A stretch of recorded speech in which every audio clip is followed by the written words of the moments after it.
We will continue until all items are complete. Our purpose today is to have further discussion about the fiscal year 2021 budget and whatever direction to staff we have as we go along. I'll ask the mayor to lead us in the pledge, please. I pledge allegiance to the flag of the United States of America and to the republic for which it stands, one nation, under God, indivisible, with liberty and justice for all.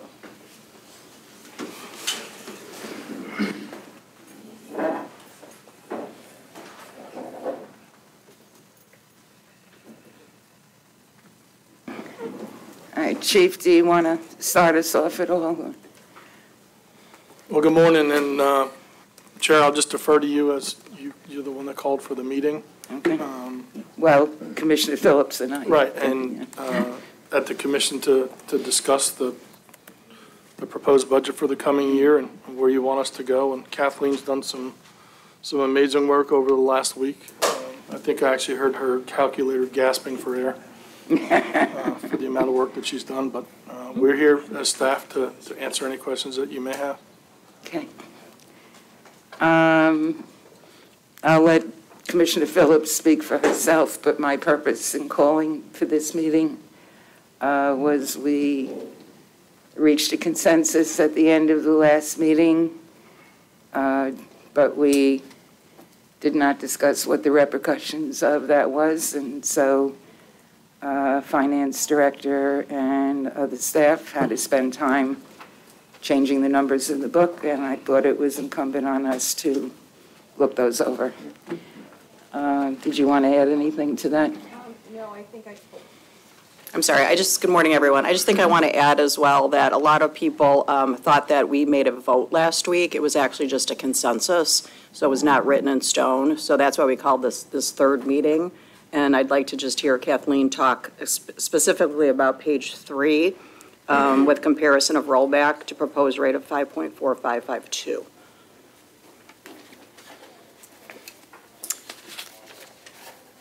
All right, Kathleen, maybe you want to start with that? Okay, I will. Opening that up. Everybody see safe. Okay, good morning, everyone.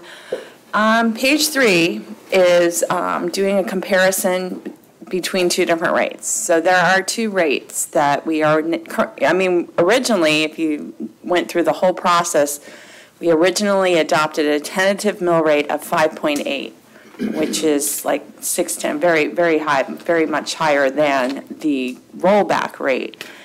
One of the reasons that the city manager, Mr. Newsom, wrote a budget that went with that 5.8 mill rate, and then we had workshops to come down to where we are today. So what staff did after the last workshop was we looked at the rollback rate, which is 5.2, and the rollback rate is the rate that it's the multiplier. It doesn't 100% guarantee that you're going to pay exactly the same taxes that you did last year, because it's all contingent on what happens to your property value. But basically, when you put the whole city together, 5.2850, and multiply it by the total value, that is what would give us this exact same amount of money as we worked with on the 1920 budget. So then the part of the trim process is to calculate many different rates, and those are presented to the commission when we go through the setting of the tentative mill rate.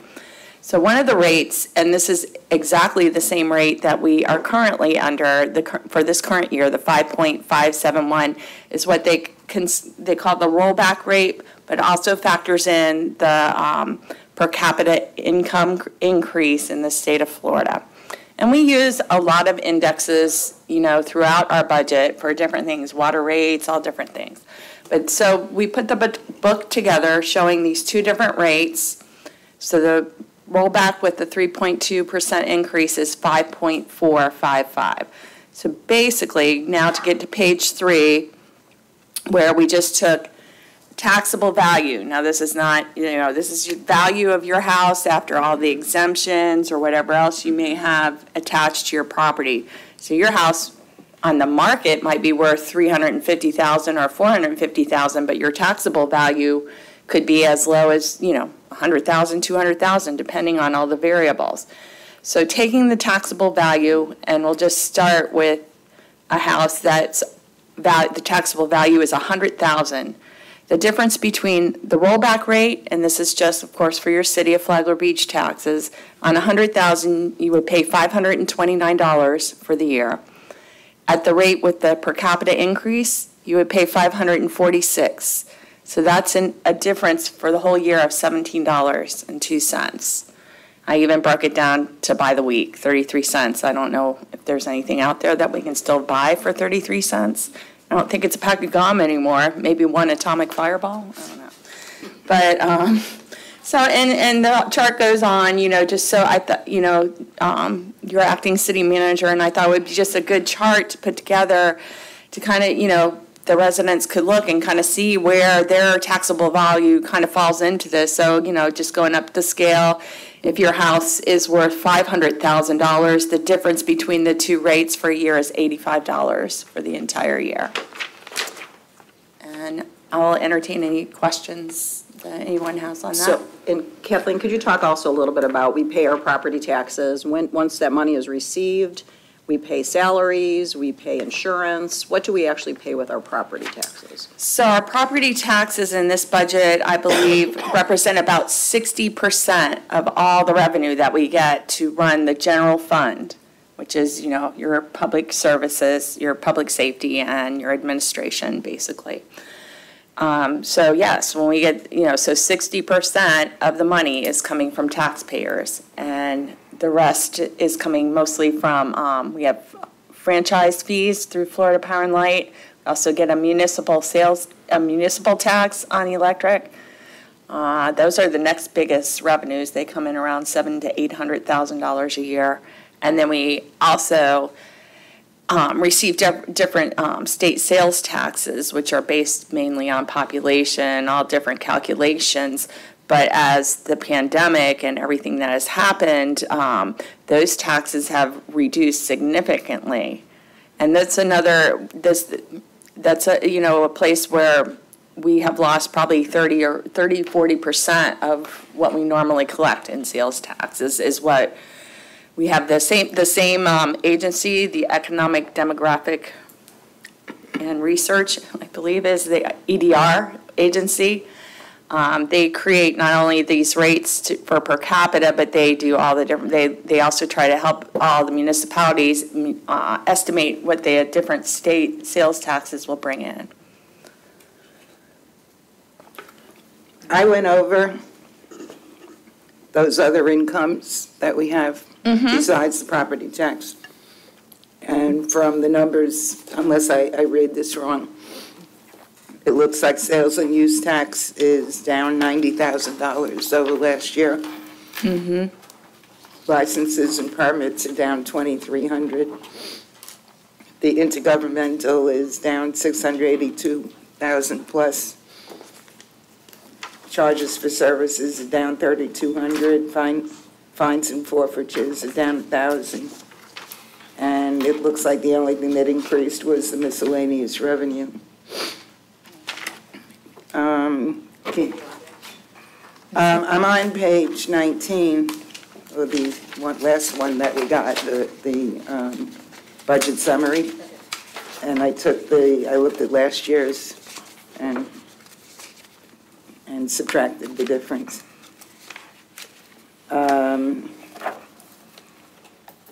So that when you said that our property taxes pay about 58% of the budget, and then we look at the other 42%, a lot of that has gone down. It certainly has, and the other interesting thing about page 19 is another part of the trim process is we have to put a statement in our budget summary, and that's the piece that you'll see advertised in the newspaper after our first budget hearing. But this budget, the expenses that are budgeted here are they're over 8% less than what the city asked for to run the city. So that's just some food for thought there. It's not like this budget is more than last year's. It's actually less. And can you review that, what's that called, that Florida personal income, whatever that is? Okay. All right, so I pulled up the statute, and basically this is how the statute reads. Per capita personal income means Florida nominal personal income for the 4 quarters ended September to the prior September 30th, as published by the Bureau of Economic Analysis for the U.S. Department of Commerce, or its successor. Divide by the prior April 1st official estimate of the Florida population, resident population. And so Can you translate that? Okay, yes, I will. I'm just reading it so I can see if I can translate it right. So basically, they're saying the agency collects all this data for personal income, and they take the 4 quarters. So this rate would be based on what their income was at 9/30/2019, and then they're dividing it by the population the population statistic that they have on April 1st. So, it's a statistic, it's an index, and like I say, we use these indexes for many different things, so. So, and Kathleen, have we ever used this index before to come up with the millage rate? Yes, that is where the millage rate that we're currently living under is the rollback plus the cost per capita. Okay. And while we're on increases to mill rate, I will just bring up, prior to 2016, the city, we were going through a lot. I mean, I've been here for 15 years. So, I know that the different things that we've had to deal with, especially in the early 2000s with all the real estate bust, that sort of thing. So for my tenure as finance director since 2008, for those 8 years, we basically not only, we went below rollback, we did not increase the taxes at all. And if you guys have listened to me before, this is similar to the same situation our utilities are in. We did the same thing with utilities. We did not increase base fees, nothing, for 10, 12 years. Okay, so comes 2016, new city manager, our increase to the mill rate on the first year of Mr. Newsom's employment here was 16%. The year before, the year after, 10%. Last year, 5% increase to the mill rate. And these increases are needed because of the situations that we had gotten into with, our general fund and the mostly maintenance and things like that. But basically, this increase is 3.2%, so it's the lowest increase to the mill rate in the last 4 years. Yeah. So Kathleen, as I'm looking at this, I'm looking at comparing it to my own situation here. So it looks like my taxes would possibly increase by $58 for the year, $58 to $60 based on the values of my current home. I pay $5,300, $5,400 a year in taxes right now. Right. So it's going to go up to maybe, well, anyway, so I'm looking at my own situation. I guess the other question I have is, in consideration of the fact that the chairman just made the comments that, and we all know that we had reduced revenues in a number of areas because of the COVID. So I guess the bottom line is that we do the rollback and give everyone a break of whatever it may be based on their particular situation. And in consideration of that, next year, when we come to the budget season again, we're going to say, well, we're deficient or we're at a delta because of last year's COVID. You understand where I'm going here? Okay, so we're down in revenues for various reasons because of people not coming to the city and the other kinds of things. And then also considering the fact that you're just saying that we're finally catching up because we were behind for so many years. Are we going to be in a situation next year, this time next year, we're going to say, you know what, because of last year, because we did roll back the taxes, and because we did in fact have a delta because of the revenue streams coming in, are we going to be faced with increasing the millage in order to catch up? that's, I guess what I'm saying is, I'm looking at this, the utility situation, and there was a lot of complaints last year, September this time last year, because of the increase in water rates of utilities. And that was because we had deficiencies. Are we going to, and I guess I'm repeating myself, are we going to be in a situation this time next year when you're going to say, you know what, we did everybody a favor last year, and we rolled back the taxes, and we sucked it up. But now, we're going to have to face the fact that we're facing a deficit, or possible deficit, or we don't have enough money, so now we're going to have to increase taxes, or we're going to have to cut something else. Well, that is part of the reason why the budget was presented in this way, because we felt the transparency of commission and residents to see what exactly would need to be cut to go all the way back to the rollback. That was one reason. And in answer to your question, yes, this is exactly what happened in utilities. If back in 2007, if we had started increasing base fees 10%, that would have been about maybe $1 a month. We would have done that each year. It would not have hurt as much as it did. I can't remember how many years ago it was when we had to do 25% on the base fees. And on top of that, when you go up gradually, and this is mathematical, but just as you go up gradually, you're building a savings. You know, it's a little, it's like, you know, each month, each year you might save, let's just say $100,000 just from that small increase. But when you do nothing, and then you have to increase just to get to where you would have been, you lose all that money that you would have had in savings. So that is exactly what has happened in the general fund over the years prior to 2016, where we went below rollback, where we, you know, I think the thing, you know, one of the things is that this general fund especially is different than the utilities, because general fund is a service, and, you know, you have to, you know, you're paying for services with this money. So Okay, if I we appreciate lose it money, because, the services. you know, I want to see some relief for folks, but by the same token, and, you know, including myself, but by the same token, I don't want the chickens to come home to roost in a year where we're going to say, you know what, sorry, but, you know, because of the savings we had last year, we're going to have to make it up now. And I mean, I guess we're looking at what percentage that may conceivably be. You know, and it's hard for us to project that right now because we don't know what the total amount of deltas we're going to have from lack of tourism and these kinds of things here. So I'm just trying to look at it in different scenarios, and I hope no one's out there saying, oh, he's trying to promote the increase in the millage and this kind of thing here, because I'm tired of all of the scenarios and the conspiracy stories that are out there. And while I'm on that, this is probably off course, Commissioner, but I think it's totally inappropriate for people to have been accusing our staff of conspiracies, because I know they work very hard. And to allege that our folks got together behind the scenes in order to conspire to do this is disingenuous and a disservice to our staff. So I'm just going to leave that at that. Good. I was going to do that later, so thank you for doing it now. I was on my soapbox, I had to keep going, so. Well, I don't find it funny, but I wish to speak to that. I didn't accuse anybody of, with this new meeting, of conspiring. I said that the process of putting a budget together on a yearly basis is a staff conspiracy, and I'll stand by that. That staff has an entire year to figure out what they want to do, what they want to put in the budget, and then they give us this loose leaf and give us 3 days to figure it out.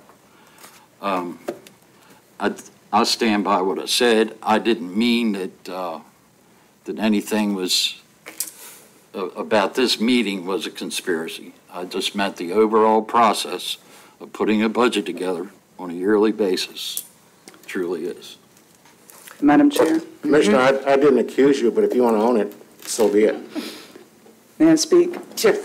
As I've mentioned before, this budget is different than any budget I've ever done, whether as mayor, commissioner. We had COVID, we weren't meeting, we had a city manager who was ill, so he wasn't at 2 budget workshops. We never had our strategic planning where we sit down with our city manager and our department heads, and they tell us what projects they would like to do throughout the course of the year, and we tell them what we would like to see done. and then the budget is put together. We didn't have any of that. So to call a third budget workshop, if those two commissioners, who, by the way, it takes 2 signatures for commissioners to hold the special meeting. I can hold them all day long on my own. It's the only right the mayor has. Thank you for not using it too much. Yeah, just don't make me angry. I might have one every other day, but no. So to put this together, I mean, we left here asking staff to cut over $200,000. And what else happened? Oh yeah, our city manager died, who never got to explain this budget to us. And we had staff that, when questioned, did not even know things that he put in and the reasons behind them. So I don't think it was a conspiracy by staff. Yes, they put their budgets together, but there was also things that Larry put in here that they weren't aware of or they didn't agree with, and he never got the chance to explain it. So, as I said, if those two had not signed for a special meeting, I would have, because I personally would like to hear what staff had to cut to get to rollback. If they had to cut 2 police officers, is that good with you? I think, I don't know, I'm very, very angry because I think our due diligence was to look at this budget another time before we go into our final meetings and all of a sudden go, okay, we're done. Because at that point, we usually are done with the budget. We go through the workshops, we get it to where we want to be, and those meetings to finalize it are 30 minutes long. So let's put all this behind us, no more conspiracy theories. Look at this budget. I would like Kathleen to explain what she had to cut or what they had to cut to get to mill and go from there. All right, and Kathleen, before we actually hit the numbers, we have 2 commissioners we didn't hear from yet. Eric, do you have something you want to say? Well, I was going to wait till we get further into it. Okay. I don't have anything from the beginning. I have a couple of questions for Kathleen. Well, first of all, we don't have in front of us what the budget would look like if it had gone to rollback. I'm sorry. Kathleen, I know you shared with us some things but that's, at some point, somebody said that the public knew what the changes were. It would be this comparison on page 3. It would be nice to see what that is in comparison to last year's tax payments. Oh, well, would be a bigger savings if we went to the mill rate. If we went to the mill rate that we're currently at. People's you're talking about taxable value. Everybody's taxable value went up. So. Mine didn't. No.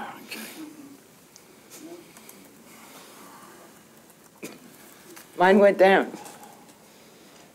Well, Jay Gardner doesn't like my house. I've got a group of houses that I made a comparison on, and most of the ones that aren't homesteaded have gone up 10%. People that are homesteaded, that's what this chart's based on. In homesteaded properties, how many tax bills are homesteaded? How many? Somewhat 50-50 maybe? Yeah, probably. Something like that? Probably. So that means that at least half of the bills have gone up. But this The is better not. part of this- 10%. Just for everybody's understanding, on page 3, this is not about homesteaded properties. This is about whatever your exemptions are. This is your taxable value. I know, and Okay. I wish people wouldn't interrupt me. Sorry. The percentage that unhomesteaded properties have gone up is considerable. It's the better part of 10%. Jay Gardner is allowed to add 10% of taxable value to anybody that isn't homesteaded. Anybody that is homesteaded, it can go up 3%. So, and then that gives you this taxable number in your table.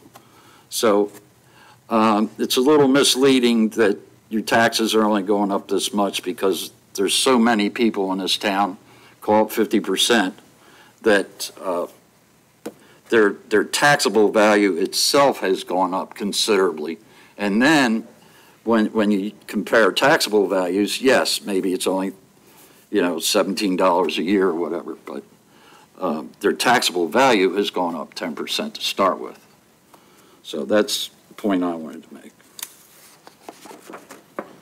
I'd like to make a point real quick. When Kathleen and I sat down, and I wanted her to do this for one reason, because, again, in the effort of transparency, I wanted the public, and I don't know, Penny, if you can show the public what page 3 looks like. I did, but I can do it again. On the YouTube channel. Because, and she did a great job, from $100,000 to $800,000, I can give you any type of government you want as the acting city manager, and you're going to determine the mill rate. But what I can't give you is, I can't give you free government. And I wanted the people to see exactly what it was going to cost them on the taxable value of their house from $100,000 to $800,000, and the difference between 5.285 and 5.445. The options are for the public. This isn't my decision, and Mayor, you bring up a great point. Mr. Newsom's not here to answer some questions. I don't know the first thing about a Vector truck. That's not in my wheelhouse. But what is in my wheelhouse is to be absolutely transparent with whatever we're going to do. I want the commission to understand that we came up with this, Kathleen, with the addition to rollback plus 3.22%, to show the public exactly what they're willing to pay for.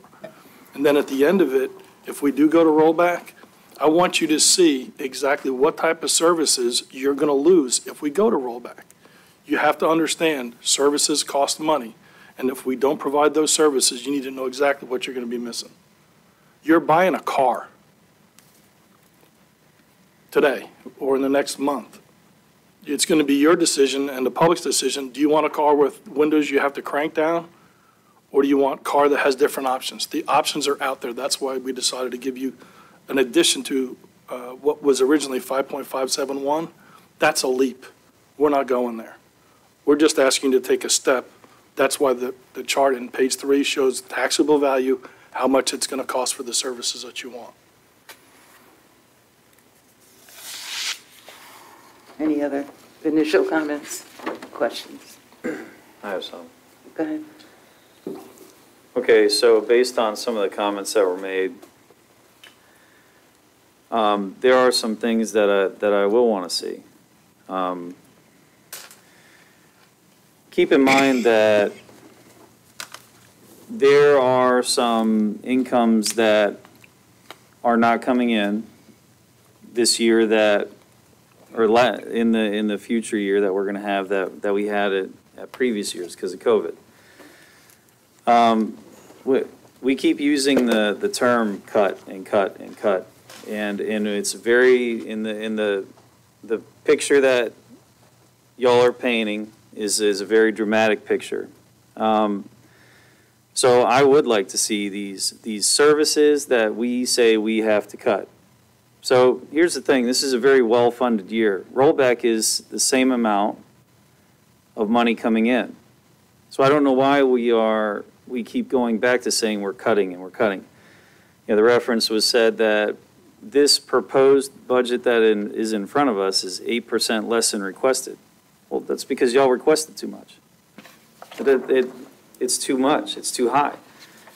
You baking in a per cap living expense that includes exorbitant increases in rent, living expenses, food expenses, which have been exponential this year, doesn't apply to the city. Electricity costs and fuel costs have gone down. I have the numbers if you'd like to see them. There's a lot of things being compared to make the argument that are not relevant. But the bottom line is, the year that we're in is well-funded. Asking for the same amount next year does not make you not well-funded. You're talking less than $200,000 worth of trimming off of a $7 million budget.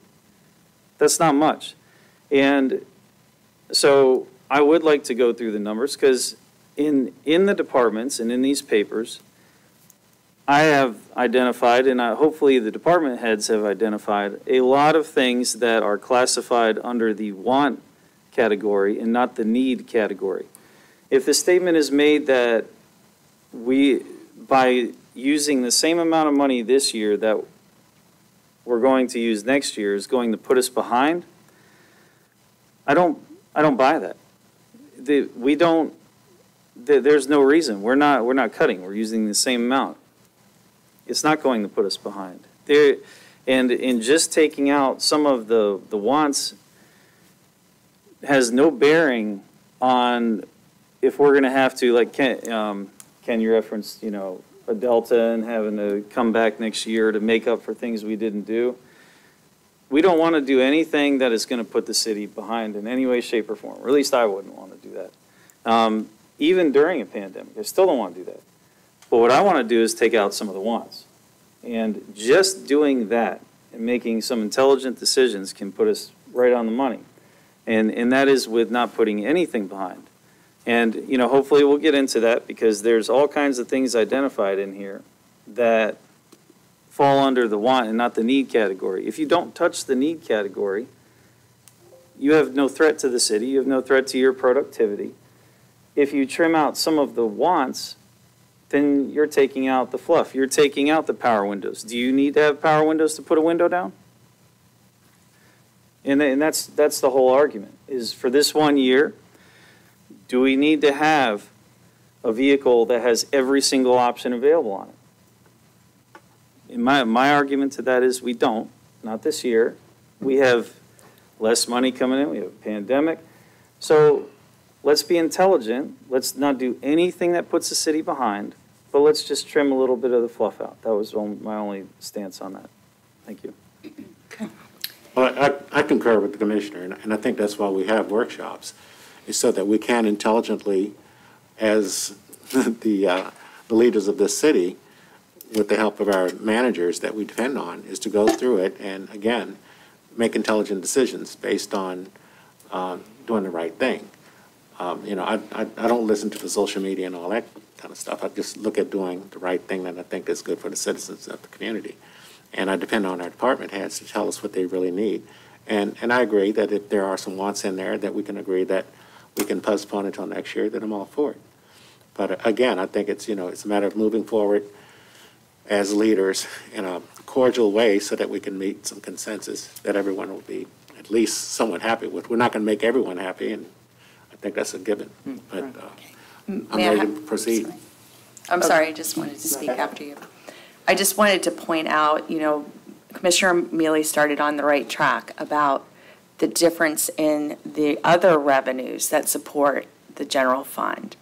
So when we are talking about the fact that this budget is 8%, the expense side is 8%, the thing that's not stated on this is last year, our total revenues for the general fund were $6.7 million. This year, they are 6.1. So we had already cut quite a bit before we ever wrote this budget. It came in front of the commission with it. That's part of what needs to be said here. It's not exactly how it sounds where everybody just puts together this huge want list and we come in here. It's like we already were aware of the situation that other funds, other revenues have reduced significantly. So we had already taken that into consideration. When I say we, I say the whole city staff in preparing the budget. So just something I wanted to point out there. Add to that. Sure. Kathleen, do we expect these revenues to go back up again next year? Well, let me get my crystal ball out. But it's basically the bulk of our revenues, other than the franchise fees, I think they will stay pretty steady because I'm pretty sure nobody's electric bill is going down. So, I think those will stay steady, but the revenues related to the sales taxes, I have seen those, Sales tax revenue, like, that we collected in August is for the sales that happened in May. And I still see them being, as just a ballpark number, about 35% less than what was budgeted in this year's budget. You know, our revenues, this year's budget is also going to come in well under what we budgeted for revenues. So city staff is working hard to make sure that we, you know, keep the spending down within the reduction of revenues. It's another thing that we do at the city. And the reason that the revenues are down, for the most part, are because of the COVID situation we're in, correct? And hopefully that'll be over for next year, and our revenues will come back up. Well, I mean, there's a lot of factors there, you know. I mean, there's a lot of things to consider. People are in business, they're not making the sales, they could lose their business. You know, we can't say that we just snap our fingers and COVID's gone and everything's going to return to normal. I think, you know, we may have, that's yet another reason why a minimal increase, you know, is not a bad thing. It's not, because you just don't want, you know, we have some of the other issues that have come up during the workshop was the fact that about our peer and the support that the general fund has to give to the peer.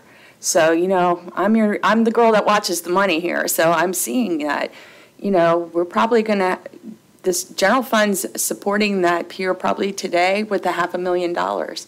That's 10% of our reserves to just keep that peer functioning, you know. So, you know, and the main reason is that the peer suffers losses is because of insurance. The insurance for that peer is, I think it's over $200,000 now to insure the peer that we have left. And that's only 50%. And that's only, yeah, I think so. Liz would have to answer that. But basically, yes, these are some of the issues that, you know, I, as your finance director, look out for, because I don't want to see the same thing that we're struggling with in utilities happen in our general fund. That's, you know, I will stand by that. I'd just like to point out with COVID, it hit pretty much at the midpoint of our year, of our fiscal year. And now we're going to start the new fiscal year, October 1. COVID's not going to be gone by October 1, and it's going to take a while for things to recuperate. If COVID magically is gone November 1, it's going to take a while. So we probably will have half of the next fiscal year reflective of, and this is if COVID goes away. And it seems to be doing this in various places. Coming and going as people get more lax about things, and then it pops back up again.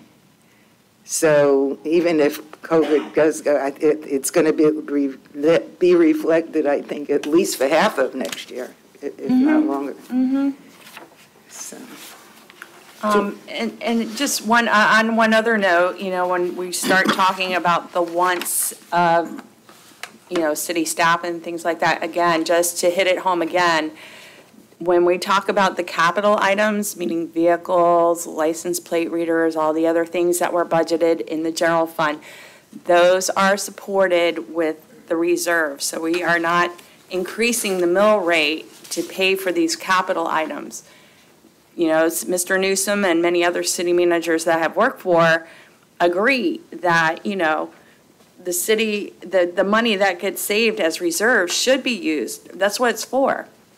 It's used to maintain our buildings and improve our buildings and our streets and, you know, this level of service, be it the equipment that each department may need, but that has no bearing. If we were to cut every car, everything that was in here to be purchased, we would still be asking for the same mill rate because the mill rate is supporting the operations and the personnel that work for you, not the cars and not those sort of things. Kathleen, can you kind of expand on that and talk about reserves, how the reserves get to be reserves for these capital improvements? Because I think there's a lot of confusion with people. They feel as if, you know, myself as well, the property taxes are paying for those improvements or those needs, if you will. Well, again, you know, we have to remember that the ad valorem money, the property tax money, is is only 60% of what supports the general fund in this budget. So the other streams of revenue are coming from the different revenues that we've spoken to. So basically what happens, it's kind of like your own personal life. We'll just look at, I wish I was making $5 million, but let's just say. You wouldn't be sitting there. I probably wouldn't be sitting here. So, you write this is just like your own budget. You think to yourself, I really need to get a new car this year, okay? This is how much money I make every month. If everything goes well, my AC doesn't break, something crazy doesn't happen, then I'll probably be able to get this car. But you go along and it's like something does happen. So that's what happens with the city, and this is how reserves get there. It's like we budgeted this much, but we were able to save a little bit on some of the expenses that we thought we were going to have to do didn't happen. So that money goes into the reserves, and that's how the fund balance is built up. It's the difference between the budgeted revenues the actual revenues and the actual expenses. That's kind of the easy version of what a fund balance is. So you have this fund balance, and if you read the audit that is written every year for our city, you would see that our fund balance it's almost $5 million, and our whole entire budget is $6 million. So it's like we have, and you guys have heard that before, where a good measure of your savings is to have like 2 or 3 months of what it would take you to actually live. Well, we have $5 million. That would probably support the city for 10 months. So that's why city staff feels it's okay to continue to use capital reserves to purchase the capital items, and then just use the other revenues for running the city staff. Kathleen, there's an amount that is recommended, I don't know if it's law, but it's recommended by the state that we have in the budget for reserves. Because I know other areas nearby have been criticized for having too low reserves. Right. There is, and I don't know if there's an actual amount number set in the state statutes, but, we should, and it's one of the things that we have not done as a city, is we need to adopt a fund balance policy, which would kind of state, what we decide to do with our money. How much do we think is a healthy? It would give the citizens more of an input on to, if we were to adopt a fund balance policy and they were to get involved as to what they thought was a good position to be in. But as your finance director, just looking at our city, not thinking of a state statute and all this stuff, I look at, we have all these other funds, and, just again, the fact that the general fund is helping support the peer fund. It's kind of like, even though that money belongs to the general fund, it's like, it's not, that's the only fund that we really have a seriously healthy fund balance in. So, kind of like, you have to, we would never, again, the money's not commingled. I don't want to sound that way, but it's like that money is there, and it's what is called an interfund loan if it's needed. Fortunately, that hasn't happened with the exception of this peer fund right now.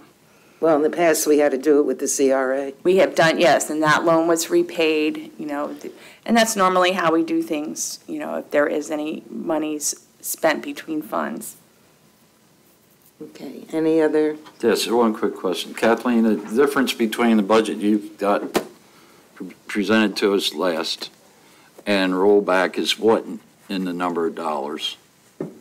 How much more? 100,000 plus or minus somewhere there, wasn't it? So the budget that's presented in this book at the 5.4, to get to the 5.28, we still have to cut $120,000. 120. And we provided a list.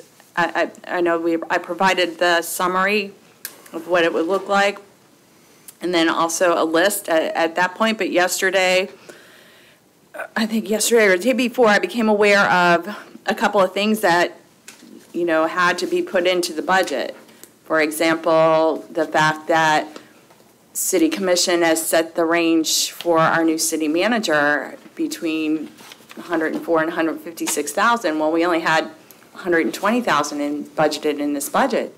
So, it's a budget, and that's how you look at things. You can't advertise a job for $150,000 and really not have that much money budgeted. But what we decided was to put the midpoint of that range in this budget.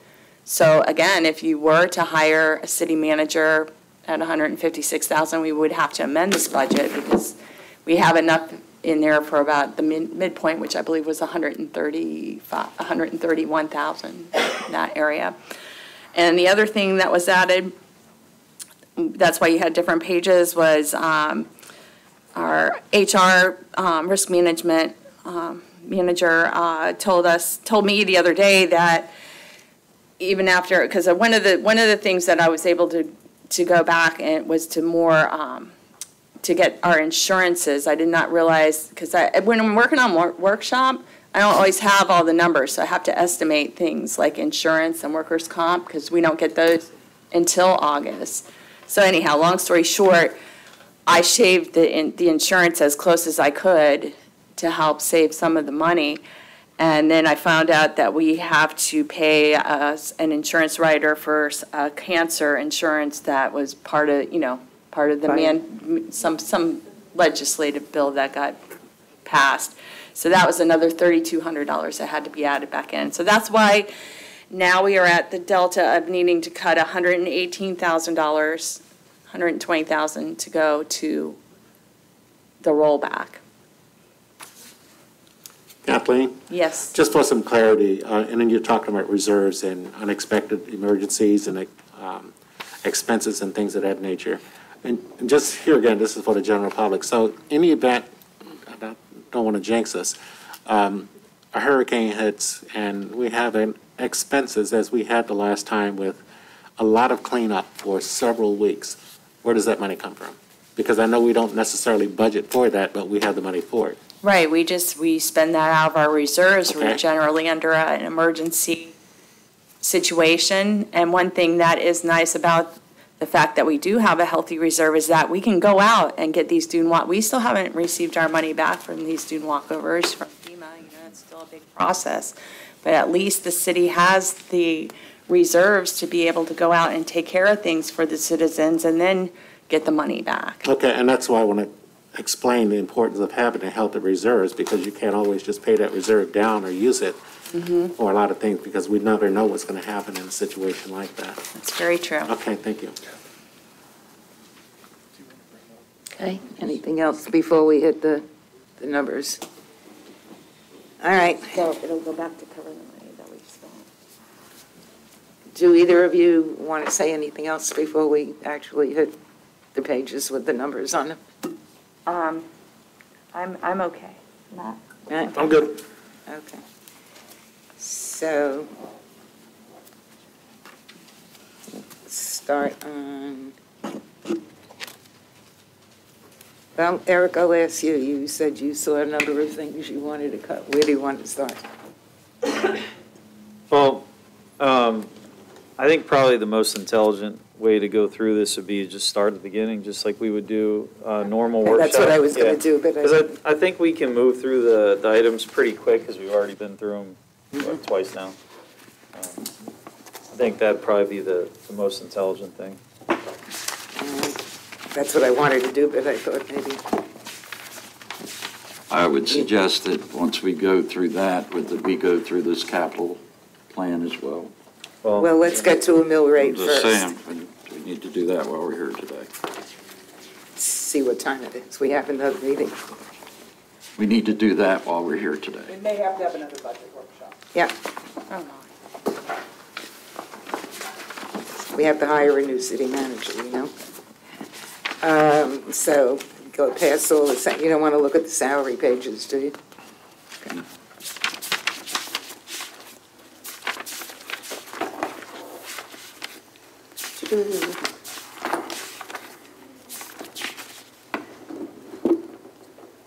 All right, general fund starts on page 20.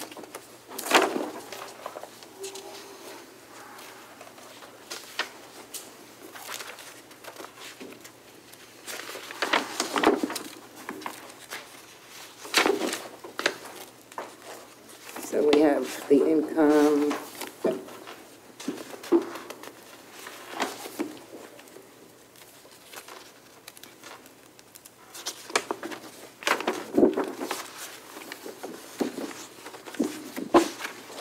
first thing should be the city commission. I think we should do away with the city commission. Can I second that? There's half your savings right there. Yeah, all six of us get paid a whopping $50,000 a year. Collectively. Yes. Okay. Okay, thank you for Kathleen, clarifying. I did have a question on this summary little thing that you said that we're cutting 100,000 from promotional activities. What was that? Well, I just, Or you're just, in tasked with trying to get this back to roll back and kind of listening to what was said about, each department cutting a little bit and that sort of thing, that was where that so came it was from. just a number? I just figured, well, out of the commission department, what, is extra? And I would say promotional activities, That's our acting city manager and I, just tried to Yeah, look through it to try it's to fine, I find. just didn't- After we went through the first time and were able to get it down to where, we knew that it would be okay with the 5.4 rate, that to get to the 5.2, we still need 120,000. So that's where this list came from. And promotional activities for the commission is? It's your food for your workshop meetings. And Oh, you want it back? It's also Donation to the feral cats. donation to the feral cats. It's donation to Flagler Volunteer Services. And what else is in there? I don't have my general ledger pulled up, Kathy. Okay, but it's that kind of thing. Yes. Okay. So we have to eat $1,000 worth less. Well, also your Citizens Academy food, I mean, you're just different, it's different. Citizens Academy has a separate, but there's different things, I pull from that, different things. Sorry, I'm trying to look real that quickly. Okay, just, It's not all big items, but Yeah. usually the food and the donations to those two groups are the biggest items in there. okay. Anybody else have anything on the commission? Good. One department down. The executive, okay, so So I'm just sorry, just so I'm clear when I'm taking the minutes. Kathleen, that cut's already been made to this new page you provided, so we're not cutting in addition? No, it isn't. No, we're just talking, no, it hasn't. Okay. The pages here are at the 5.4 rate. Okay, I want to keep it straight. Gotcha. So on, So Penny, you're all right if we move on to, okay. The executive, we talked about changing the range. yeah, that one we had to increase. It's Page 25. Oh, I'm sorry.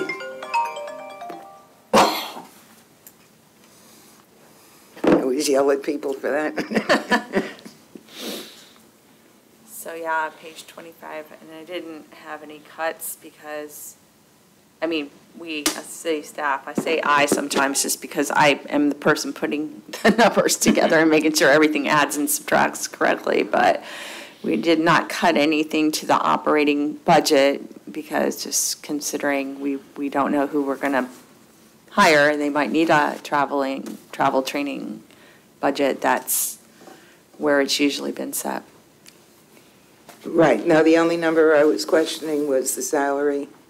And, because I know we were talking about that up to 156,000, and we said, no, the midpoint, we could go with the midpoint of 130, whatever it was, 134.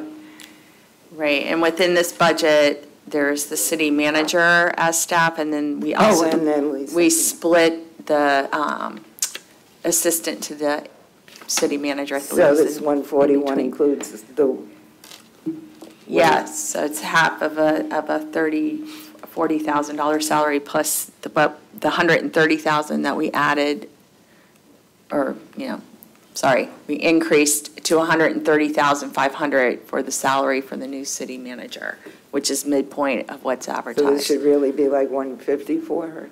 If we were going to put in the whole 156, we'd be adding another $40,000 to this budget by the time you factor in the So- benefits and taxes. This will depend on who we, Right. or so the number we agree So to. if the city manager is hired at $156,000, we'll be amending this budget probably to the tune of about $45,000.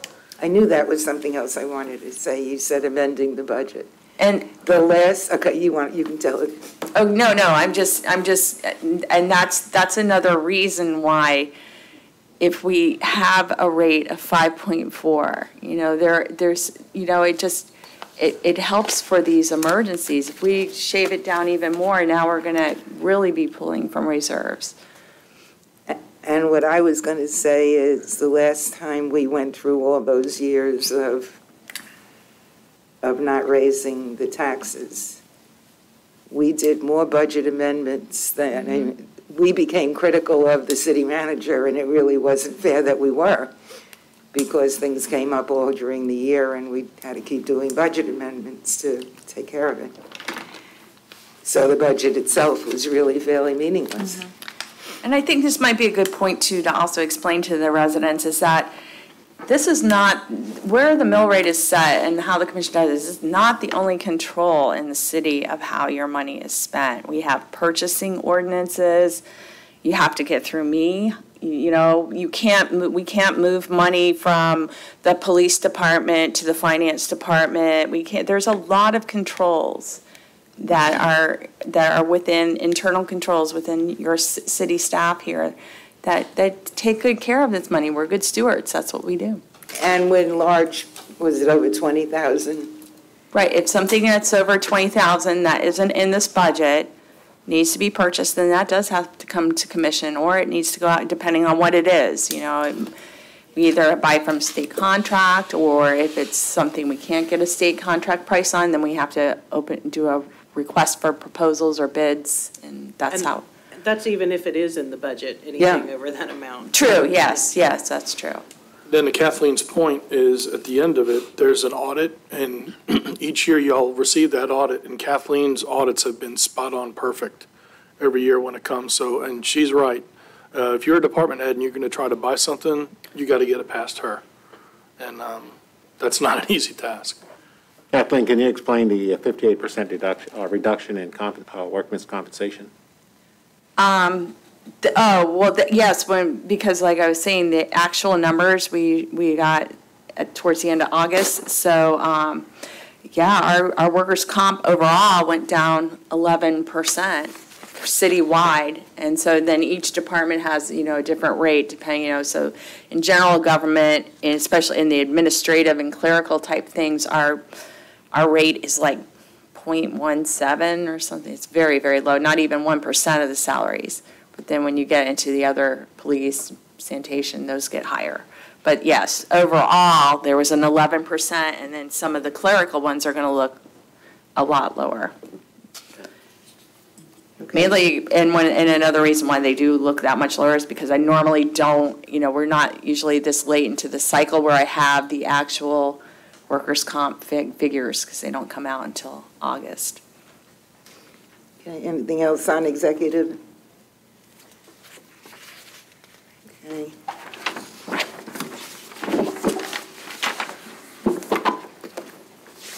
City clerk, page 27. And just, I would, because of COVID, a lot of the training items that are coming out that Janelle and I are seeing, a lot of them are online classes, so they're not as expensive. I have my certification. I don't really need any points to maintain it at the level I'm at, so Janelle is still in search of hers, and she does need a few more classes to get that, but she can do it online. But to follow it up, because they're less and because we won't have the mileage reimbursement, I could cut mine back $2,000 and think I could satisfy what she needs to do with that. You don't need CRUs? I do not at my level. Nice. So you're saying this $3,080? I could cut it back to 1,080, give you 2,000 back, and then keep that 1,080 for Janelle to take those online classes so she can get And her that's enough? CMC. Okay.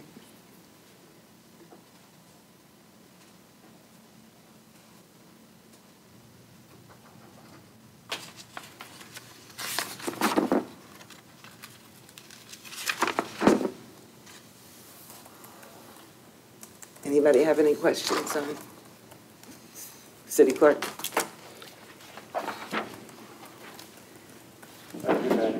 You're welcome. Thank you, Penny.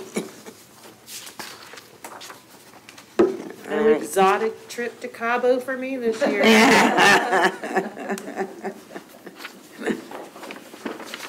I wish. The one thing I remember about going to all those conferences, it didn't matter where they were. One hotel looks the same as another. They do. Human resources. So, Anybody? I have a question on that. Do we have enough, do we have what we need in this budget to do our city manager search? Is that factored into these numbers? it's a good question. I don't know, I thought Liz, I if you saw- want to I thought come I saw up and chime in. Liz and I were both looking up advertising cost, and I wasn't here for your meeting you had. I was on a vacation, so I don't know if you offered to pay per diem for their travel to come here to maybe interview or something like that. We didn't decide. So, I mean,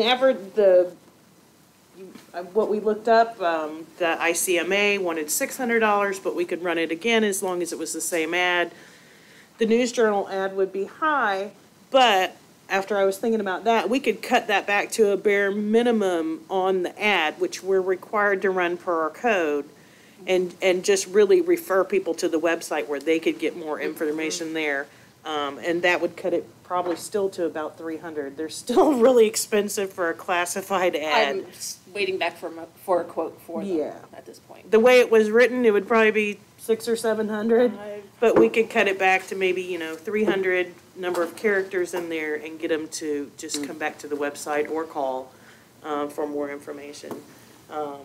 If you're not going to pay travel, I mean, the way, because of the projects and the LDRs changing, I've had to run so many legal ads this past year that I am way over budget anyway. You're going to see a budget amendment probably in October to fix that. I mean, we'll transfer as much money as I can from other lines within my department to try to compensate for that, for any money I had left over, but you're still likely to see a budget amendment due to that. And that would just happen again. I mean, we have to get a city manager. There's no Yeah, way yeah. around it. And just for the public's information, those ads you see in the News Journal, they were one whole page, I think, was New Smyrna Beach today. We are required by law to put those ads in the local newspaper of local circulation. I knew I'd get the words. Right, and if We can't just do it online, we can't do it in the Observer, we can't do it on Flagler Live, it has to be in the News Journal. And if it changes your property use, that's when a lot of times we have to include a map, have the large font in the title, and that really jacks those up. I mean, they can be as high as $3,000 an ad. Yeah, And you have to run it, depending on if it goes to your planning board, you're required to run it there, then you have to run it 5 days before first reading, 10 days before second. It adds up, $9,000 for one property use change ordinance. no. So that's unfortunate that we have to do that, but we do.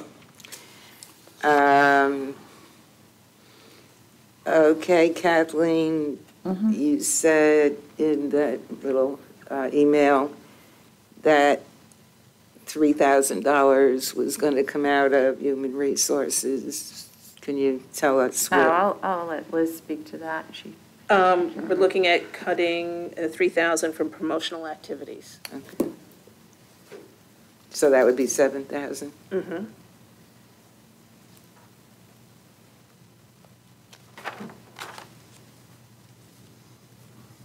Anybody have any questions on human resources? I just have a question, one comment. Go ahead. So with the city manager vacancy, we have expenses with the ads, getting the postings done, and everything, but I would assume that some of that is probably going to wash out with not paying a salary during that time, too. Would that be correct? That would still be an amendment because it's a different It's department. a different department, and we're at the end of our budget year here, so you're talking about next year. And we can only carry over money if it's, you already have to have a purchase order in place, like to take Larry's salary that's left over from this year that we're not using. We'd already have to have something in place saying, yes, we're purchasing it, you know. You can explain it better. Okay, so one of the things that is not factored into a budget that's written for the 1 year is ongoing projects, like for instance, let me think if there's anything in general fund. Well, let's just say we were paving the roads and we hadn't finished that.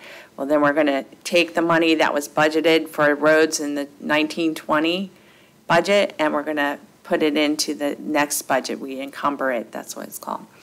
And when we do that, you know, we are using reserves, or if there was a specific revenue, you know, left for that, you say we had a grant to do the paving, then that grant would come over. But if we don't, you know, if we don't have a specific revenue, then, you know, we're using reserves again to bring these projects forward. So we budgeted this year for that city manager's salary, so during the period of time that we're not paying it, where does that money go? That will go back to the fund, to reserves. Okay. Mm-hmm. So the So, unrestricted general fund reserves. mm-hmm, Okay. So Kathleen, can I ask a question? sure. In order to get to rollback, we talked about having to cut approximately $190,000. You said you've talked to departments and you're down to about 118. Right. Okay, is that Yes. including the cuts that people are mentioning right now, or? Okay, so what people, like this 3,000, this is another $3,000 that we would have to take $3,000 off of this $132,000 budget for HR to help get us down to the rollback. So it's in addition to what's in your book. There was already cuts made to this, and then these are the other additional cuts that would have to happen. Great, thank you. The only other question I had is, Liz, if you could just kind of speak to the promotional activity line, the 2-year trend, how even at $7,000, it's still, you know, almost double what it was 18, 19. Just curious, what is the driving factor of that? Actually, I'm not sure on the 18-19 number there. I'd have to double check The that. 18, that's our actual activity, and we are, wait a second. It just seems, Oh, I'm sorry, I'm looking at the wrong line. Quite low. Promotional? Are we talking about promotional? yeah, it just, okay. Well, that line item is quite a few things. It is the city's wellness program, the employee wellness program. It is staff appreciation. We usually do staff appreciation week or a luncheon, your Christmas party, any type of employee recognition, flowers if someone passes away. It's all of those things in that category. This year, due to COVID, we haven't done really any of that. We have not done a wellness fair. We have not done any of our wellness programs. We have not done our employee appreciation week. There's been very little this year, so that's why you are seeing lower numbers.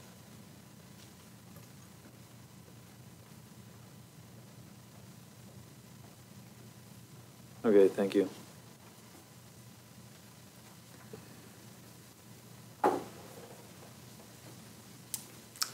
There was a time when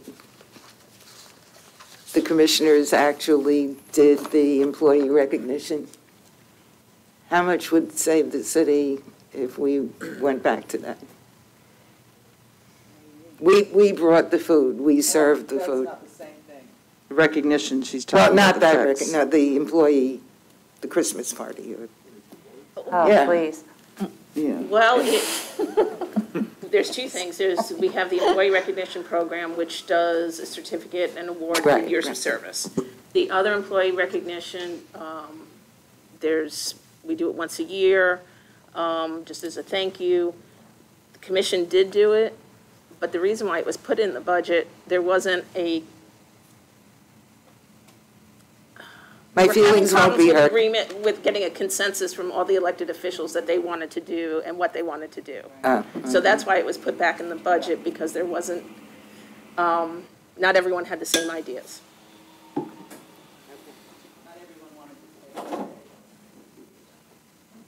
I didn't remember how we changed it. It's probably not a huge savings anyway. No. Okay. Anything else?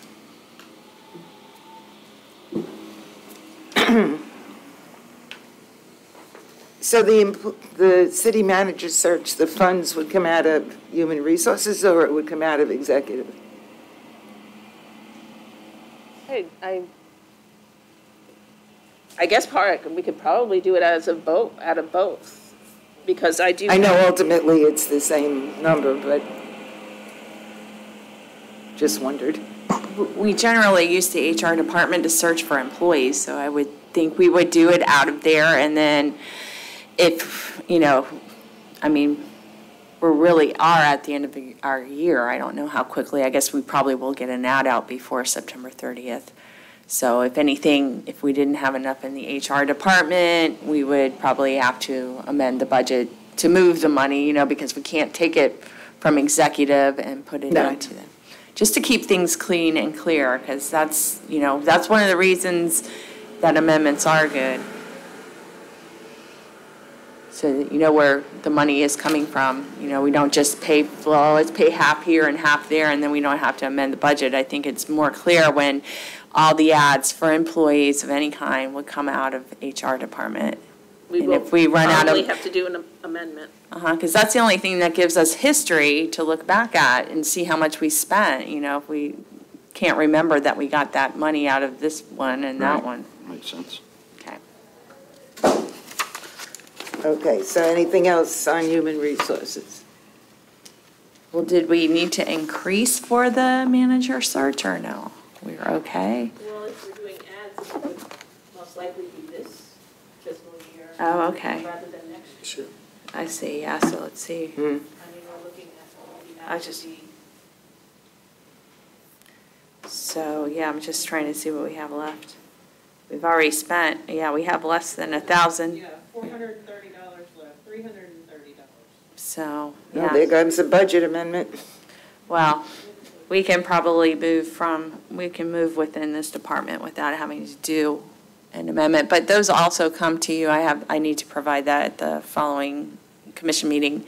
I provide a report, usually quarterly, which I'm sorry I have not done, but to show all the inter-department transfers. You guys remember that? You're like, what's all this? General ledger stuff, but yeah, it shows each and every one. It's part of the public record, so any person can look to see where we've moved money within a department even. Okay, so the change to this page was $3,000 less. That's what we would have to cut $3,000 from this department to go to the rollback rate. And Liz said that we would cut 3,000. I think it was Liz said, from promotional activities. Okay.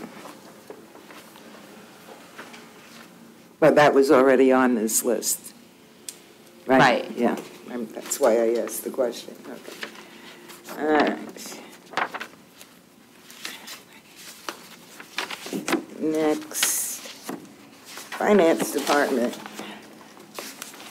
page 34. Okay. So just like everyone else, I am trying to recruit a new person in the department to fill for the assistant to the finance director position. So I had beefed up not beefed up, but I had added a little bit of travel and training for that person. Also, I know that the conferences that I attend are in South Florida this year, to get my extra CEUs and what have you, so it's usually a little further. But again, we don't know what's going to happen. So I am also, I can cut $2,000 off of travel and just try to do some things online if we need to go that route. Other than that, I've already cut. Travel and training, 2,000. I did have some money budgeted prior for equipment less than 5,000, but since I was able to purchase a couple of the computers that I needed for people to be able to work remotely this year, and as Chief Downey, our acting city manager, brought up, good news, we are getting a check from the county hopefully soon for $69,000 for the supplies and things like these computers that we had to buy in order to work remotely. So we should be getting a check for almost $70,000. Where is that out of the CARES? That's out of the CARES Act, just for supplies and materials equipment. So just thought I'd bring that up. Can I go, I just remembered one thing, when she Sure. talked about the equipment, if you could go back to page 27 for a minute, under city clerk. With the new cameras and stuff, and I'm running my recording software program and the cameras off this little laptop is about to catch on fire. I've got it propped up so it can get some air under it. But since I need another laptop to run the camera on its own, not to overheat these, I was going to pull that from the commission budget because it's specific to you. And this year I have excess in elections. So I was going to transfer that to a line within that department and purchase it. And this year, that way I could remove the $2,400 from equipment less than 5 out of city clerk for next year. So that's another $2,400 you could take out. Okay. All right, so you're doing this, can you She's getting her go over laptop again? this year. I'm purchasing it this year, since that is Oh. specific to running the camera equipment, I'm taking it from commission. It falls Okay. under that. I assume you backed out Travel money the, left over right, from right, this year. you backed out the computers for the commissioners also? Yeah. That was backed out before, The right? tablets, The tablets? did we take those out, Yeah. Kathleen? I But we took them at the first workshop. Did we? I thought we did. Let me look. It's on, let me see here. Where did we put that in? Did we put that That might in? have been under operating, 305, All 200. right, let's go. I don't have my other, Okay, I'm open. I can't run all. I think four it is of them. in there still. If 305, 200, I think. Yes, you had 2,600 tablets as opposed, so that we could go paperless. Right, so you can take that out as well, I mean, if you want to. All right. Out of city commission. Yes, Yeah, so- 2,600 out of so city everything we commission, can. and 2,400 out of city clerk. I thought we had taken that out. I guess we didn't. It was still in there. Page 24, what was it under? Operating supplies. Operating supplies, so that 2,600 is gone altogether? Okay.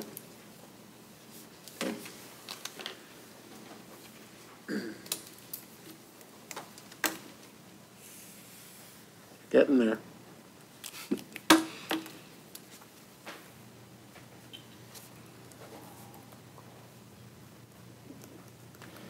Yeah, I just assumed that was gone.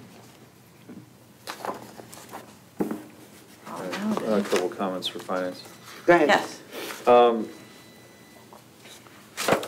So we have 12.5 for travel training this year, which was, the CE hours, and I guess, if you could take a look at that line because of the online options with COVID, I think that, we could potentially look at,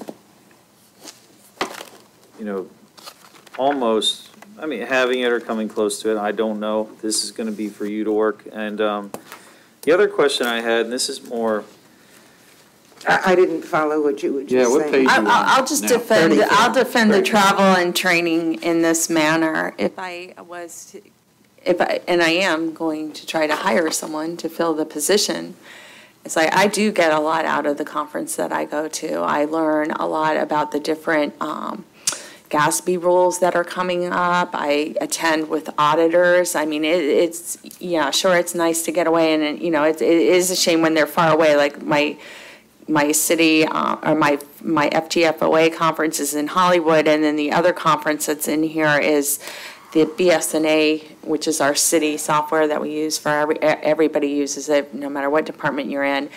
And that is in Savannah this year. But it's also a great conference, especially when I have newer people coming on, because it teaches them about the software. It helps all of us to learn how to use the software better. So, I mean, I'm a big advocate of travel and training. And yes, you can look, I'm probably only going to spend $4,000 this year, but that's because we couldn't go anywhere. And I still was able to I've taken some things through the League of Cities and stuff like that to keep everything as current as I can. But, I mean, I'm willing to take $2,000 off of that. I would like to keep the $10,000 to get that person Excel training. I really do use training a lot. And the other question or comment would be, and I don't know these things, these are just suggestions, but this new person that's coming on, is it, well, just a suggestion would be, can we hire that person part-time and transition them into full-time rather than having a full-time person right away? Or is a full-time person required versus a part-time person? Well, I think to get the caliber of person that I'm looking for, it should be a full-time position. Yes, it would really be I could definitely use a full-time person. I would be doing a much better job than I've been able to do in these past couple of years, you know, with everything that has come into my world. Also, if we have disasters, you know, it's like that's where I'm getting pulled right now. Like I'm going to have to spend literally the next 3 to 5 days trying to pull together all the data to get the reimbursement from the county for the labor part of the CARES Act. And if I had a full-time assistant, you know, that's something I could take the time and train them to. And I know I do have staff, and they do assist me and things like that, but I need somebody that's, you know, going, I mean, I know I look young, but I am kind of thinking about leaving here in the next decade or so. So, and I know that it will take a full, at least I do so many things that I only do once a year. You know, so it would be good to have somebody work in that position for a couple of years to learn, you know, what needs to happen. But, you know, I mean, if it has to be part-time, I can deal, but just, you know. And that's one of my questions, how long is it going to take to get someone up to speed? Because, I mean, you know, it's like any position, I think you're always supposed to be training someone to take your place because you never know when you're going to leave. Mm-hmm. You know, in typical case that we have right now is, you know, the unfortunate passing of our city manager. Mm-hmm. You know, so now we're scrambling to get someone that can stand in. Even though we don't have the luxury of having an assistant city mm-hmm. manager, we do have others that's standing in. You know, but I guess I'm back to the point is, how long does it take for someone to get up to the speed? Because government accounting is a lot different than regular commercial and business accounting, and I think we're all finding that out. Yes, I can speak wholeheartedly to that, because that is the situation. You know, when I started here in 2004, the finance director left 2 weeks after I was here. I did not take the finance position then because I had come from private sector, but I did, however, find different ways. Like I had taken governmental accounting as part of my accounting degree, but I did find some training through the University of Georgia, which is hard for a Gator girl to go there, but I did do it online, and it was a great class. I don't know if it's still available, but that's, again, why I say I believe in travel and training to be part of my budget, because of, you know, that's what this person will need. This person will need to have the initiative to go out and find the types of trainings, and, you know, I will work with that person. But I guess I'm just trying to say that, yes, you're absolutely right. It will take quite a lot of time. I mean, I think it took me a couple of years to really, you know, it was kind of baptism by fire, but I mean, it did take me a couple of years to where I actually really felt comfortable in this position. I was always like, I go home and cry. No, but you know, I mean, it was a lot to learn, and you know, I did have, you know, I had a mentor in the city manager that was here at the time, so that helped me. So I think to be, you know, if I was to leave Vlado and maybe have to say goodbye, you know, I wouldn't want to leave the city in the type of position where there wouldn't be someone to help and someone to get, you know, to learn what I have to offer and then hopefully bring their own skill set to the plate too. Okay, thanks. Commissioner Brown, I think it's important that you brought up that, you know, we're only one heartbeat away from needing a successor in any position, and in Kathleen's one, it comes to finance and money. For her to have that assistant to be able to build that person to ultimately replace her, I think is extremely important. So and that goes with all the other department heads. I know Chief Pace has done that in the fire department. I've done that at the police department. God forbid something happened to me, you know, Captain Blanchett could step in, but that's a great point about building your successor as opposed to not having a plan. Anything else on the finance? Okay, next.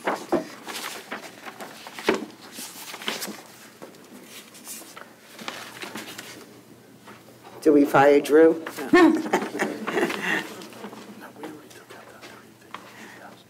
Okay, nothing under legal, I'm assuming.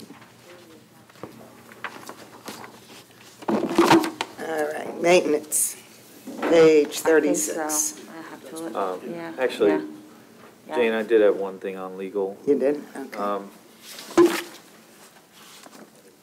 Is it, you know, we're actually budgeting for judgment claims and awards. And just my 2 cents is that seems like, I know in life that happens, but I don't know if that is something that would really be a budgeted item versus that would get handled by either an amendment or a special exception. I would think it is kind of odd to budget for that. If y'all got any thoughts on that. Well, we have spent it. We've used $4,000 this year. I mean, it happens. Mm-hmm. I don't know if, I just don't know if budgeting for that, though, is really the right. So you're thinking to take it out of reserves when it happens? When it happens, yeah, if and when it happens, you could do that. Or, you know, if we are going to budget for it, is this something that needs earmarked so it doesn't just roll into general? Because if we are going to save money for judgments, I would think we would want to earmark that to have it roll year after year. Does that make sense? Versus just if it doesn't get spent this year, it goes right in the general budget. Then we're no better off next year. Is that, I hear what you're saying. I don't know. I mean, yeah, it's a, you know, if we don't budget for it and we need it, then yes, we probably will have to amend the budget, but. No, what Eric is saying, I'm sorry. if we leave it and we Uh-huh. don't use it, to not put that money into reserves. I don't know if you're capable of doing that. To not put it into reserves? No, that's No. just how it works. If we don't use it, Yeah. it goes, you know, if we don't use it and it doesn't get used, you know, if we don't have to move it within the budget, then it does go back to reserves. I mean, we could, I mean, I don't think we'd want to set up a reserve. That's the only thing, you know, so like you have your fund balance, which is kind of open for everything. And then, you know, we have some things that are restricted, like the infrastructure surtax. There's a reserve for that. And then we create reserves, like I'm pretty sure we still have a maybe $8,000 to $9,000 in a reserve for a computer, for hardware. So these are like, it's just like we've taken made little special savings accounts. That's how reserves work.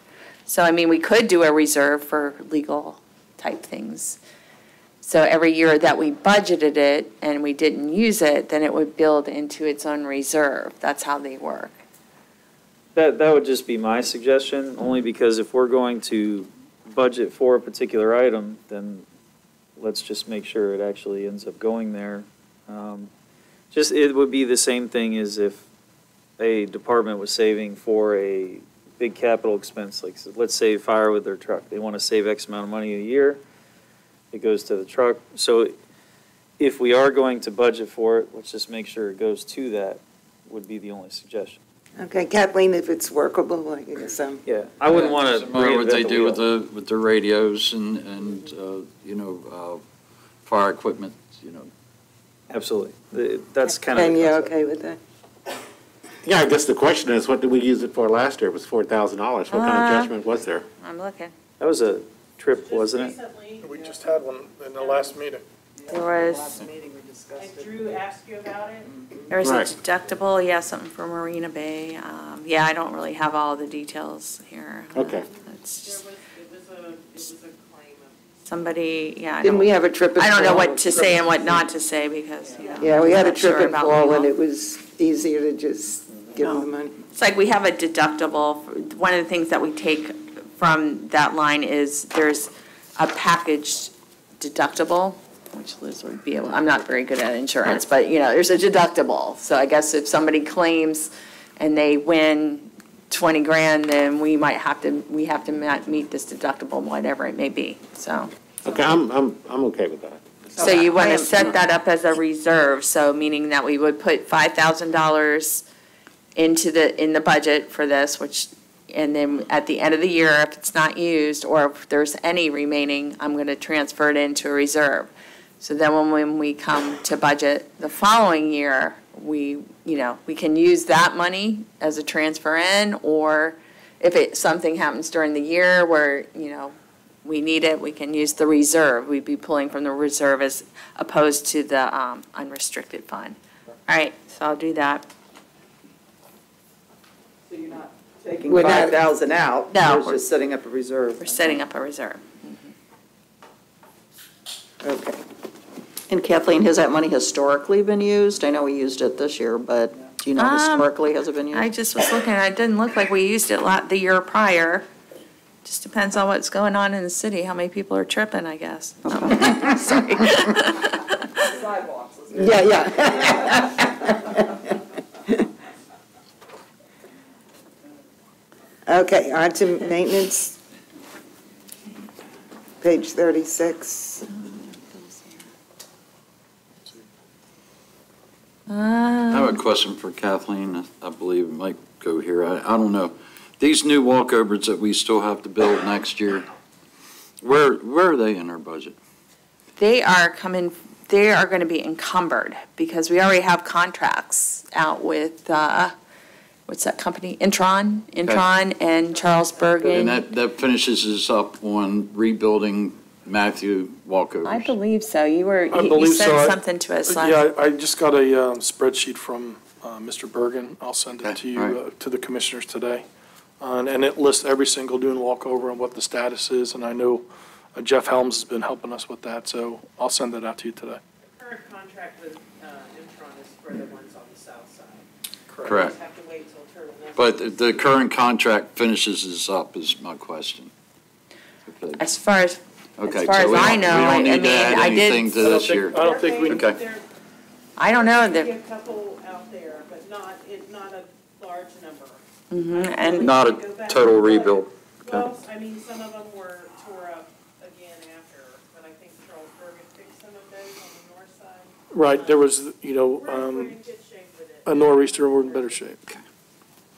Just want to make sure it wasn't a surprise later on in the year. No, I haven't touched that paperwork for about 4 months, so it's out of sight, out of mind right now. 'Cause I know Turtle didn't you Nesting say there season. was going to be some increases though?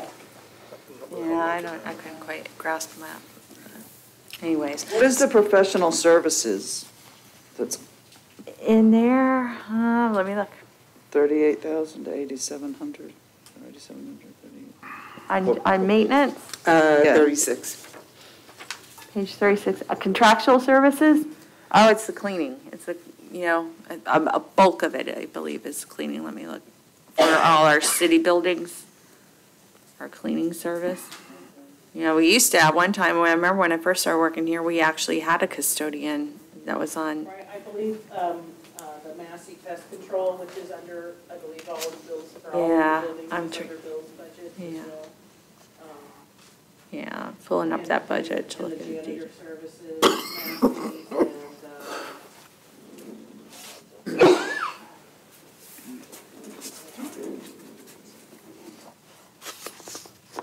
Yeah, I'm pulling it. Yeah, Clearwater, AC maintenance contract, and also fire inspection, I believe is for the, what do you call it? Fire extinguisher, yeah, those kind of things. This year, current to date, we have spent 46,000, so I'm sure there's a few things that, we have ongoing, of course, I know there'll be at least 2 more payments for the cleaning, and so. Mm-hmm. We're actually at $3,500 a month for that. Bathrooms? No, that's extra, Okay. well, sometimes. right now, it's been extra because of COVID, because you Mm-hmm. set up additional cleanings because of COVID, so, but that we're hoping to get reimbursed from the CARES Act, so. Yeah, we are getting, that is part of the 69,000, so that's some of the extra stuff that we had to do like that is coming back from the CARES Act money, which is exciting. Except for all the paperwork you have to do Except to for all the get there. paperwork, but the good part is the county is taking on the responsibility of the audit and all that with, like when we get audited, I have to dredge up all that FEMA paperwork again and, find everything and, so this way it's on them. We just get the money. No, they just did a bill if we submitted something, didn't send it back as correct. Right. It was in that contract, that interlocal. Mm-hmm. But yeah, we went through it. We submitted it was a little over 70,000. There was only a few things they didn't agree with, so it's not bad. Not bad. So the repairs and maintenance, you're suggesting cutting 7,500? Yeah, I mean, Do we know- we're trying to find places to cut. Right, do we know what those won't get repaired and maintained? I don't know if Bill has an actual, I'm sure he does. He's not here though. But I don't know how he plans things like this.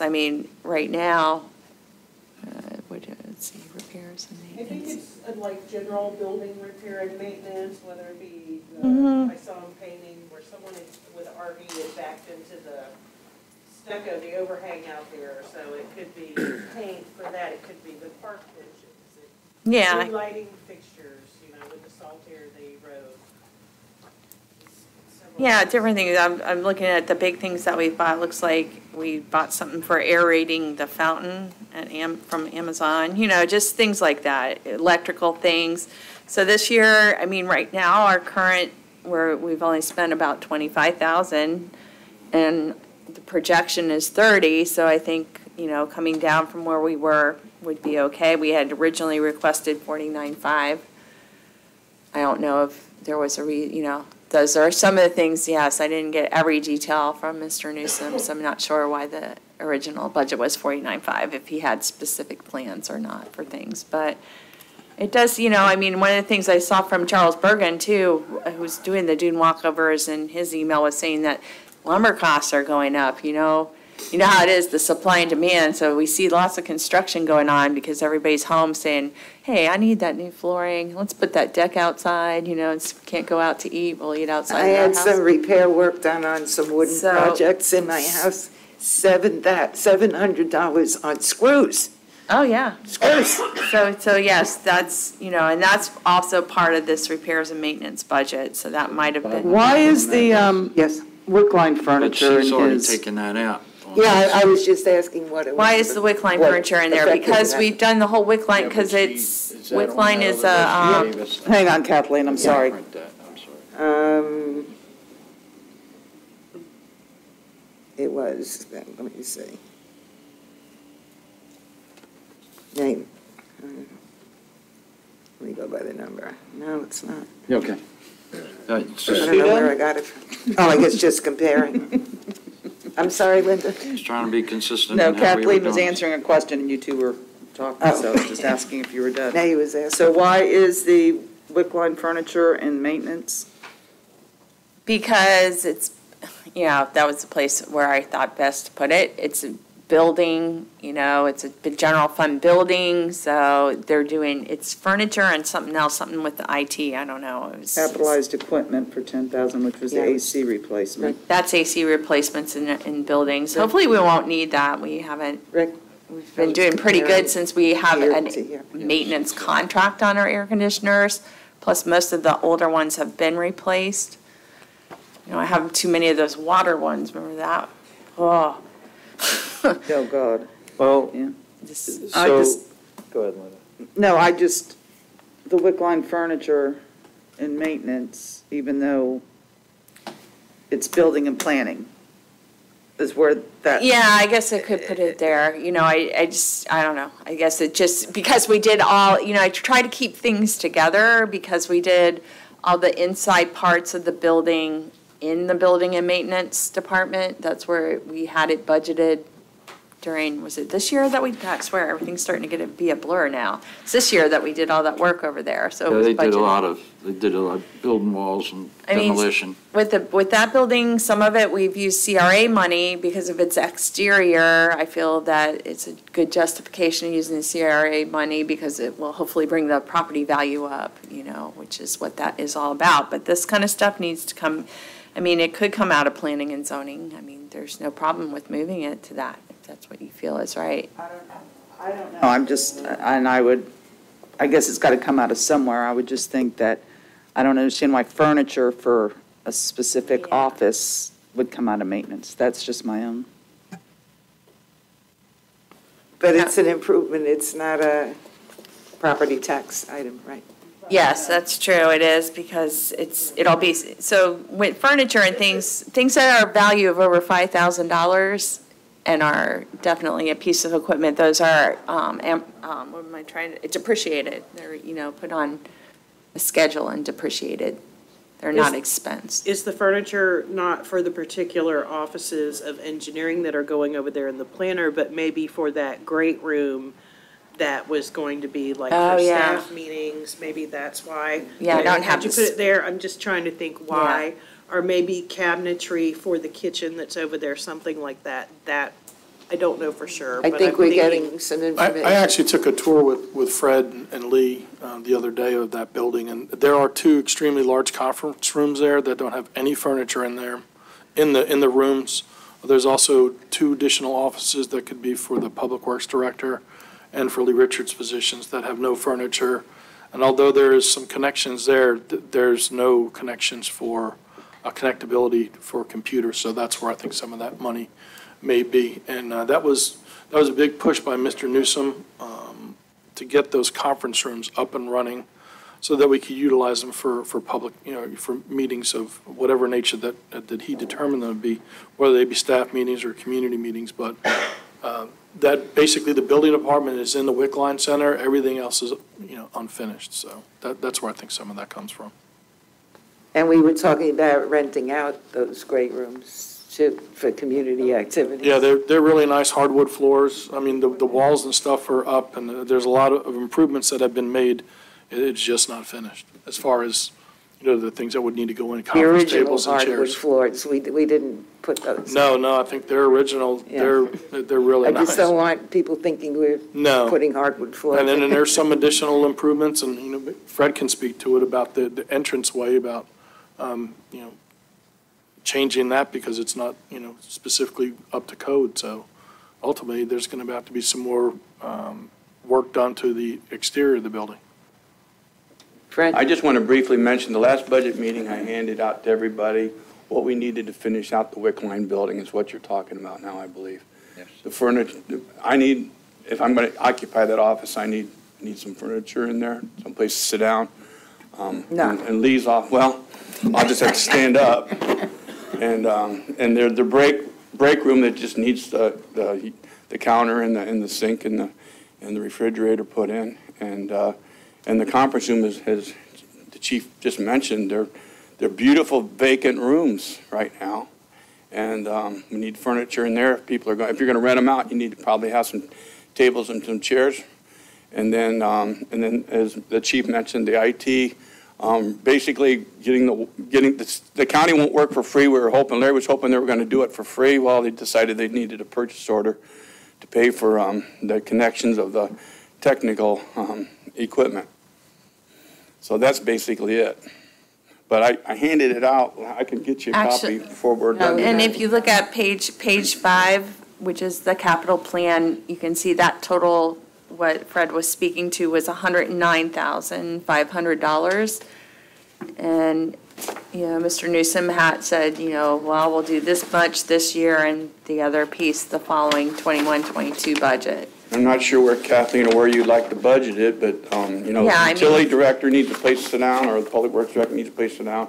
So it's kind of a combination, engineering, planning, because Lee does planning, and then in the conference room, so it's kind of a general also. Yeah, it is, it is tricky with, we have people that work in multi-funds too, but I feel like it's assets, it's a building and the general fund, so that's where I thought was good, but I'm open to moving it anywhere. Okay, like I said, it's confusing to me why furniture's in maintenance. That's all. Right, I get it. And it's not part of the mill rate anyway. No, it's not, and, Okay, no, I'm not. Do you have it? We got it, Linda. Okay. Eric? Did we figure out what the capitalized equipment was? I know we talked about the 22,000. It's air conditioners. That's what we were just talking about. So we're budgeting for an air conditioner that we might or might not replace. Are we going to replace it? Because we're budgeting for it. Well, that would be a question for Bill, but.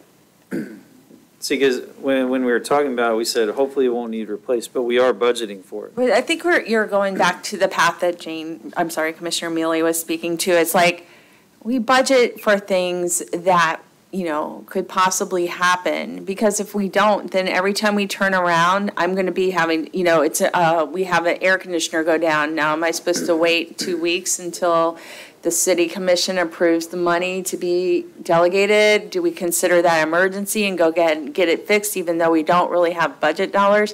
That's part of the reason. And again, getting back to the good stewardship, this stuff is not, I don't take that fight. See the way the book is separated on each page? You have like total salaries and benefits, total operations, and then you have total capital improvement equipments. When a department head comes to me and they're like, I need money because we need to do an additional cleaning of this building, and I don't have it in this contractual services line. I make them look within their operations to find money, because it's all in the same boat. Does that make sense to everybody? So I don't say, oh, we're not hiring this person right away, so go ahead and take that $3,000 out of salaries and put it in contractual. Oh, we're not going to buy this air conditioner? Go ahead and take it out of there and put it there. It's like, if it's for a capital piece of equipment, I personally do, I have the rules. And if it does need to be moved, then it needs, it automatically goes through me and then whoever is the city manager, every purchase, because the city manager is the purchasing agent for the city. So that's what I'm just trying to write home, that this stuff, we do have controls. It's not, we're not going to use a $5,000 air conditioner to give somebody a raise. Yes? Nor was that said. Well, if I can just finish this real Okay. quick. So let's say it lasts the year and we don't replace it. Where does the money go? It goes back into reserves. Okay, and then it goes out next year. Or are we going to budget for it again next year? Possibly. If we have air conditioners that are getting The older. thing is, I don't think it's I believe, for any one, it could be one of any number of air conditioners, not one specific one. Am I correct? Mm-hmm. We're It's talking two about air. all the city buildings Uh-huh. and a salt environment that air conditioners don't live in very well. So it's just an insurance policy for any number of air conditioners that could go down, not just one specific one. I believe that was. Is that correct? Alan? Yes, sir, but I believe that was kind of earmarked for over at the library. They're still on that water exchange, air conditioning type system, and there's been maintenance and upkeep issues with that, and of course, I think that's the only one that's left to switch over, and that's probably where we're Yeah, at. I was going to say, I thought I remembered Bill talking about the one at the library. Right, and then, so that's the concern, is we budget $10,000, if it lasts the year, the money goes into reserves, then we're gonna turn around and budget it again? And then Next the year? money comes out of reserves. Remember that on the budget summary page, all these items that are in capital improvements and equipment are part of the transfer back out of reserves. So it gets held? Yes. Okay, that was, We don't that make was a it, concern. yeah, we don't make a reserve for each and every little item, but yes, if we don't do, anything that's capital, we generally are taking out of reserves to, just in order to keep mill rates at a reasonable level. I just had another comment on the page, but Rick, you had something. No, that's all right, I already said it.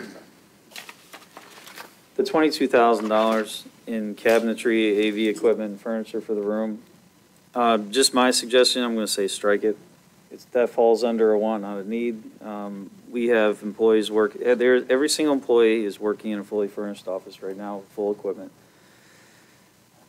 Doesn't need to happen this year, especially not $22,000 in AV equipment and furniture. So you're going to tell Fred to move over to his new office? I'm gonna tell Fred to stay in the office he's got. Yeah, I mean, there's 100 different combinations that you can do that don't involve spending $22,000 on AV equipment and conference room furniture. That's just my 2 cents. I think we have already gotten very high with our expenses on this building. It is starting to become a Goliath. We also have, and to Chief's point, we have almost $90,000 budgeted next year to handle the front entrance and some of the other things. But just my one opinion, I think this particular year for one, and the amount, I don't agree with either one of them. That's all. Anybody else? Okay. I would just like to encourage you to keep the AV equipment money in there. That also has upgrades for the building department who's currently in that building. They have, it's not AV equipment, should I say, it's IT equipment. They are functioning with what they have, but they do need some upgrades. So part of that was included in there. Also, if you want to rent that room to have Wi-Fi services available in there, data line connections, that all adds to what's in that room. Say if you had a wedding reception in there and your DJ, they don't always have everything downloaded on their equipment. They might pull it from Wi-Fi or whatever. It's just a thought. The furniture doesn't matter to me. I'm kind of in agreement for that in a way, but the IT equipment, and I don't know if it's broken down in there, how much was needed for that. Oh, yeah, I think it was 6,000 for that, 6,000 for that, and 16,000 for the furniture. And that way too, they could also, if the IT equipment was moved in, if they had to, they could move over there with their existing furniture and function. I think that's a great suggestion.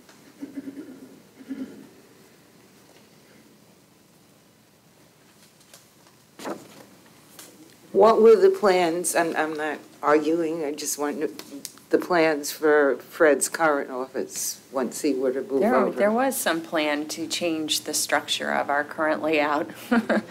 I thought at one time we were thinking about doing the city manager office back there and Larry was talking about moving back there and having a conference room to meet with residents or officials or whoever.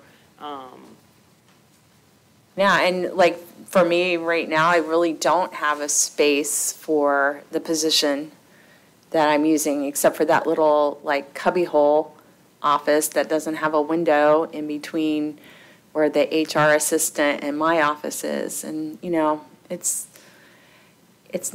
functional, but it's. You mean where Kay used to? Where Kay used to sit, yeah. I mean, it's functional, but not really,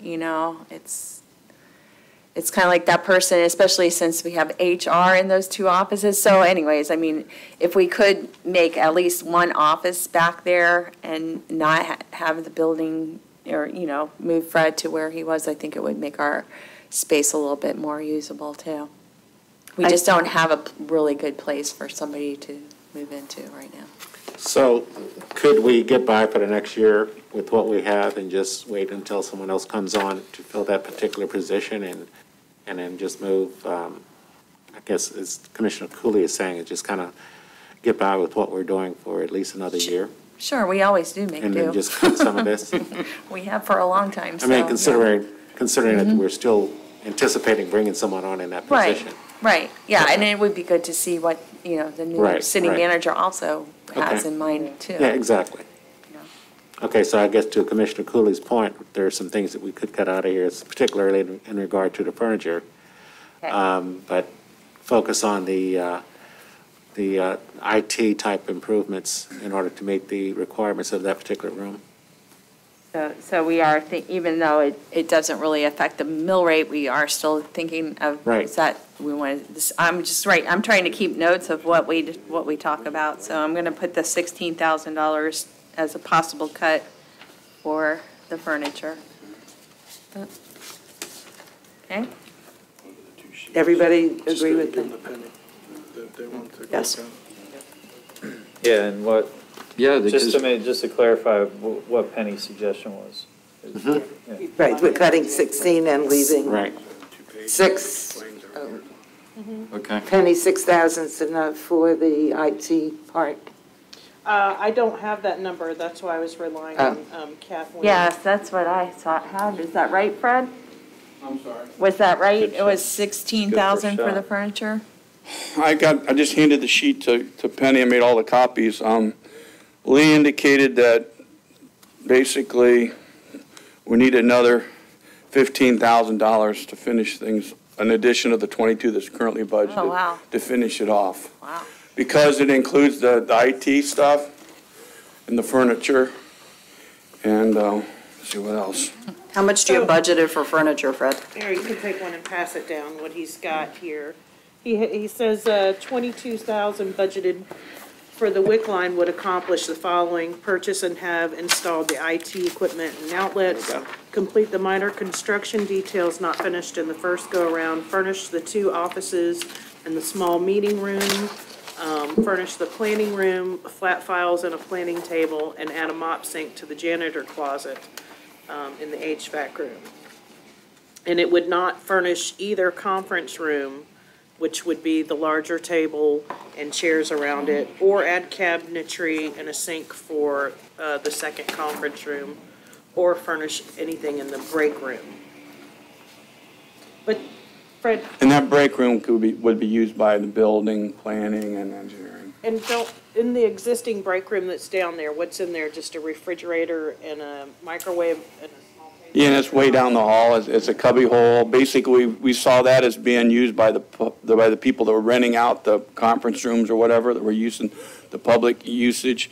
And the one at the south end, the one that's unfinished currently would be an employee break room for all the building, the planners and the engineers, and anybody else that would come over there.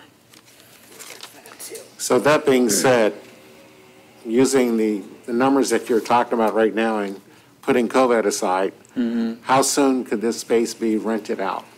If we were to, at about how much? To be realistic, probably a couple months. It would, take a month to get things under contract, get it in, probably a couple months. Okay. Chief, Commissioner Bryan. It's been sitting there unfinished for 3-4 months now. There was previous discussions about renting that out, and there was a lot of pushback from the city manager and a couple other folks about security in the building. Because that would involve, you have to have special, you gotta subdivide the building. And, That door was installed. It is secured, so it could be subdivided.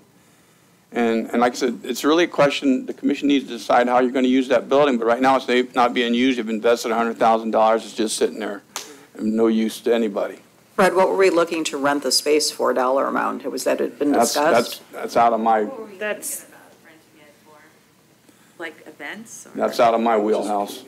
that was the discussion. And currently in our code of ordinance, I believe under recreation, there's a table set up for rentals of the rooms that would have to be readdressed because that was more when they were smaller rooms and it was for like Al-Anon and AA would meet in there. Right. And when the Montessori school moved in, we stopped doing that. They'd still do some Al-Anon. And currently, right now, the Salty Church has an agreement to use that building on Sundays and maybe one night through the week, I'm not sure. But they did that it was like in exchange for work to be done on the senior center building. They're doing all that facade work and paying for that. Right, correct. Well, according to this list we just got, it does not include furniture for the conference room. So how are we going to rent something out that doesn't have any furniture? Unless it's exercise people or something like that. And I don't think we have people banging our doors down to rent space. No, the calls I get that I have to decline or for someone looking for an area to have a wedding reception or something. Conference rooms, chairs and tables aren't that expensive though. Are they? Depends on what size table you're talking about, Fred. Okay. For a large table, you're looking at starting rate for a cheap one's about $5,000. Okay, well, that's a question for the commission. I mean, you want these are conference rooms for community meetings or whatever. The city is paid for. We're really not using it all right now. I mean, the city government could utilize a conference room, okay, in that building. We're in a conference room. We're in a conference room. You're in the conference room here. Yeah, works fine. That's just my 2 cents. Well, for example, every time I want to meet with someone, I got to drag them in here, I guess, set up a table. Okay? 'Cause I don't have a, I think with COVID right now, too, I don't see a lot of people running to go to conference rooms to set up meetings. It's mostly Zoom or social distanced, and I don't see that happening in the next couple months where that's going to change. So I know we were all in agreement with doing this. I still think it's a good idea. I just don't know that right now is the time to do it. So we should move along and just, I guess, take the 16,000. If things change during the year, then possibly we come back with a budget amendment. So there you have it. Why do we always pick days they're cutting grass? Well, I don't want to know why they cut grass on the days we pick. That would be the beauty of having our Parks Department back again. Just a little Tell them to go away. Just saying, I missed our Parks Come back Department. tomorrow, guys. All right, I'm sorry, with the lawnmower, I was having difficulty. I was just saying that, you guys have tossed around taking out the $16,000 for furniture, leaving $6,000 in for the IT stuff that needs to happen. And if things change during the year, then we would just have to come back and amend the budget. I mean, I guess if we decide that we have, maybe COVID lives and we have a good plan as to how we might be able to make some revenue off of this and it would be worth furnishing it, But I think we need to move along for this exercise. Just saying. Just one comment to piggyback off Linda. I think it's in everybody's best interest to let the new city manager decide the direction of the building. Yeah, I like that. And put it in a holding pattern, including all the construction, because that could change too. And because it has always kind of been in a murky area of what to do with the building. We never decided that. I think to do it this year, it's just not necessary, and we could end up actually, depending on the city manager, we could end up backtracking on it if it's built out not in a way that fits, what the long-term real vision of it is. It would just be good to have a city manager do a pro forma, have a long-term plan for it, be real smart and methodical about the approach versus just throwing money at it. This particular building has gotten way expensive really quick. And that's for all intents and purposes, it's not a necessity. Not doing this will not put anything behind. agreed. But we're going to still put the IT stuff in. Yes. Yeah. Okay.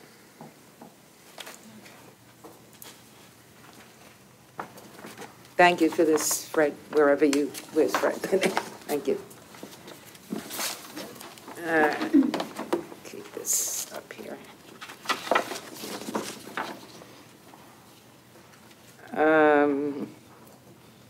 So we're moving on to general government, page 37.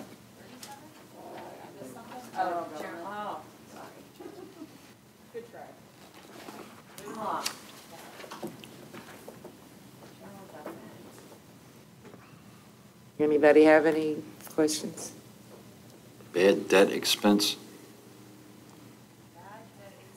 That is for, That is for utility billing, because if we have to write things off, part of the utility bills include that tax, which is revenue for a general fund.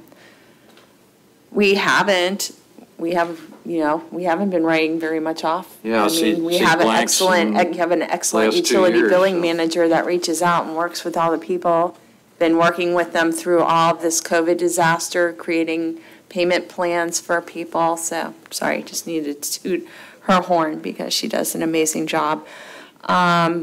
This is I won't call it a catch-all, but this is kind of the portion of the general fund budget where things that you can't really divide into each department because it makes my accounting a nightmare are put here. So we have in here like our animal control budget, which, we're looking at a huge increase. I mean, I don't know. The only other, I'm sorry, I took over the table here, so you guys can go. Did you guys have comments on this that you wanted to talk about? The only thing that I thought of is that after because I put extra money into the budget across all the funds for the audit, and now that we've opened the audits, I could say we could reduce this department by $10,000 for audit, because we didn't get any bids that were, I thought I had budgeted about 60,000. Yeah, that's right. Oh, contractual services? It would be audit. It's, Okay, specific line, But you okay. have budgeted 38. right, that's what I'm saying, we could drop that down to 28 because of the price that came in. Because we budget with it, because they audit utilities, they audit all of our funds, so it's split out between all the funds. So to drop it down, our highest cost for the ones that we are exploring was less than 50, was about 50, so that's why I'm saying we can cut that. Cut 10,000 out of that. Why do we have reserved for salary increases? That is something that our city manager put in there, and that was also on the list of cuts. That was just always a kind of a contingency fund if somebody did exemplary work, or, it was, so the city, that's how our city manager felt that, you give him a budget and he's gonna run the city with it. So he needed to have he didn't want to have to do a budget amendment in order to give a person in the general fund an increase in wages. So, not really anything we've used, though, in the past. I think I will be coming to you as part of the amendment this year for it, though, because it was used. But that is something that was on the list that you got as cutting. I'm confused, not that I don't think people deserve money, but I thought the way we set it this year, a 2% increase. Right. Which not everybody gets, because part of it is dependent on their evaluations. Mm-hmm. So I would think that anything other than 2% was lower, because maybe the evaluations weren't good. So somewhere along the way, the city manager could just say, Well, I'm going to give you more, because So you is were a it good correlated? person. you guys know that our city manager, he he wanted you to give him a budget that he ran the ship with, not that he had to come back every time he wanted to do something. That was just his style, and that's why And I this amount agree was with in the there. premise, except that with salaries, Right. I'm sure there's other staff members that agree with what you're saying too, because it So is is this more different. like a bonus type? No. Or is it? We never used it before. This year, I might need it as part of my amendment for the end of the year, because we did have some increases to salaries. That's all I can say on that there were right now. salary increases above what was budgeted this year. I'm not criticizing you, I'm asking, I don't Yes, understand. the answer is yes, okay. Okay. Madam Chair? Well, can I All right, finish, go ahead. because it'll go away. Could we not budget for Yes, next year? that was on the list of cuts. Okay, you said you're gonna have something for this year, but, Possibly, I'm not sure. Okay. I can't tell till we get to the end of the year. all right. If, So we you know. could not budget for it? Yes. Okay. I'm sorry, Ken. No, that's okay. I'm just trying to think ahead here, and that's what I usually do, is I try to project ahead. We're going to hire a new city manager, and a new city manager is going to have to live with this, and with what we're budgeting. So if the new city manager comes in and he has an exemplary employee that's doing great, putting in overtime, working their butts off, and they say, you know what, I'm not going to do this anymore because I'm not getting paid enough. Is he going to have to come back and say, I need an amendment in order to pay my manager more money? Mm-hmm. I think, just my view as far as is projecting ahead, I think it's not a lot of money. I mean, we could put half of that in there or something. But I think there needs to be something there to at least give the manager that flexibility of being able to work with their staff, because that's what that executive branch is doing in order to be able to compensate someone, maybe not, who's doing an exemplary job, and may say, you know what, I'm out of here because I'm putting in too many hours, I don't have enough. I think in public employment, that's one of the things that happens. I could have been the best teacher ever, ever, ever, and what that salary schedule said, that's how much I made.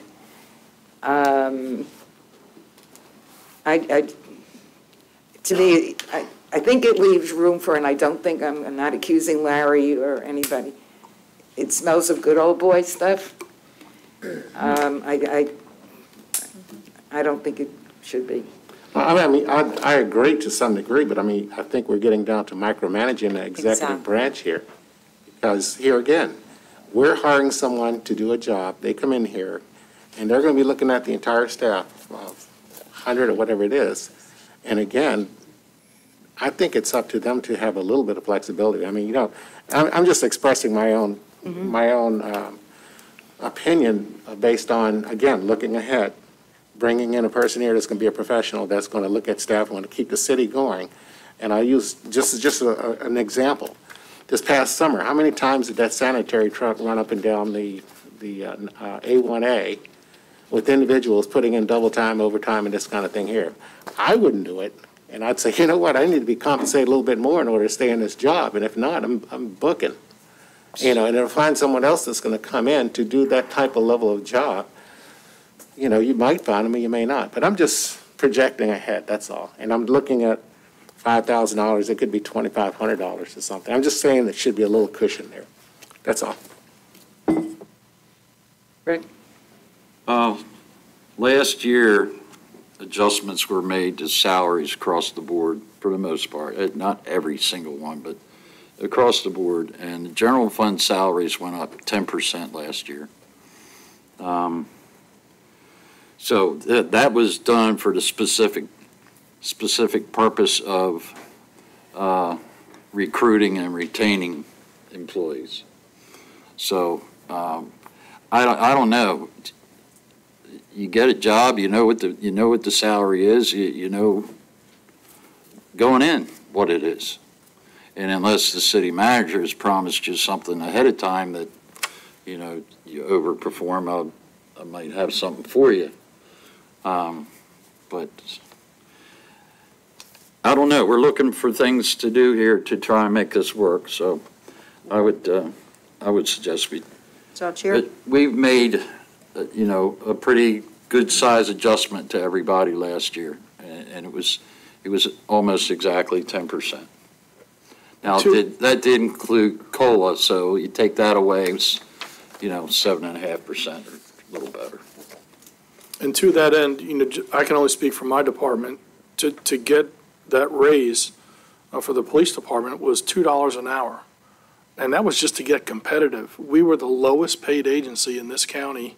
The only agency in the 7th Judicial Circuit, I think that was less than us, was Palatka. So that was just to get competitive. It's not like we're at the top of the food chain. We want to get the best candidates possible. So it's not, we're at the middle of the pack now as opposed to being at the bottom. And we're gracious for that increase. But we were lacking way behind the curve when it came to pay. So I just wanted to make it clear that, we greatly appreciated that raise, but that raise was just to get us competitive, to get the best candidates possible to serve our citizens. But to your point, it made us competitive. It made us. It made us competitive. Correct. So, and Debbie, you want? yeah, thanks. I see it both ways. It's such a small dollar amount, to Ken's point. If we cut it in half, just have it out there as opposed to getting rid of it would be my suggestion. If it's not used, it's not used. Well, Sorry. really, I mean, it can go, you're absolutely right. It can go multiple ways. It's just a thought process, is what's driving it, is what type of logic we're going to apply to it. Taking it out is not saying no, it's just saying it needs to be done as an amendment versus not done at all, leaving, and it's not a big dollar amount. So, but it's just, do we want to, the real question becomes, do we want to have the city manager just bring it to us as a budget amendment? Or do we not want to bother with that? This is the only one that I've seen that in, is in general government. I haven't seen it in any of the other funds. Well, because it goes across, it goes across all funds. It's all the staff. It's all staff. You can't tie it to a department. Well, I'm talking about our other employees. The utility fund, the sanitation that he was just talking about. All our other funds don't have this contingency in here. So how is it fair to this group of people and not the rest of the employees? So I don't know why we're keeping a reserve for only a partial number of our employees. And to Commissioner Bryant's point, $5,000, I mean, in the grand scheme of things, is not a lot, but just my recommendation would be leave it as it is, which would give your future city manager, him or her, the leeway to utilize that with their vision, like the mayor talked about with the strategic plan. And if he or she thought that money amount should be rolled over to something else, I think that's the city manager's decision to either utilize it or to determine that we don't need it, as opposed to coming back with a budget amendment. I have a comment about different topics. Go ahead. This is just a different topic, same page. Well, can we decide what we're doing with that 5,000? Yes, absolutely. And I'm not trying to cut you No, off. you're fine. Debbie, I think I heard you say that you want to cut it in half? My recommendation is to cut it in half or leave it as is. Okay, Eric, I forgot already what you said.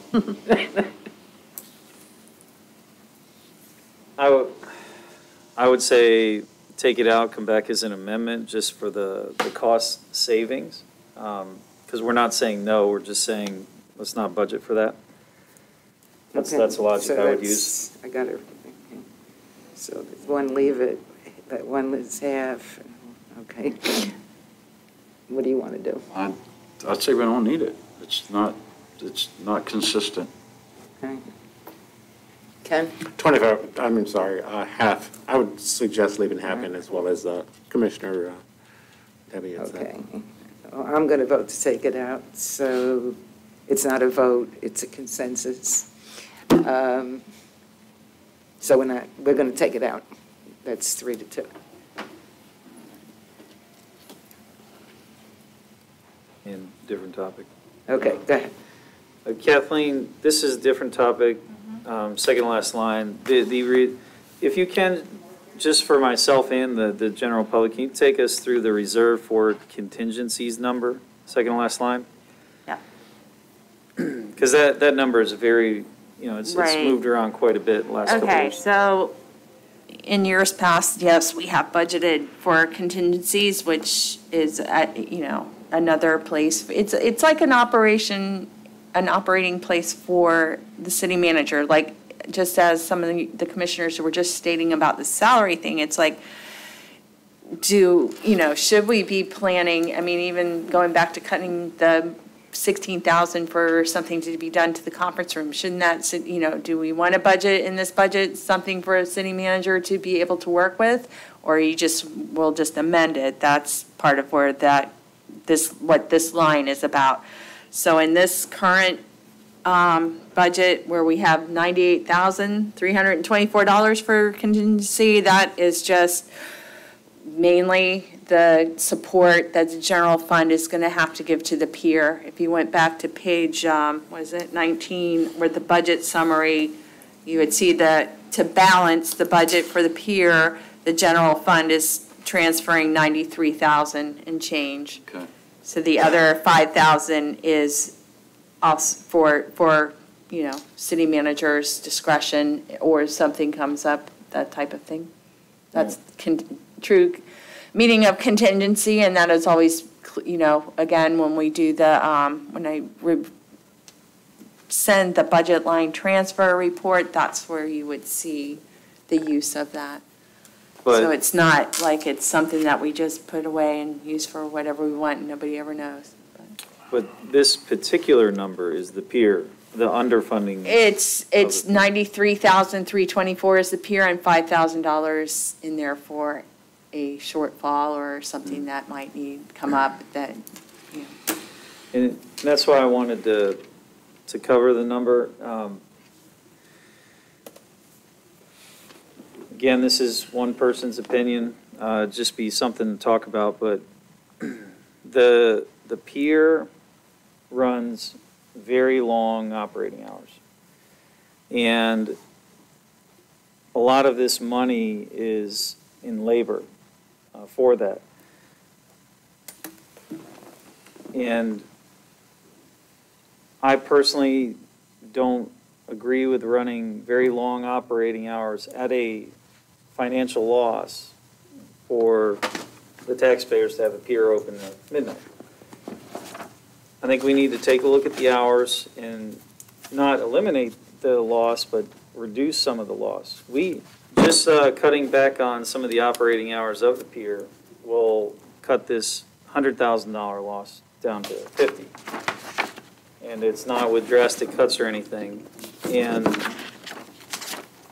this is one of those things, what our citizens are paying for the pier to be open, are they getting the return on it? Because we are taking $93,000 of budgeted money, which, Kathleen, correct me if I'm wrong, this is mill rate money, right? Well, again, you have to remember that the general fund is supported 40% other revenues, 60%. So, I mean, you could say 60% of it maybe, Okay, fair. That's why it's, nothing's really restricted for this, but this is, this is set up as a transfer. So this money is not just going over to the pier fund, bye, never see you again. We are setting it up, so hopefully if we can come up with a way, maybe with the future of the pier, the new pier, to make the money to pay back the general fund, and that will always be on the books, But to clarify, the pier was closed since March? Yeah, the pier's been closed, Well, it was closed, but it was not closed for, 6 months. It was closed for maybe 30, 45 days. Is it still a reduced number of people though? Yeah, we're only at 50% It's still at capacity. 50%. Right, but we've never exceeded what the capacity level was on there, so. Well, there's a couple different issues. We're at 50% capacity. We were closed for over a month. I know that pier was Yeah. closed. It was for a month. probably 6 weeks. It was That was the February. last thing to open. right. The beach opened before the pier opened. Correct, and the boardwalk, the pier and the Yeah, pier was so the that last one was that opened. Trust me, maybe it seemed longer because all the phone calls I got, however. It was longer, but we did, when we reopened, we were only open until 6 o'clock. It's only recently that we said to go to 9 o'clock or whatever, because. Right, it's I to think we 6 went back o'clock to now. midnight, didn't we? No, it's No. still at 6 still o'clock now. 6 And o'clock. I asked Liz to have maintenance. Right now, the way the pier operates is no one's allowed to go in the pier and bait shop Right, because of COVID. So what I've asked maintenance to do is look and find out how much a Dutch door costs. So you could actually close that door, leave the top part open, and instead of having 2 pier attendants working, which there are right now, cut it back to 1. So we could expand the hours. but we haven't, what I'm saying is, we've only been open till 6, so therefore, we're not taking in additional money for walkouts, for people fishing, so we're not paying out additional labor because we're closed earlier. Right. Except you're saying we have to have 2 on because Right, of. that's where the Right. expense comes in. Instead of 1 pier attendant until midnight, we're working 2 pier attendants. Plus, we've had no special events, we've had, there's a lot of reason, and the insurance has gone up. Right, and the insurance is the Tremendously. big thing. Again, with the transparency issue, I discussed it with Kathleen and with Liz at maybe some point in the future when the new city manager gets here, is we need to get out of the pier and bait shop business. You know, we talk about, increasing business to the local community. If somebody wants a bag of chips, there's a 7-Eleven right across the street. If somebody wants a Flagler Beach t-shirt, I'm sure Michelle Brown would be more than happy to sell them a t-shirt. She's right behind Finn's, and Al's Bait and Tackle Shop is right around the corner. So at some point, do we want to get away from having our own pier and bait shop? I think that's definitely something that needs to be explored, and then rent that space out to somebody else. That once, that one over The cost in the pier and bait shop in employee salaries, whether they're part-time or not, full-time with benefits, I mean, it's something, at least in the future, I think needs to be looked at. I agree with that, but as far as the hours go, in the meantime, Buzz was telling us that his best money hours was between 7 and 9. That's when he gets the majority of his walkouts, and so, but trimming the hours from 12 back to 9, it's got to add up to some degree. But I agree with Matt about But it does. This budget is for a pier it's basically for a pier non-COVID. This budget is for the full hours, the full operation, the whole thing. The question becomes, well, we're operating at 50% capacity right off the bat, so you're not dealing with a full operation even on its best day. So the question is, do we want to continue throwing the full Monty at we'll call it a business, just for, conversation, that's not making money? To Matt's point, it needs looked at. I think now is the time to look at it, or at least not get into the nuts and bolts of it, but say we're going to have a X% reduction in labor and we'll do the hours to match, and just make a good decision to try to reduce the bleeding now. And this will be the first round of it. And then we could, as the year goes on, when we have a city manager, we can get into more details of the whole business prospect of it. I agree. I'd like to look at it more. As a fisherman, I know that there are a lot of people that would like to be fishing at night. I mean, if there was an investment put into the pier where you had lights out there, it attracts a lot of fish at night. So the pier is between 6 and 12. Not during turtle season. I'm sorry? Not during turtle season. Well, okay, forget the turtles right now then, as far as fishing. But there are a lot of folks that would utilize the pier between 6 and 12. But I've never been a proponent of a municipality running a business. I don't think it's good.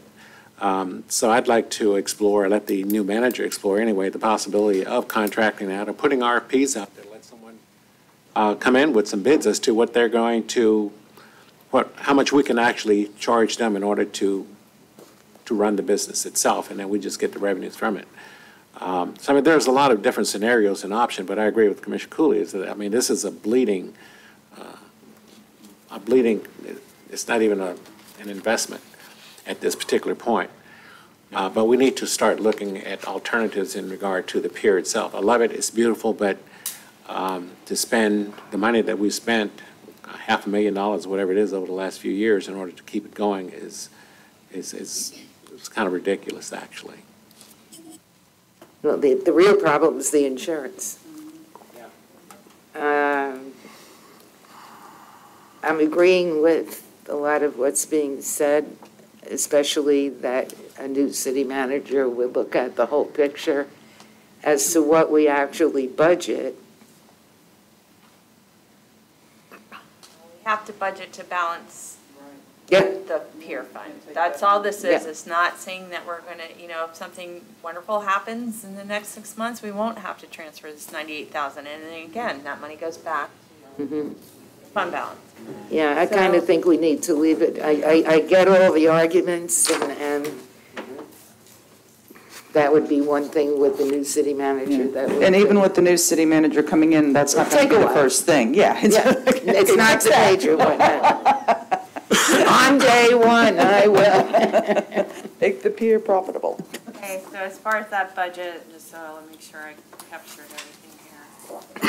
And like you said, that we're gonna cut 10,000 from audit, and we're gonna cut 5,000 from that surplus salary. Correct. Now we're good, page 47. Which is the police. I'm hearing my name. It's me. Oh, sorry. I just, as you know, we have a special meeting scheduled immediately following this at the earliest 2:30 PM. And Drew is driving over for that special good. meeting. I need to let him know by 12:30 if I think that we're going to be ready at 2:30 or if he should. And Yeah, I I think- also was to, in this, are you guys, I don't have lunch for you today. I didn't think so. I didn't know if y'all were gonna break for lunch, so I'm just trying to figure out what to tell Drew. And Can't we break at 2:30, even if we weren't done with this, do the special meeting and then come back to this? Can we take a short break before 2:30? you can do that, yes, you can. How about we have Drew bring us lunch? You can recess this at 2:30, have your special, and then, go back to this. So if that's what you'd wanna do, Yeah, I that, think- I could tell him to be here. Tell him to be here at 2:30. Okay. That's important, and to bring lunch, yeah. No, Are you gonna be taking a little girl's break anytime Yes. soon? like right around now? Little boy, little girl, whatever. I need to go to the can, okay? Now sounds like a really good time. Thank you. Everybody's up and running.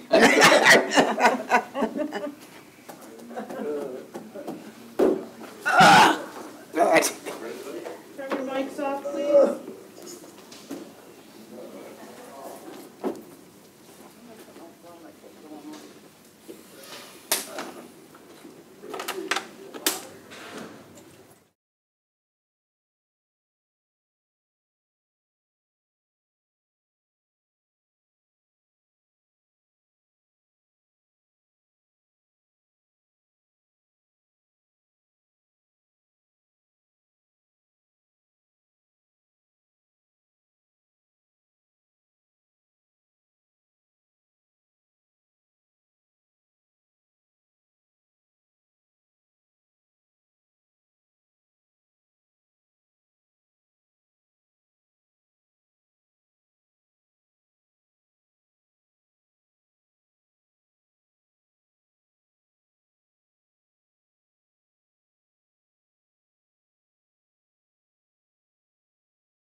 We're getting silly and it's not even noon yet.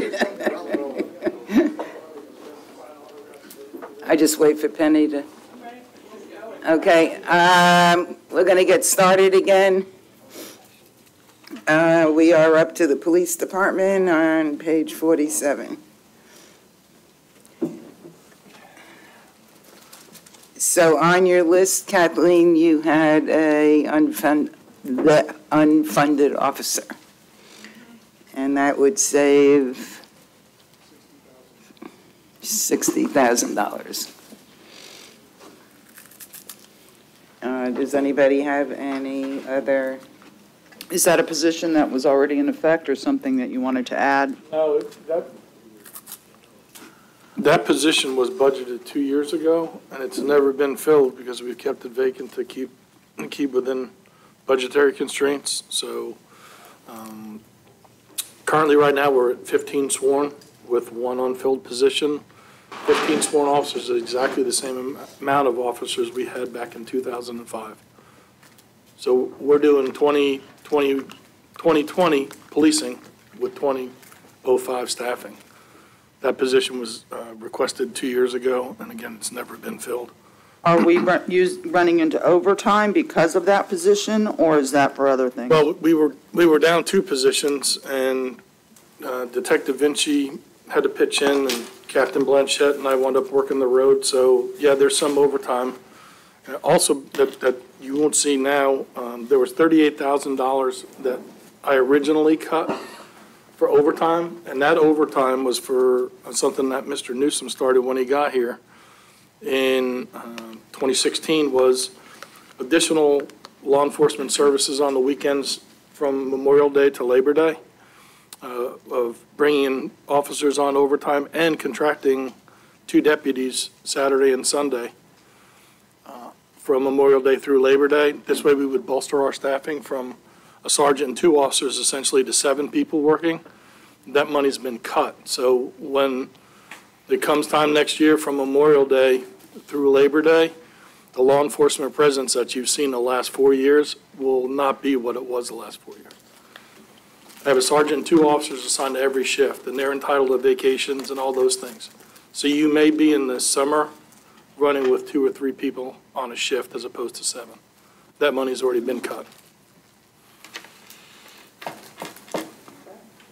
So that's not taken in consideration that you can have additional guests coming to the beaches and all as a result of increased populations. With the biggest budget in the city, and you have to make cuts, like I told you earlier, I wanted to show you where it was going to come from.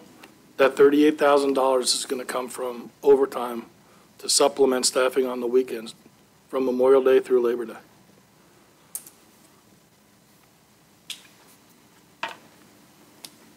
That's in addition to the $60,000. That $38,000 has already been cut from the budget. Right.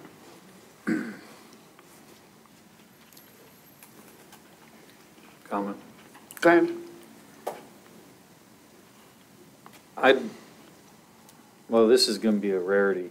I think the 38 and maybe even the officer need left in.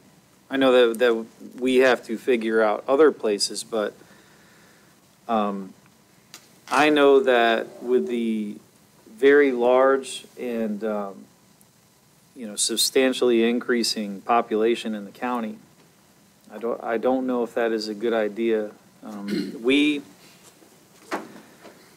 We take on a huge amount of visitors, and if we budget for anything, quality of life needs to be paramount for the citizens. Conference rooms and all that stuff, that's all things that fall under the nice umbrella, and then you get into necessary.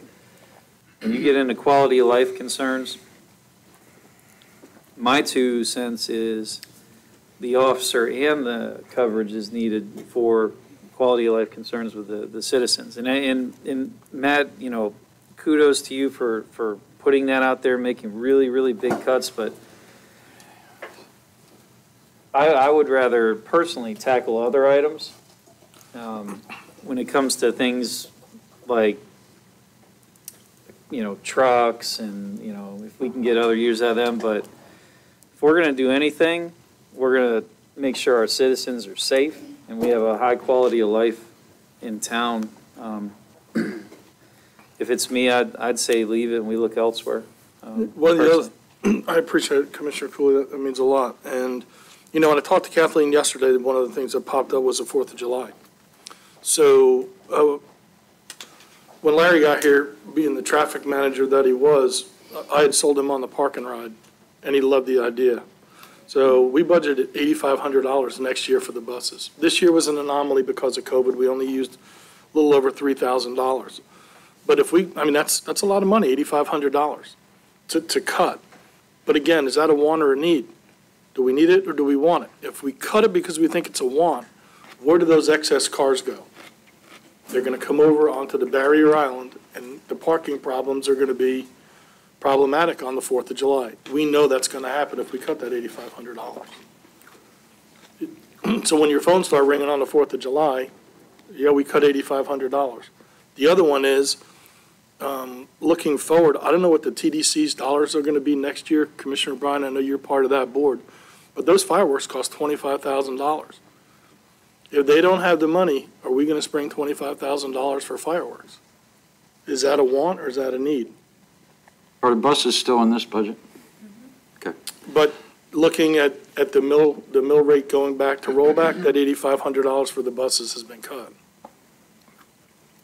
Well, and I would think that would be something that we would reach out to the county or TDC or, that the buses is for folks that don't live here.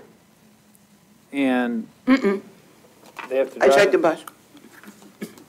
So you drive from your house to the parking area? It's so much easier to park there than park here. Well, everybody but one. But, I think we would say, hey, this had to come out. We need y'all's help. The 4th of July, I personally have some reservations about. I think the event is outgrowing our capacity. It was brought up by Larry numerous times, suggesting that it become a joint effort with Palm Coast, which is the population base at the airport, which has the capacity for it. But that's a whole different discussion. But I really think that we need to take a critical eye to our cost on the 4th of July, because TDC does chip in on they cover fireworks, but we cover, and Matt, correct me if I'm wrong, we cover law enforcement costs, and for that one day, it's around $25,000. Is it not? We do. We pay for ours, and because that situation is mutual aid, so we do not pay for the deputies that come in.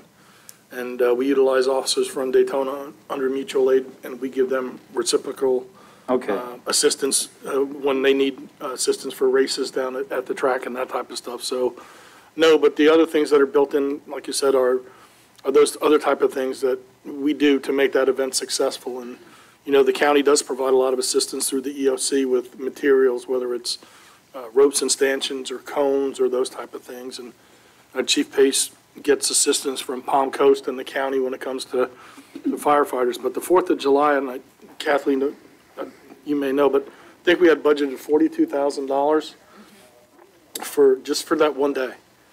And if you look at an event where it's on the 4th of July, but then Saturday and Sunday are holidays, I mean, it is big. And Larry did, he and I talked about that, about rotating with the city of Palm Coast. And again, that's something for if you're a future city manager. But when we were looking through about where you're going to make cuts, that $8,500 was one for the buses that I just told Kathleen, if we got to cut something, when you start slicing, sooner or later you're going to go through cartilage to get the bone. That's something I just figured. Again, is it substantial for the community? Yes, but on the 4th of July, keeping as many vehicles as we can on the other side of the bridge means that, there's not that much over here. So it's just a want versus a need. I I would prefer that we have the police protection during the busy times over above dealing with cars on one particular day. I don't know if you agree with that or not, but of that 38,000, how much of it would you need to really make a difference? Do you need the whole thing, or could you split that in half? I mean, half would certainly make Half is better than none, but right. like I said, the level of service, and that's if we don't have anybody that's sick or injured. Right. And, you know, Kathleen spoke to it, and I think it's really important that our workman's comp went down significantly, and that's a testament to public works folks doing their job, and firefighters and police and city staff not getting hurt. You could have that go back up, but when it comes to those services, with the biggest budget, you start looking at where am I going to be able to cut? I'm either going to have to cut people or money to pay for people. So it's not something that I wanted to do, but to get to where you wanted us to get to rollback, that's where it had to come from. Well, I'm kind of with Eric on that. I'd like to see at least some of that go back in. You talking about the overtime The money? 38,000 he's talking about. Now, that's already out of this, right? That's already been removed. It's already out of these sheets. Correct. And so is the 8,500. 8,500 is one of the ones that. It's not out yet. It's not in this budget, it's in recreation, so. Okay, but it's not on these pages. Correct, it's not on the Okay. pages in the book that Okay. you originally got. I don't know. I'd like to see some of that go back, so we have coverage here during peak times. And I have to agree. I mean, our first task is safety, health, and welfare of the citizens of the community. And you hear comments all the time about, do we need this many law enforcement officers and this kind of thing here? But I think the reason that Flagler Beach is such a safe place to live, I mean, I feel comfortable here, is because we do have a very good presence that's always out there and keeping an eye on things, and we know to call them. I agree with the two fellow commissioners. I think that, we need to make sure to continue to fund this kind of thing here. Matt, I have a question. So you took the 38,000 out already, and that's to cover additional officers from Memorial Day to Labor Day. Yes, ma'am. And you still in overtime have 57,000 budgeted. Correct. Do you think if we hire the new officers, some of that will come down, or do you feel? It will Yes, come no, down. It will come down some. Okay. It's hard to determine exactly how much. And the other thing, and I had mentioned it in the first budget workshop, is with the amount of ad hoc events that just seem to pop up now, everybody wants to have an event. Nobody wants to go through the city to schedule it, whether it's a walk over the bridge, some of those things. At some point, on-duty resources are going to get overwhelmed and they're not going to be able to handle it. The last one we had was a human trafficking walk. I came in on a Sunday to do that, just to be the police presence for that event. So it didn't cost the city any money, but at some point, we get something that's larger than 100 people. So that overtime may go towards those other type of things that just now seem to be the great way to, hey, I have a cause, and for Flagler Beach has become the place for causes. Let's just flood the city with 500 people without asking permission. We just put it on Facebook. So that was the additional money that I had put in, because we get that 16th officer. That's definitely going to help. But the other offset is these things that now just seem to just be, very popular. well, I would suggest that we put 25,000 at least back in for that. For sheriffs? Is that what he's talking about? For the overtime for The overtime. Eric, you might say For the sheriffs to pay, Chief, and this would end up being a wash, but if you were to go with your officer in the additional summer season coverage, is there a way to defer the LPRs to next year, start on that, and then we have our manpower with boots on the ground this year? We could, and the LPRs would come out of infrastructure, and I just got a quote yesterday, the the LPRs for 5 years is $129,000. The longer we wait, again, they're going to go up, and I'm absolutely fine with putting it off for another year. The big part right now, when it comes to the LPRs, is not so much the cameras themselves, it's the infrastructure. It's putting up the poles on A1A, getting power to those poles, getting additional power to the light system there on 100, because that's where some of the LPRs would go for the bridge. So a lot of that is unknown because we don't know exactly how much it's going to cost. It could come in, so I'm fine if we have to put that off for another year, absolutely. Matt, what I'm looking at on our 5-year capital plan, it says that the infrastructure for license plate readers is coming out of unrestricted general fund, Right. Yeah, it is. not That's what- infrastructure. Yeah, well, Okay. yeah, unrestricted general fund, correct. Okay.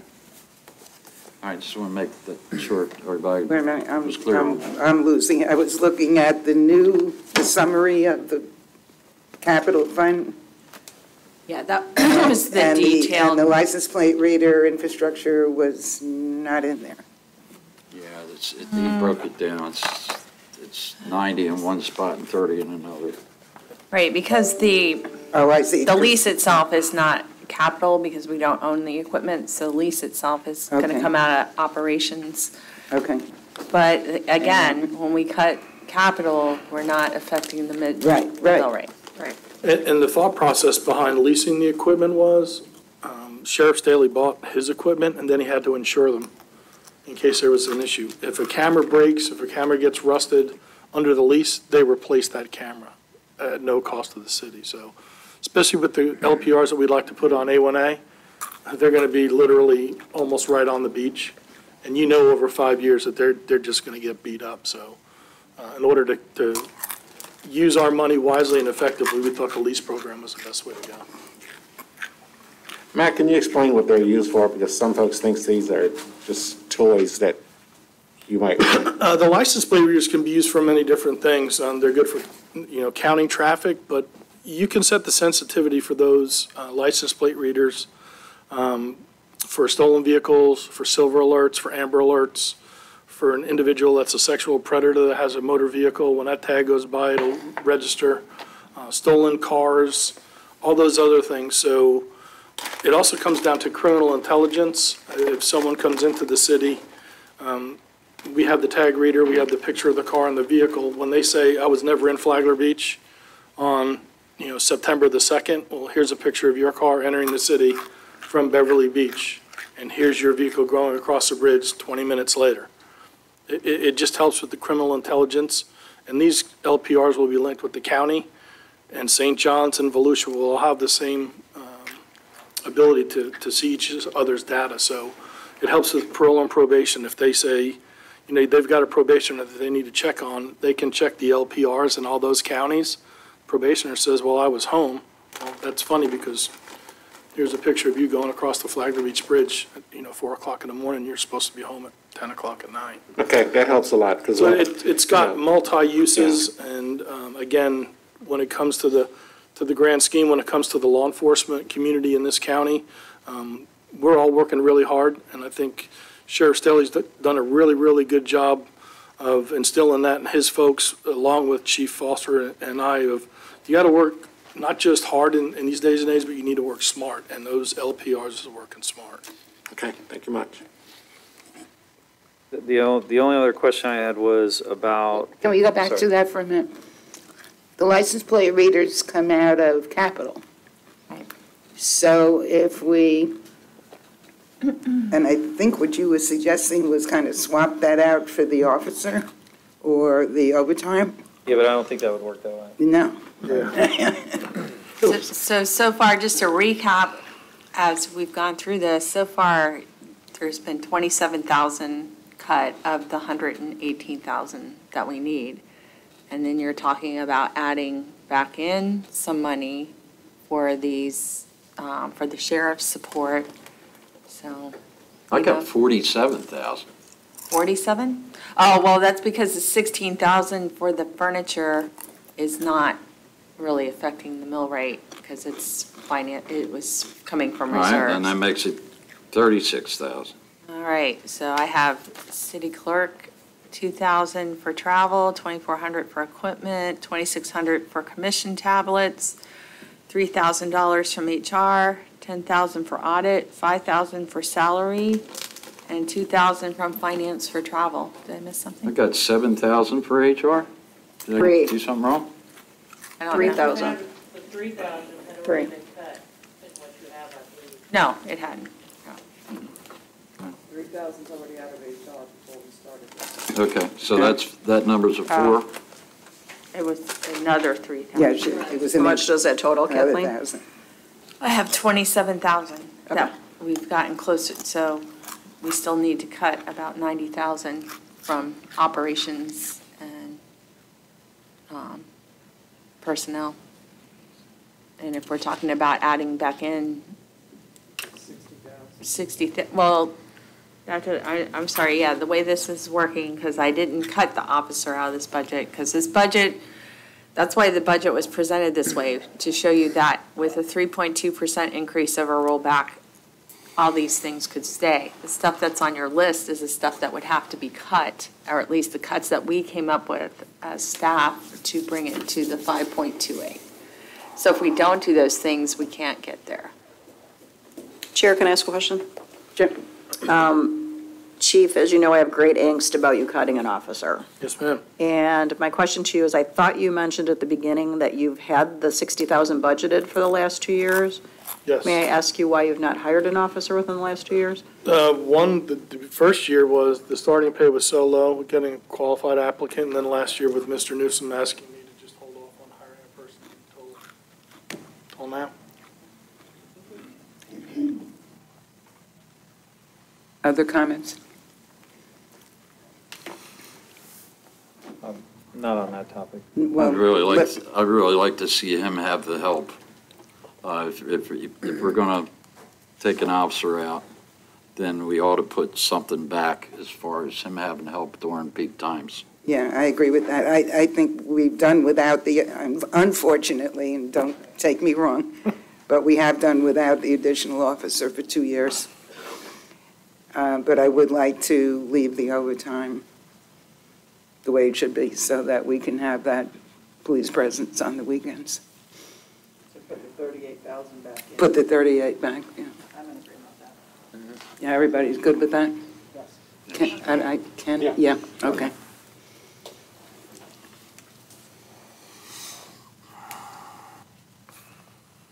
All right, you said you had something else? Yeah, just a question about vehicle repairs and maintenance, Chief. I noticed that it's gone up significantly, but we have newer vehicles that would kind of indicate that we would have less. Is there something in particular driving that number up? Not knowing if we were going to get that 16th officer, and I showed Commissioner Phillips the old Tahoes that are still in existence, and they're in bad shape. They're really, really in bad shape, so. But you in here have a vehicle budgeted, correct? Correct, and we just got two brand-new vehicles yesterday that came in. It took almost a year to get those cars. So just with the cost of maintenance going up, adding a 16th officer in an extremely old car, just wanted to, add additional monies in case the car broke down. Without the extra officer. You can trim a little bit there, but you're still running an older fleet, with the Tahoes. Well. And we'll have 2 Tahoes until next year, and then we'll finally be rid of those. And then you'll be done with Tahoes? We'll be then? done with Tahoes. And You've in been my on a opinion, it mission can't to be be soon done with enough. Tahoes. Right, and one of the things with the Tahoes, and when I showed Commissioner Phillips, was the vehicles since I've been here that we purchased now, all the lights are on the inside, they're all in the interior. And back in the day, they used to drill holes in the top and put light bars on the top. I actually had a supervisor riding down A1A that had to put his hand out because the light bar almost slid off the car due to the rusted holes in the top. It also helps with the resale if we're going to try to trade those vehicles in. And just on a side note, I did send each of our city staff an email this morning. That sergeant in particular was Sergeant Bill Champ, and his mom passed away, so. You don't want to be like the Keystone Cops. No, we don't want to be the Keystone Cop, so that's why now all the vehicles, just in case anybody didn't know why the lights are in the Right, interior. and the mileage is up there as well. And the mileage is, you're looking at over Yeah. 100,000 miles on some of these cars that we're still going to have to keep in the fleet, and that was the reason, just, mechanics prices possibly going up, those type of things. So since you spent, or it looks like you will have spent 20,000 this year, Yes, ma'am. could we cut the 26.5 down to 20 again, or you don't think so? You can cut it, I wouldn't cut it all the way down to 20. We still have a month left in this year, in this budget, so. I don't know, folks. That type of stuff is expensive. Even my car, the car that I drive, the other day, I needed an oil change, and then I needed, brakes and tires and those things. And one thing I don't want to have to do is I don't want to tell my folks to park their cars and not go out and patrol. That I don't want to do. Being a mechanic all my life and knowing what maintenance means and considering what he's given up out of his budget already, I would move to leave it in there. Okay. We have talked about being able to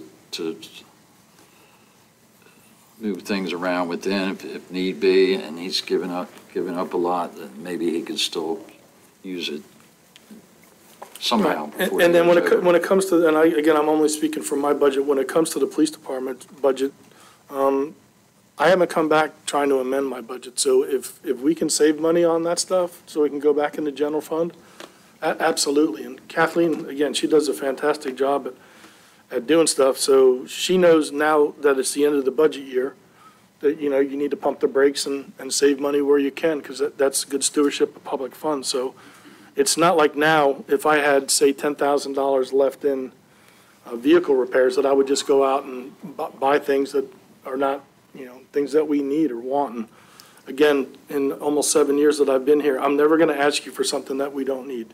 I'm not going to ask you for a popcorn machine or a fajita maker for the front lobby. But when we can cut money and Only if you save can money. charge for the use of them. Right. But when we can save money to return at the end of the year, then again, that's what we're definitely going to do. And I don't think anybody was thinking differently. No, doing this my entire adult life, I'm very passionate about what I do, and I'm proud of what we've been able to accomplish here in the last 7 years. Okay, anybody else? So we're not doing the unfunded we're having an unfunded officer. And we put back the 38,000 in overtime. And the difference is, So now, we've put cut. 38 back and take 60 out? Yeah, well, the difference is between those two is The 20. 22,645. Well, I wasn't sure if it was 60 even or not. Okay. Yeah, the benefits and everything, insurance, all that. So now, total from the budget, you've cut 49,645, so we still have 69,000 left to cut from general fund to get to roll back.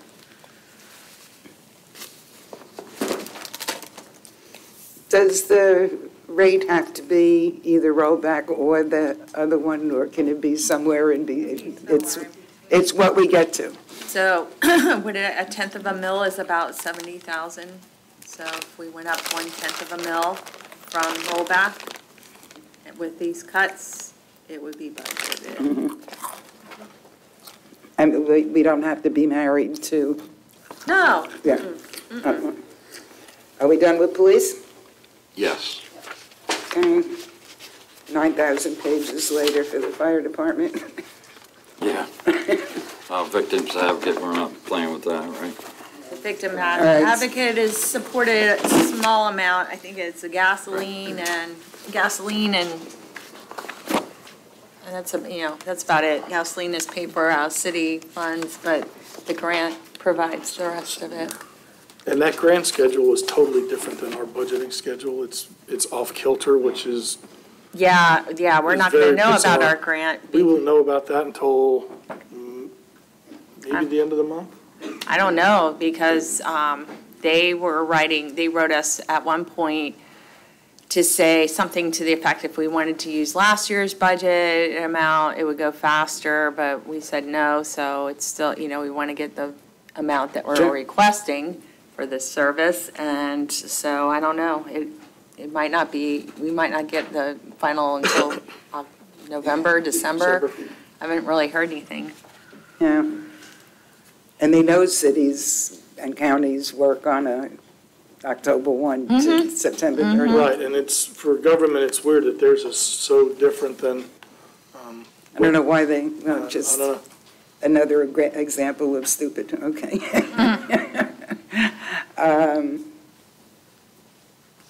All right, the 5,000 came out of where, Kathleen? That you said on your email? Oh, for fire department? Uh-uh. I'll let Bobby, will have to explain to that. I forgot. I kind of lumped it together. Yeah, oh no, we took all that out. This is something else. We took out some before we came back to this. Yeah, just, and I just wanted to be clear too, before I get into that, because it had come up a couple of times about the fire department and being cautious and increases with the fire department. I mean, just to be clear, and I went through the numbers again with Kathleen, my budget's gone down over 2% this year, and I felt like this budget was written with reason when it came in. Further than that, one of the issues, or a couple of the issues that came up after we had been in the first workshop and we had left, was the rope rescue equipment, a winch, and a wraparound bumper. That was to the tune of $9,000. That had already been scrubbed. One of the couple of the concerns that came up in last workshop was the body work, paint and body work for the squad truck. And I had got the numbers from Celico for $6,000. So what I did is I sent Kathleen an email that I would cut half of that to $3,000 and lobby the Volunteer Association for the shortage in that money as we got into the year. And also looked at, we're scheduled for 4 new computers in the department. I did talk with Flagler County IT. The likelihood of us stringing 2 more computers out for another year is doable in their mind. So I asked 2 of the computers, taking $2,000 out of that budget, coming back to Kathleen with another contribution of $5,000. And Bobby, I know that people got upset about wanting to paint the truck because it didn't match the others. Was that a cough or a laugh? Wasn't laughing. Okay, just want to make sure. I thought you had some stronger reason, I don't want to say better reason, like something's wrong Well, I mean, with the roofs. you have to keep in mind that the truck that's in question, and I am a fan of uniformity with these vehicles, Right. absolutely. But this truck that we're talking about is a 2006, and there is Bondo work and body work that needs to be done as we were doing it. If we could follow the same color scheme, then that was a perk above that. We just need to Yes, ma'am. emphasize that. Yes, that- ma'am. That paint and body work needed to be done anyway. Yes, ma'am. So while we're painting it, let's paint it to match the others. Right. We're not painting it just to No, match the others. no. Okay. No, it's a benefit thereof. Okay. I just, for the public, I wanted to get that out there. Kathleen, could I ask you a question on this? Because I got this printout from Melissa, and I just wanted to be clear on when we're looking at the bottom portion, I see the fire truck and the radios, but there was supposed to be, one of the things that we discussed was starting the reserve for air packs. That was going to be. That's part of that 49,000 Okay, all right. is That's- you got 20,000 for that in. air Okay. packs. All right, perfect. Yeah. That's all I just needed clarity on that. Okay, Rick? I know you probably explained this last time, but could you again tell us why you have a figure in here for contingencies that's never been used in the past? $15,000 that's never been in the budget before? It's been in the budget now for how many years? At least 3 or 4. 3 years. Yeah. And that, to answer your question though, Commissioner, that initially was set up to have the contingency fund because I went to Mr. Newsom and I told him that with frontline overtime, I can't make it, so I'm moving cups every year. And one of the things that we had experienced, especially with his arrival, was hurricanes coming back-to-back years. So what he said was, why don't we set up a contingency if you run into long-term or, expensive events, whether it's a hurricane, a brush fire, long-standing structure fire, anything. That's why the contingency was set up. Now, there is the liberty there.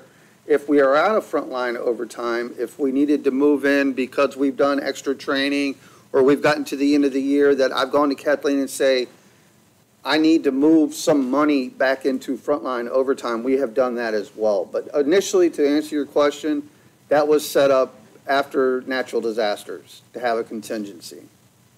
Okay, but I don't see it in any previous years. We've been doing it for, like I said. So was it a different line item before, Kathleen? or- No, I'm sorry, that's just the way it printed out, because what happens is, you don't have the original budget and the amended budget in this book. So when I move the money from the contingency fund, it leaves a 0 there, and it increases the overtime or whatever needed to be increased with that particular contingency this year. Oh, okay, so so he used that contingency money for a different line and it shows up there Right. as opposed to this spot.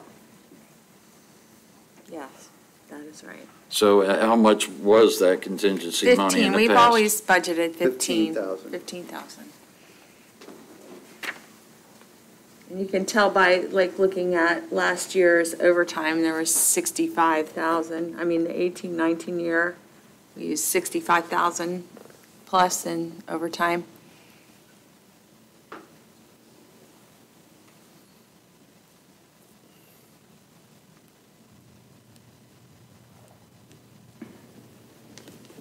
So I guess the question is, Bobby, can you put a lesser amount in the contingency? I don't feel I can. And in fact, not only do I not want to lessen contingency, I requested that frontline overtime be moved from $15,000 to $20,000 this year. With the training that we've got going on, with the last minute call offs, with losing staff members, which we've just recently had a couple guys on FMLA for 6 weeks at a time. I'm not keeping up with overtime. I'm trying everything that I can to do that, but to go in and short myself again, we tried that last year, and I ended up having to move cups, which I do, throughout this year, and work with Kathleen to make it work.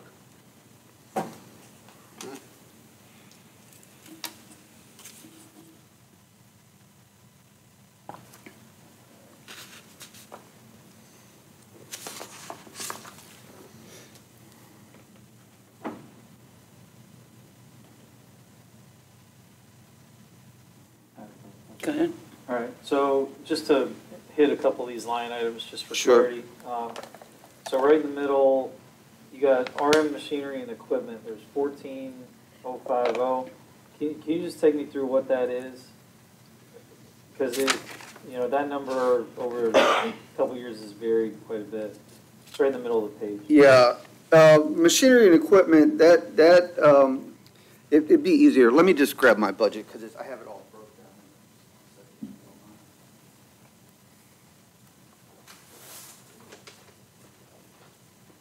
down. And while you're doing that, off the top of your head, if I remember right, the membership dues for $8,000, that was the radio fee, or was that? Yeah, because my membership and subscriptions is only a few $100s, and then Kathleen, we moved it. Is that the subscriber fee that we have set up now with the county for the radios? Mm-hmm. So, to speak to that one, Commissioner Cooley, we have, over some time, we've added some things to machinery and equipment. But just to go through it, we have any copier issues, that's in machinery and equipment repairs. Breathing air, that's our air fill station and cascade for our O2 bottles and air pack bottles. And that obviously carries maintenance contract with that. Chainsaw maintenance, we've added. We have several chainsaws, and that, especially if we're working, especially in a storm, that requires a repair. The wireless headsets have been added to the truck. The headsets that they wear in the truck, that maintenance contract's new over the last couple of years. Working with IT, they advised me, because I have had to get some accessory parts, that it would be wise to add some for miscellaneous computer repairs and parts, so that was added within the last couple of years. AED contracts, that's always in there. That's for our defibrillators. They have to be maintained and checked at least annually. Same thing for our gas monitors. Those are what we use when we're going into tech CO or gas in any structure. Those have to be calibrated and maintained each year. Air Gas, that is the company that fills our brings our air bottles to us and replaces them when they're going out of date. Extinguisher inspection, that's what we work on each year with Daytona Fire Safety. Radio maintenance, I've always got extra parts that are outside of just the norm, so there's $1,000 in there for that. The ANKIS and TNT, those are what you would know as the jaws of life or the cutting tools. There's two sets. We have Hearst and we have TNT. Those both have to be serviced each year. One of them 700 and change, the other is 800. Licensing and rebanding for our FCC licensing for the radio. And then our bay door maintenance. We have bring Daytona overhead door of Daytona in each year to service the bay doors. And then finally would be your station generator. And that undergoes a major PM each year for the station generator. So that's equipment, but then there's $6,000 for equipment less than $5,000 on that one.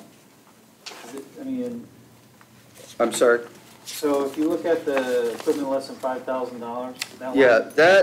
that has always been in there in my budget, and it used to be called miscellaneous equipment. And that is something that we've put in, Kathleen, you might want to help me on this one, but if any item that is an unforeseen item is out throughout the year, this used to be labeled miscellaneous equipment, now it's gone as equipment less than 5,000. When I give Kathleen my budget and I told her I need 4 computers, if she puts it into equipment less than 5,000, typically in that line item I get $2,000, and that's for anything, like I said, that was unforeseen through the years. That's a few more dollars that I have to do that with. Kathleen put the computers in this line item this year, so that $2,000 for miscellaneous and the $4,000 for computers is your $6,000. Right.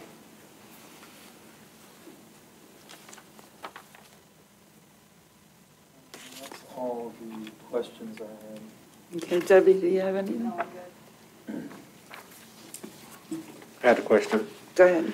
Hey, Bobby, I'm looking at line item, which is for gasoline and diesel. Yes, sir. And I guess the comment would be that with the decrease in the cost of diesel fuel, why is there such a substantial increase in the cost? And I'm just asking the question because I'm sure everyone else is asking the same thing.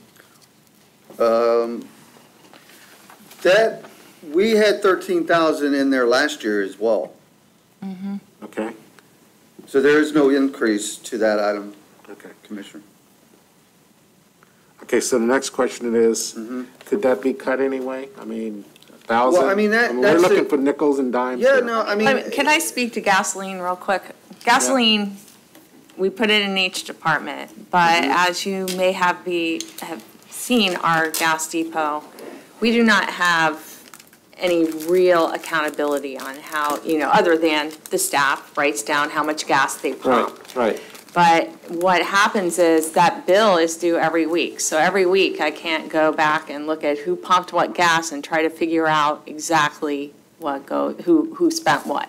And if I can add in, not to cut you Yeah. off, but we've used that $12,000 to $13,000 number for Many years. 7, 8, Many 10 years. years So, now. I mean, if I And look. some years we're over, we've gone over, and then some years we're either flat or we're in a surplus like we are this year. But we've used that number as a benchmark for the fleet for the last, and it seems to be pretty much an average for us that's working, is why we're using that. It was 12 grand, we did go up to 13 grand, it seems like a couple of years ago, but that's been the norm. So that's been for the average. gas and diesel, right? That's Yes, everything. yeah, That's all the support equipment, that's the frontline equipment, boats, everything. Okay, do we have any particular vendor that we use? Well, we use our fuel yard, which is Lynch Oil, that comes and takes care of us. Okay, I'm just looking for discounts.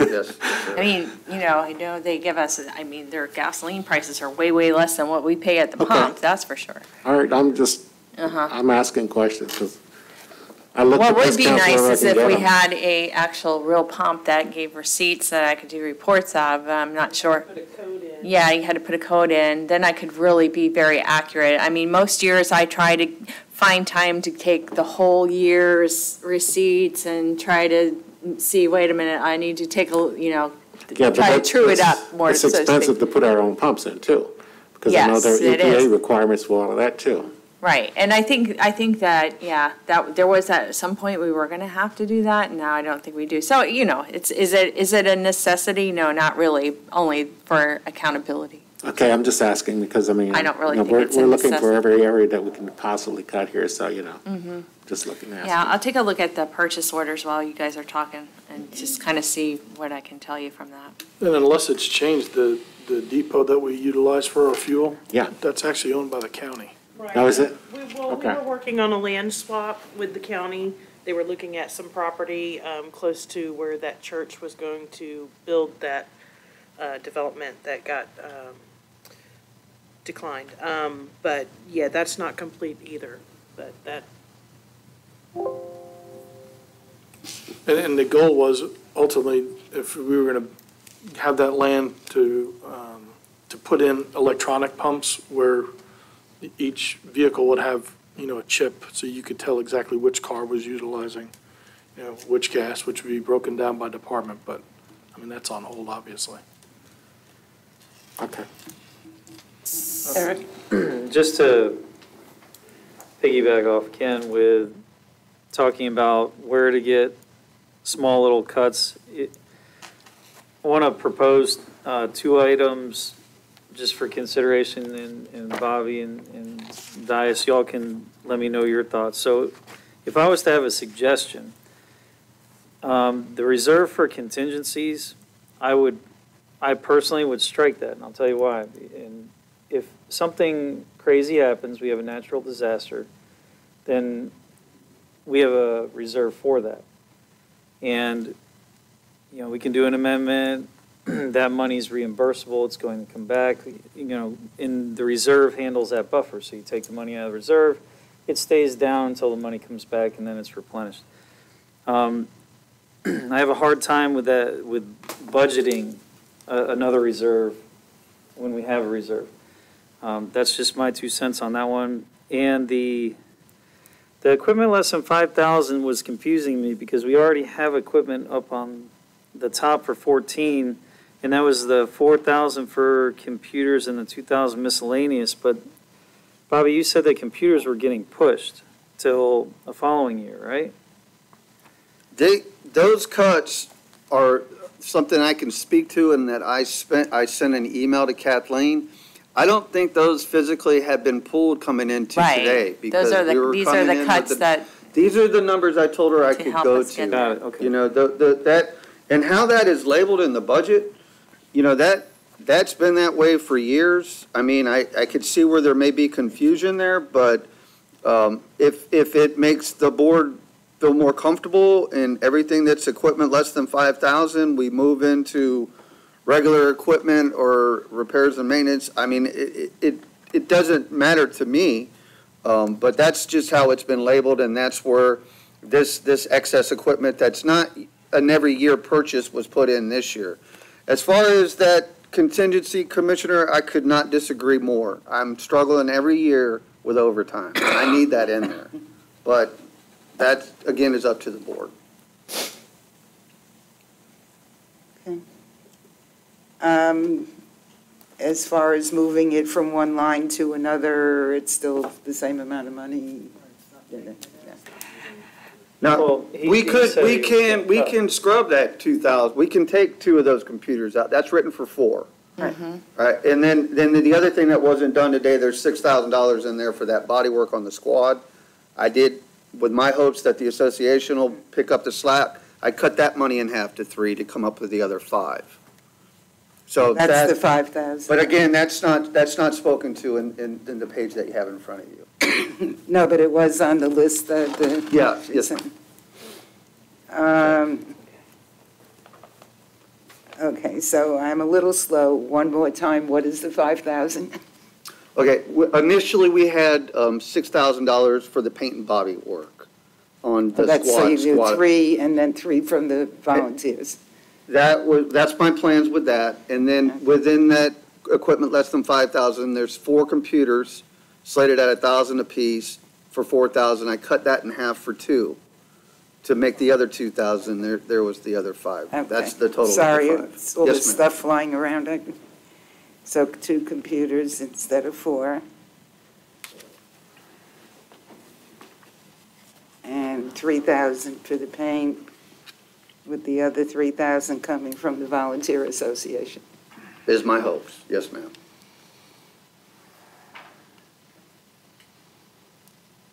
All righty.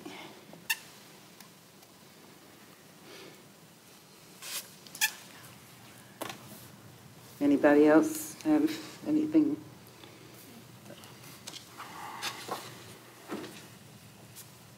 Okay, then let's move on to So we got $5,000 coming out of the 5,000. fire. Right.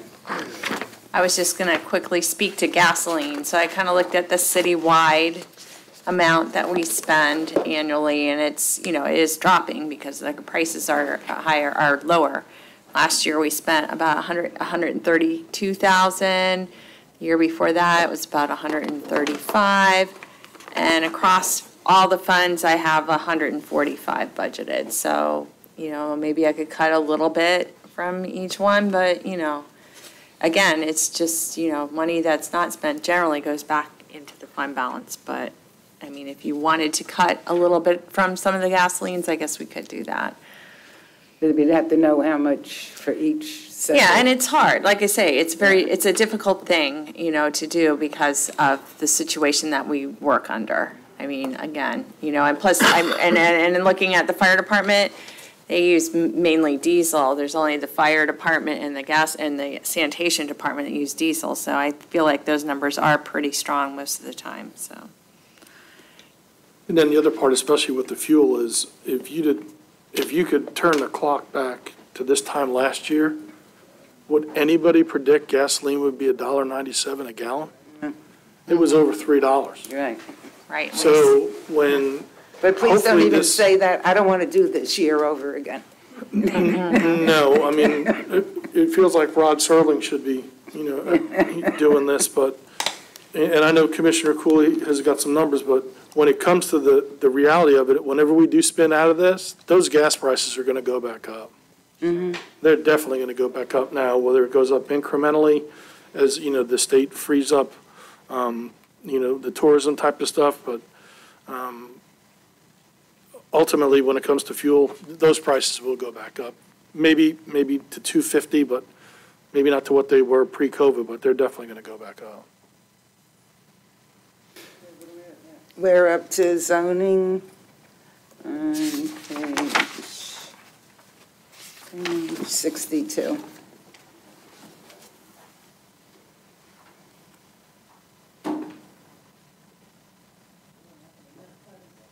I think we listed $2,000. Yeah, out of, what's, Professional services. oh, it's the services. I didn't really hear back from Mr. McFadden on that, but that was kind of my suggestion, because I think it has to do, I'm sorry, I'm trying to pull it up while I talk. Hold on a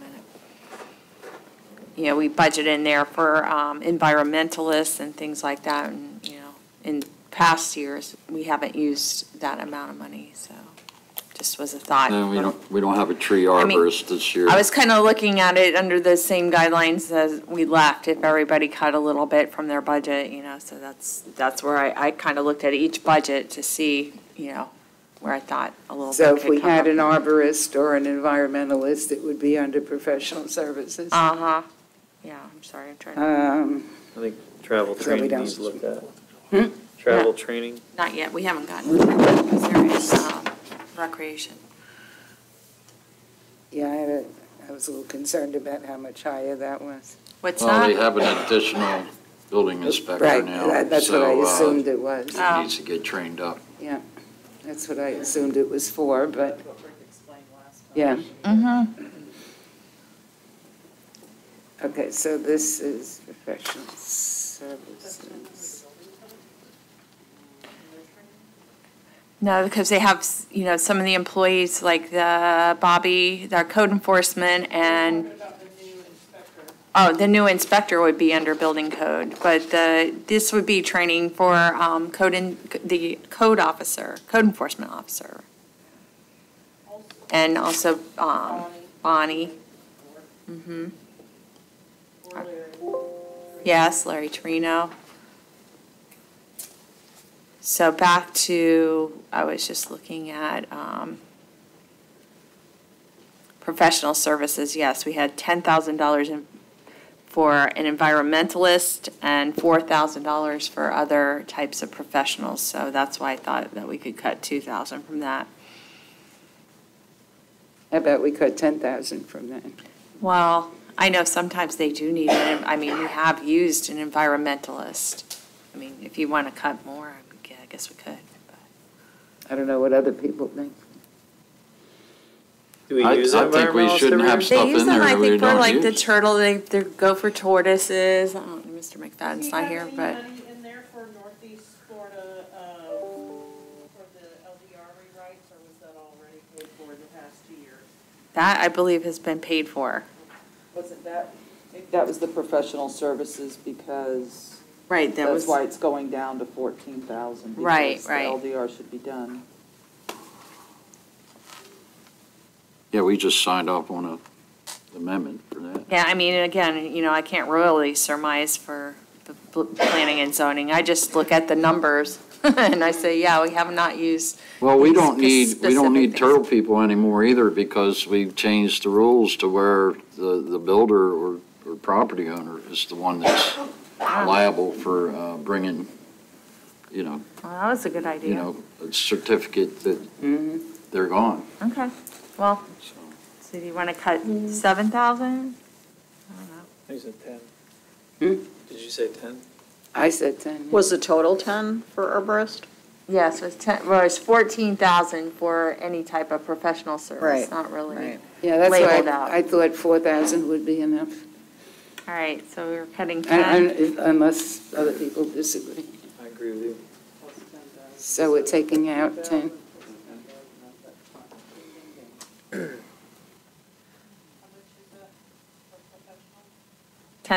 So we're leaving 4, so you're cutting 10,000.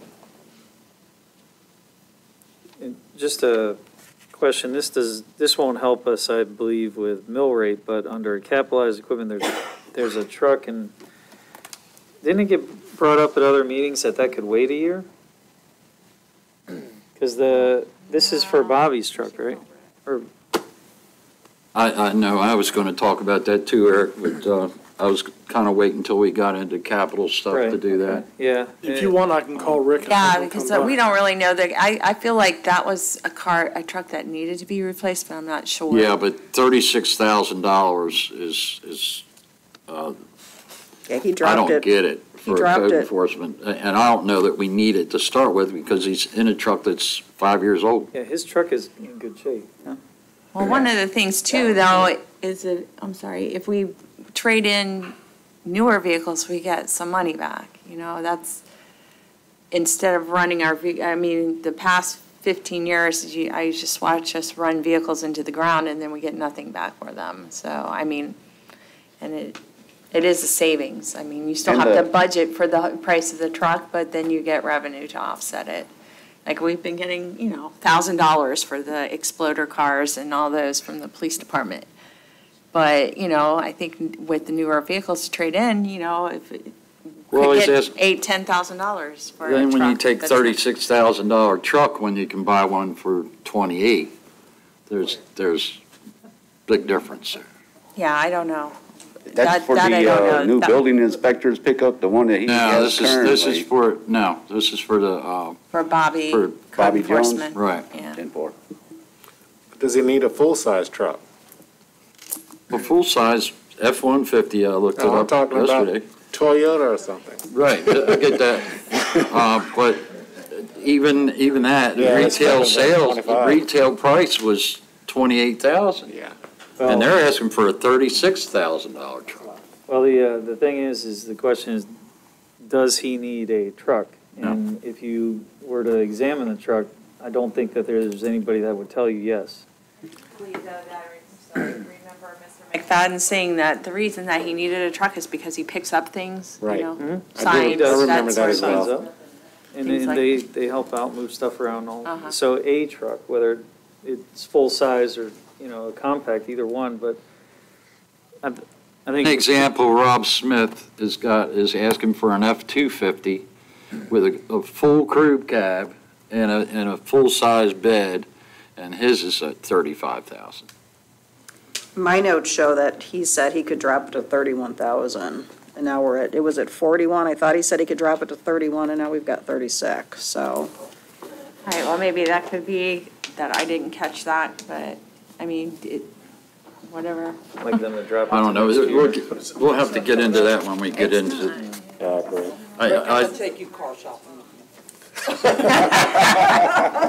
Is that truck coming out of, where's it coming from? From reserves. Right, it's coming from reserves, correct? Well, see, the thing is, it's coming from, Yeah, it's a capital expenditure. but that one is coming out of general fund Gotta take that reserves. pickup out. So some of these capital things that are coming out of general funds reserves Okay, I appreciate it. can be swapped out for Okay, using so, the reserves I'm sorry. to fill our delta and still get to the rollback and make a lot of people happy. I just And talked I to, don't think it's gonna, if we get down to the last $30,000 or something, and we take a bunch of this capital stuff out that is in the general fund reserve, I think that's what reserves are for, is to help in time of need or unexpected circumstances. And we're in a year that's was totally unexpected, and I think we really ought to look at that seriously and see if we can use, if we end up with something we can't get to all the way there, we could. Is it possible to reach Rick and? I did, I just talked to him on the phone, he said he could push that truck back another year, Okay. if he had to. Do like that. But that doesn't help the mill rate, so. No. Right.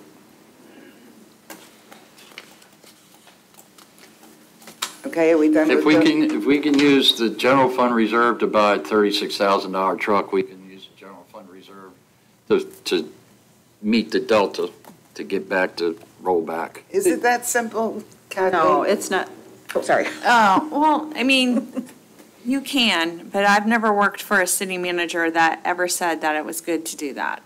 It doesn't sound like good accounting practices or Right, finance or because- budgeting practice to yeah. me.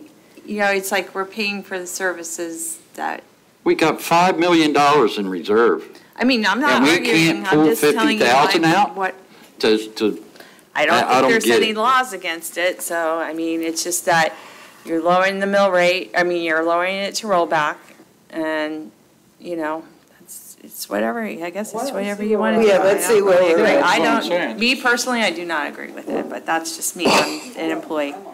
Okay. Done with building and zoning, everybody? So we took a whole 10 out? 10,000, Zoning? Took 10 out. right.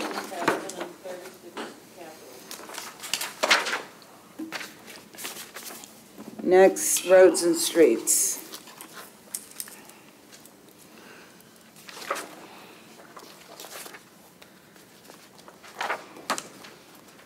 And on your suggested list, it was 1,000, only I don't know where from.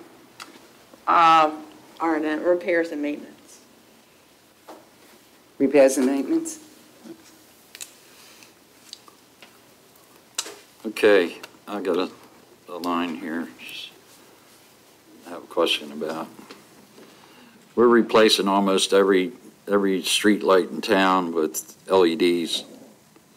And we got $80,000 in here, I assume, for electric to run those street lights. So that's going to be, LEDs is typically uses about a third of the energy that, your typical bulb does. So I would think we should be able to pull some of that out of street lighting.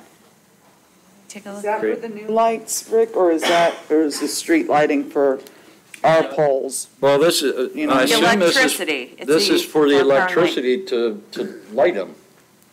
And LED light bulbs only use a third of the electricity, if not even less than that. Got that in. So I would think we should be able to trim that down.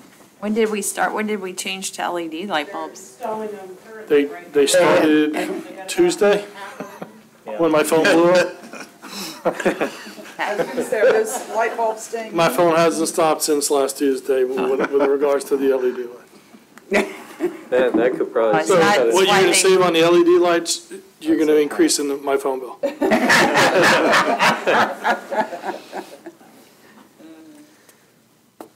But that should be half of what it was. I agree with that. Well, I don't know about that. I'm- Look at, Who's in charge of this department? I've got all LED in my house and my electric hasn't gone down. Yeah, exactly. I'm sorry? No. Oh, is he in It is charge? Bill? Yeah, this is one of those sewer departments. I mean, it looks like we spend about $6,000 to $7,000 a month on electric bills. That's all that's budgeted in this line. So I if you bet want to you, take a I chance bet and you it's going say, down 20 of that 80. I don't want to go on a bet. I doubt that. Okay. And Linda, you have LED lights and your electric bill's not gone down? My house There's other things that drive your house electric bill. There's not other things that drive the street lighting electric bill. BS and I put it all in. Yeah, but you still heat and water, you run air conditioner. These street lights aren't running air conditioners, so I understand it's that your strictly electric that. bill should go down, it should go down a little bit. Right? Right, okay. I would not cut half of the electrical. No, I just suggested 25% I and wouldn't. 20,000. I mean, we could, but then we'll have to come back for an amendment if it goes over. I don't like it. If they're I mean- just my 2 cents, if they're just now installing them, I'd give it a year to see what the bill look like. Oh, And then next year, if we've seen a reduction in amount of money, I mean, I agree. at least give it a year to see what, and if, to your point, Commissioner, if it does save 25%, and you just say, hey, what they're doing's working, they're replacing 457 lights in the city with LEDs. And that's, and just for the public, it's not just on A1A, it's throughout the entire city. So there's some on the other side of the bridge on Lambert, there's some on Palm, some other streets throughout the city that'll be replaced in the next coming years, so. Yeah, I saw them working down here. Overall, right, overall, maybe next year when they're fully installed and we get at least maybe 9 months under our belt to see what they look like. If they are an additional savings, that's great. I would have no doubt that the company that got this contract, who sold the job, has a estimated cost savings already attached to that contract, that a phone call to them would, they just pull a file and go, this is what we told you would save. And we need to believe that. Well, I mean, we agreed to the deal. Obviously, we did believe it. We told them to do it. And then you're talking, excuse me, hold on. And then you're talking to industry experts versus shooting from the hip in here. It's not our project, it's FPL. Yeah. But we know. We're paying the electric bill. I'd like to wait until next year if everybody's correct and we gain all this money, then we cut it next year, I think. I don't see cutting something we don't know what we're doing. I mean, if we were going to cut, I'd say maybe a couple of $1,000s, but I wouldn't want to go any huge amount. I have a question for Kathleen. Yes. I know we've talked about a lot of amendments to the budgets and these kinds of things here. The next question is, how does this, or does it affect our audit rating if we have a number of amendments to our budget? I don't think it really Okay, I'm just asking because. It factors in if we don't amend the budget and spend more than we have. That will factor. But I mean, does it look at poor planning? Because, if we come in with 25 amendments to our budget, there's no impact, Yeah. correct? I mean, there could be, we just not have really done that, so. That's what I'm asking. So, yeah, I'm not sure. So my answer is no, I'm not really sure about that. I just do know that if we didn't amend the budget, it would be Okay, bad. all right. Penny, you wanted to say something? No? And it wasn't our project. It's that Okay. we're not under the same public record where we are, where they don't have to hand over their documents. Figures. Okay, you want to cut a couple of thousand, then just go. Oh, I think we could take 5 off of it. Maybe take something off of it? I mean, 2/3 of them are already done. Well, if that's true, I don't really see it reflecting in the utility bill. No, I don't think they're hooked up, they're just Oh. getting hooked up. Oh, okay, No, the instant they put them up, they're hooked up. okay. Yeah, but it's like in the Well, last it'll probably couple take a weeks. little while to see where the savings is, but if y'all want to cut 5,000, I don't think it will hurt. Yeah, because that's Let's do about, for 5. that's close to what we spent in the current year. So we're gonna do 5? Yeah, Debbie, you good with that? Anything else?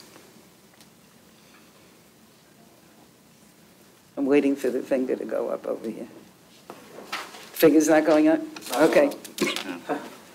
My dad always did that, so I know to look for that. Okay, guess we're done with roads and streets. Library, we're gonna trim her $1,000 capitalized equipment, but how's that help with, how's that help with? Well, it's library books, well, I guess Oh, that's library true. books, is that what it was? Okay. Oh, it's from books? Right. Yeah. Wasn't shelves, it was books, that's right. Well, we added that, she had put that in, that she would be willing to cut the part-time librarian down. Should we talk about that? And what's that, equipment less than 5,000, is that the line it's in? No. Library books are in their own little world, library books are, I don't know, it's something that's been done this way at the city ever since I worked here. I don't understand why they are listed on our asset schedule, but they are, so, it's just, I leave it in an Because asset. books are important. Well, yes, they are, I agree there, and I agree that our library is very important. Yeah, I don't know why it's not part of the operating budget. It's, I guess, yeah, I don't know, it's just like I say, some things you don't come in as an accounting person and start changing up the accounting. So that's just something I've always, what I do is those library books, the lump sum of library books that we buy live on the asset schedule for 5 years, and then I just take that year's worth. We don't go to the library and say, hey, do you still have this book from 1986? That would take an awful long time. So, yeah, it's just. I never heard of depreciating books. Well, we got books older than that, for sure. Yeah, absolutely. Okay. Yes, Anybody 1984, have I feel like anything that's else on happening. library? So we agree on the 1,000, all right. Okay, yeah, the 1,000 out of books. All right. Museum, no changes.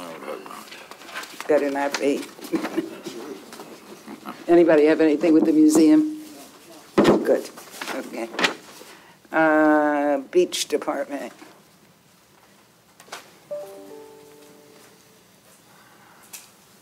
I don't think you had any, did you?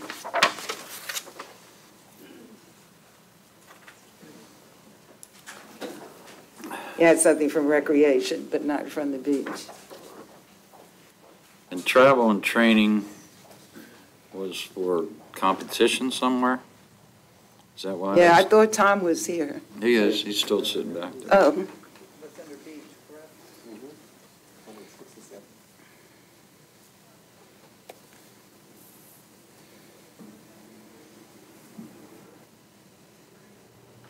yeah, I think that travel and training did include the competition in wherever it is. Yeah, the Southeast Regional Competition and the National Competition, which both were canceled this year, so that's money not spent. And they're in the dead of summer, typically?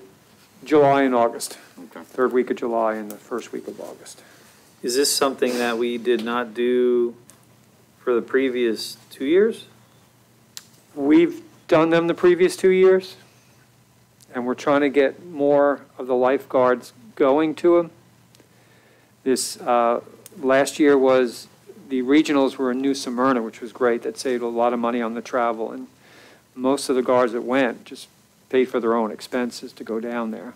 But being that they have training as part of the competition, I try to encourage more of the guards to go and take part in it. This year, we were all set to go, but they were both canceled. The requested budget is over double the year that you went to the last competition. Yeah, just trying to get more people to go and get more of a presence there. Did you just say it's part of their training program? Well, there is training that occurs. Yeah, that occurs there. The regional meetings are always scheduled during the competition times because it's a time they have everybody together, so they figure kill two birds with one stone by doing that. Tom, is this something you can hold off on another year? For next year, Yes. if we need to, yeah. It won't affect the safety of the lifeguard Right. program. Or could you go to one event, not the other? We could do that. We could kind of pick and choose what we want to go to. I guess one suggestion maybe is we would budget the same as what we did the last year we did the competition. It looks like 18-19, y'all spent about $4,500. Would you be comfortable with spending that again? Yeah, a lot depends on where they are, how much traveling is. If it's further away, it's going to be more expenses with travel. If it's closer, there won't be. In fact, 2 years ago, I believe the National was in Daytona, so it was perfect. We didn't have the travel expense. Next year, it's going to be in Texas, so. Gas is cheap in Texas. But you have to get there to get it. I thought everything was bigger there.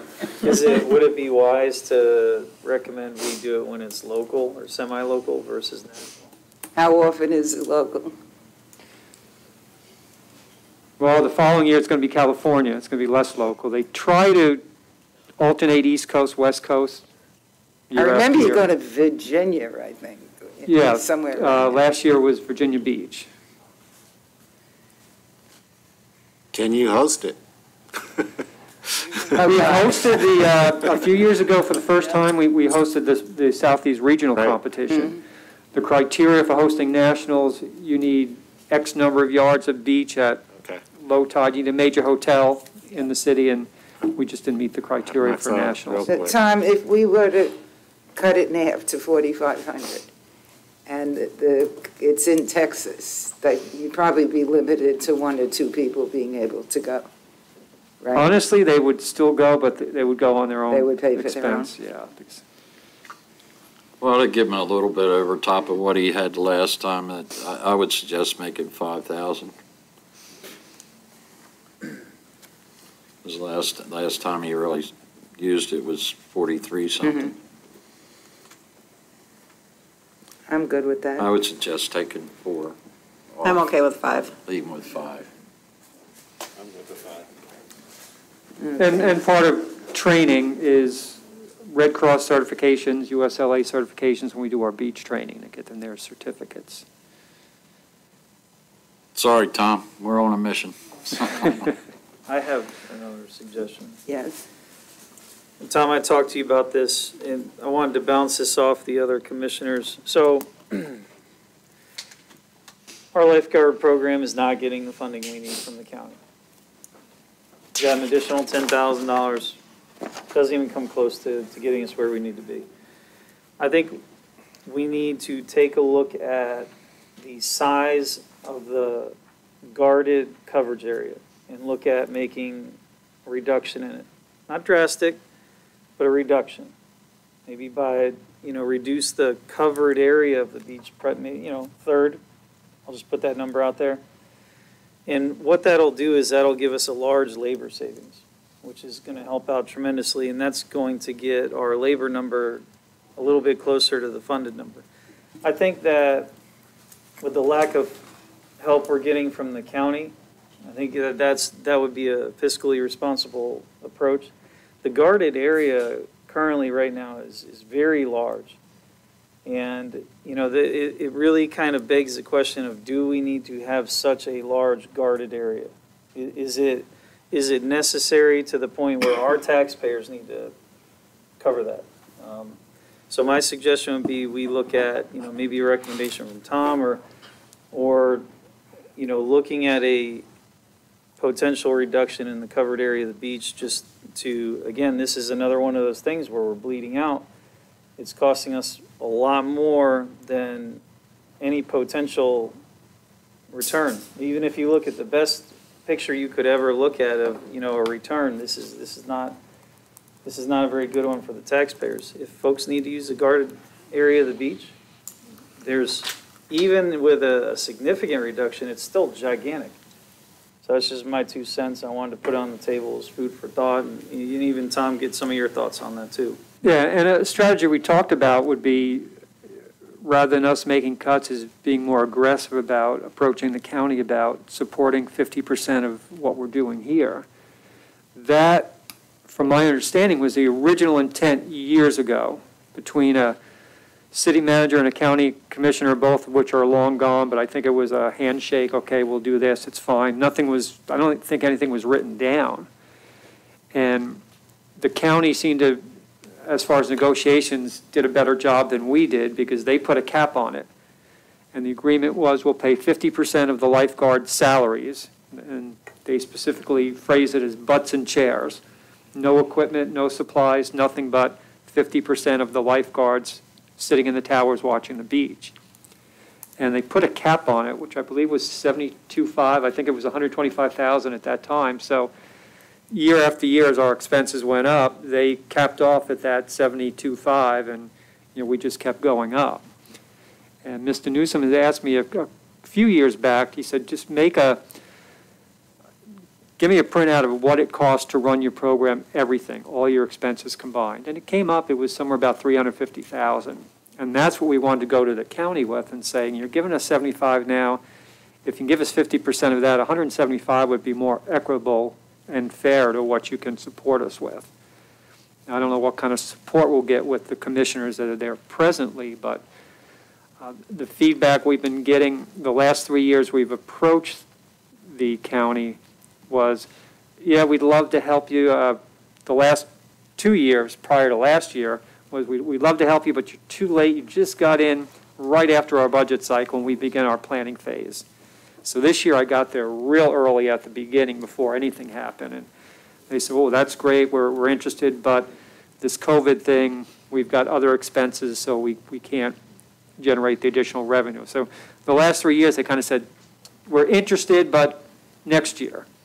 So I don't know whether they're putting me off because they're really not interested or whether if we put more pressure, we can maybe get them to provide a little bit more support. Well, we did get, Matt was able to make an agreement for $10,000. Right, and then built into that agreement was the capital index. So next year, they would look at the 82.5, and if there was a capital index increase, then that money would go up to whatever that was in there. But when I did meet with Mr. Cameron, and again, when I met with them, they were pretty well into their budget cycle, and he did agree to give us an additional $10,000 this next coming budget year. And now that I've talked with the county after we signed that agreement, it turns out that it's just a lump sum. So all we have to do now is before December next year. We just have to issue them a lump sum invoice. Whereas before, Brenda, that works in the finance department as the bookkeeper and payroll specialist, would end up spending a day or more getting together all of this data to show what we spent for lifeguards and everything, and then, had to break it down in those two different little buckets. So it's a little bit better situation now. We get our money in advance and we don't have to show all that work, so. I'm thinking. But it's still not a lot of money, not a lot of money though. I still think it should be more. We provide the only lifeguard-protected beach for Flagler County residents. So if anybody in Flagler County wants to go to a beach where it's lifeguard protected, this is their only option. This is a biggie to change what part of the beach we protect, how much money we want from the county. I think not having a city manager right now is not something that I think we should be tackling. We'll add that to his day one. Add to his list. Add that to one of the things that he's going to have to accomplish. I agree with you, Eric. And Jerry Cameron may be gone in a year too. And this new magical person from Oregon may be taking his place. So I think there's too many moving parts for us to settle on this right now. I just had a legal question. Of course, our attorney's not here, but one of the first questions I would ask is the legal liability we may have as far as not protecting certain portions of the beach. Of course, it would it'd require additional signage and that kind of thing there if we're going to do that. And the other thing would have to be our moral responsibility as well.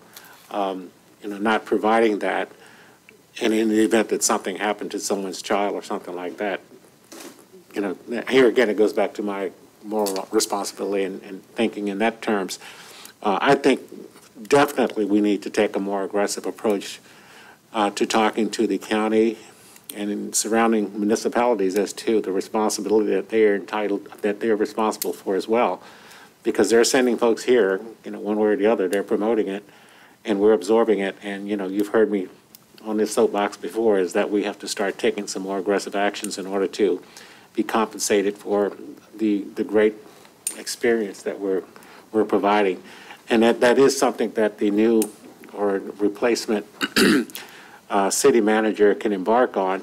And I'll certainly continue to work with the Tourist Development Council to try to increase those dollars as well, since I'm a member of that particular board as well. So, yeah, I know there have been two lawsuits, one in the Panhandle and one down in the Miami area, where that exact thing happened, and the judgment was that the cities or the municipalities were held accountable because they built walkovers and parking lots, and that gave them a legal responsibility to protect the beach. That's why I asked that question, because I don't want to get the city in a position where we're. And that's kind of why we go to 10th to 10th with our protection, is that's the boardwalk area where it kind of defines the beach, Flagler Beach, and that's what we protect normally. Okay, well, I agree that the something that our new person, city manager, can embark on and take care of.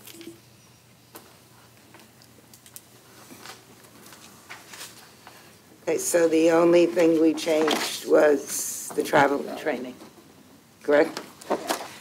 What was the dollar amount? 4,000. Take away. Thanks for $4,000. Take away 4,000. Leave them 5. We're going to cover capital later, I'm assuming. Yeah. Thank you, Tom. But don't go too far. No. I don't know if there's anything in this one. Recreation. Yeah, that's what It was recommended 3,000 come out. Don't know where from. I can't remember. What are your operating supplies in recreation? Basketball nets and volleyball nets and Specifically, playground repairs, things like that, the fence repairs, pretty much what needs to be done. Yeah, it's right here. Now, improvements, is that improvements, is that coming out of, that's not capital? Capital. Is it capital? Yeah, it's listed in capital. And Tom, can you explain, you have operating supplies. It's just had some wild swings. I'm assuming it might be COVID related. You're 47,750, which is a lot higher than your 1819, and then 20 went way down, but it's kind of bouncing around. What is that line? What does that cover? Fourth of July is in there. Yeah, So and that's again- your 4th of July expense. Okay. And that's where that $8,500 Big part comes of it. from for the budgeted for the buses. Okay. That's one of the things that's included in there, So is that that- 8,500. So then the question is, why is this year so much more than previous? It's almost 8,000 more, 7,000 more. We didn't have 4th of July this year, I think. Well, 1819. All right, hold on. Yeah, we did in 1819, and we had buses. Right, we did. We had a full contingency of buses in 1819. Right. This year, we were scaled back. We had absolute minimum in buses. Is that the year, there was one year we only had to pay half for the fireworks? No, that wasn't it. Yeah, I think this year, I remember when we did the budget earlier for this year, in anticipation for the additional, the cleanup was a mess. I mean, 2 years ago, we said we just need more resources, and, that was part of it. What do we pay, Matt, do you know what we paid for buses this year? About $3,400.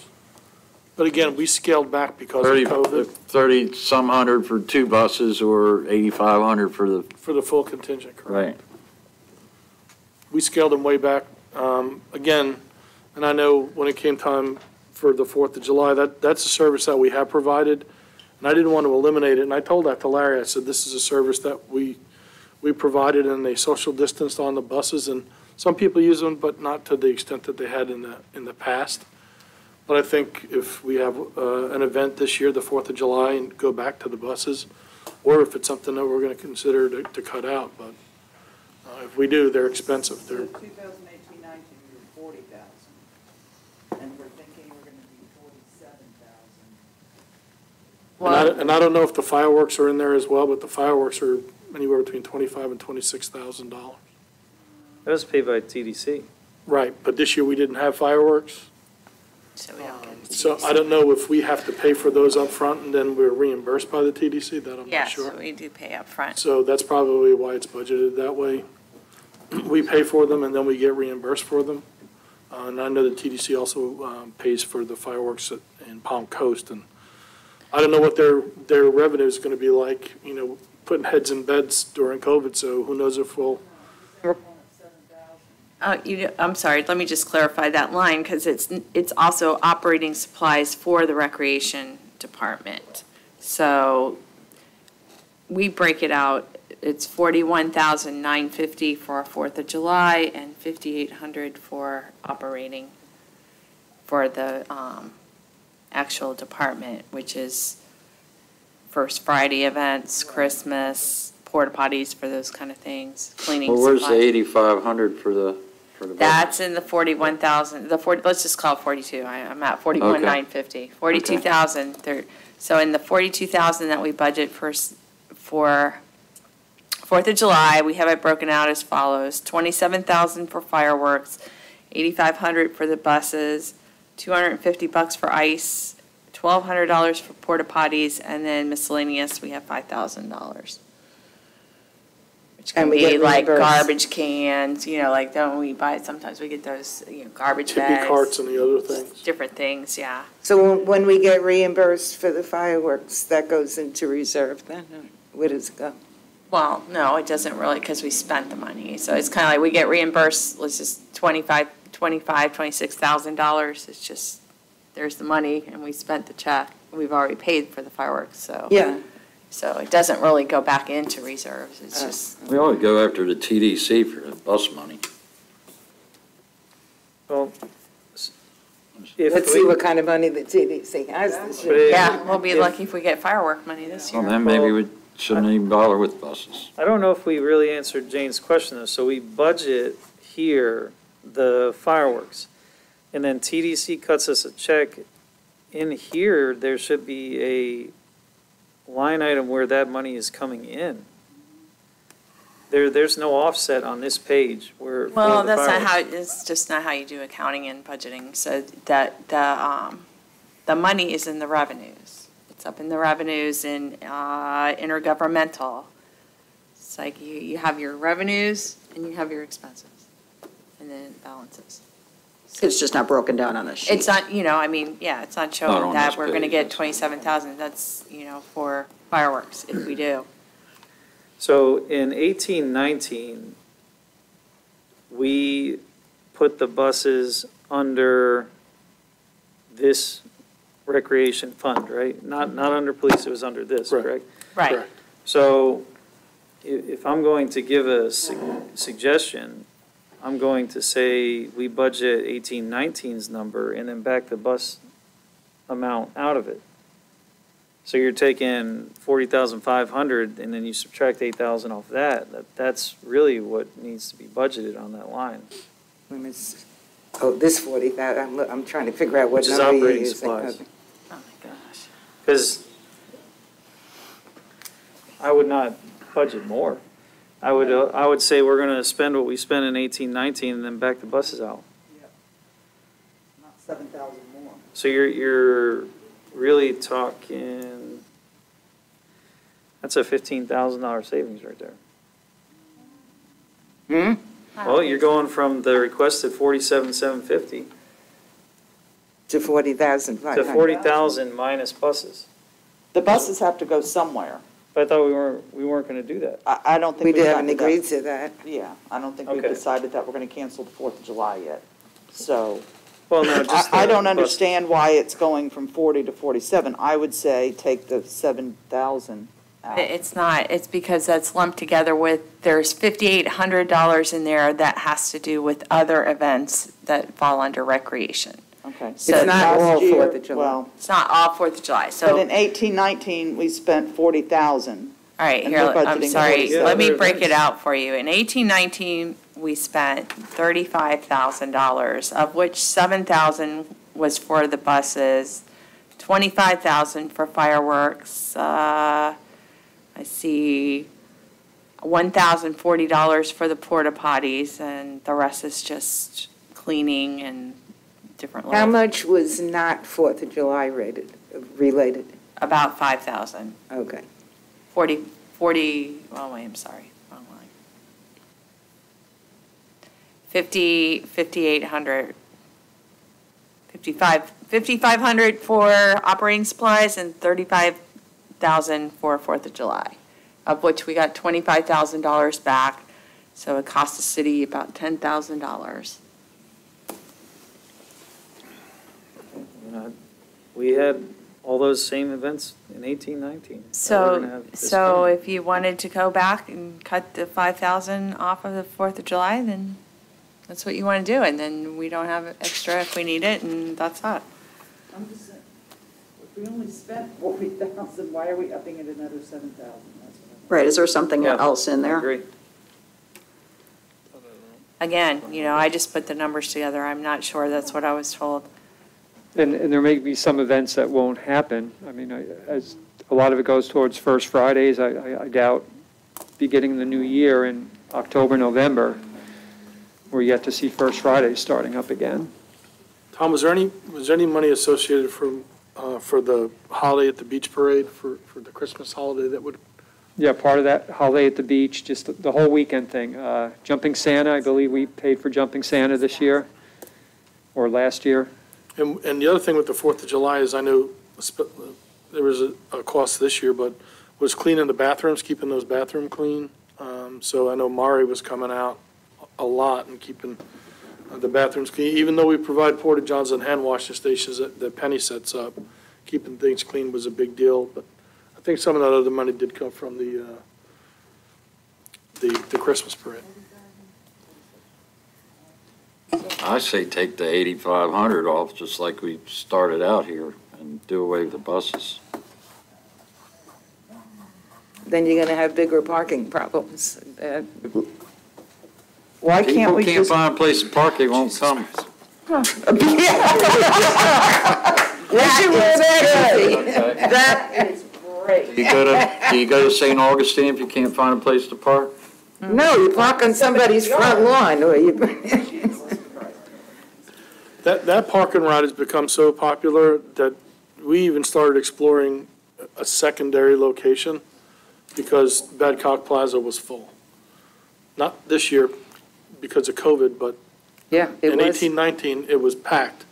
And looking at a secondary location, the problem is trying to find a secondary location within relatively close range to the city, whether, we would try to contact Sea Ray or maybe a little bit further west, but that is popular, and the mayor's right. If you build it, they will come.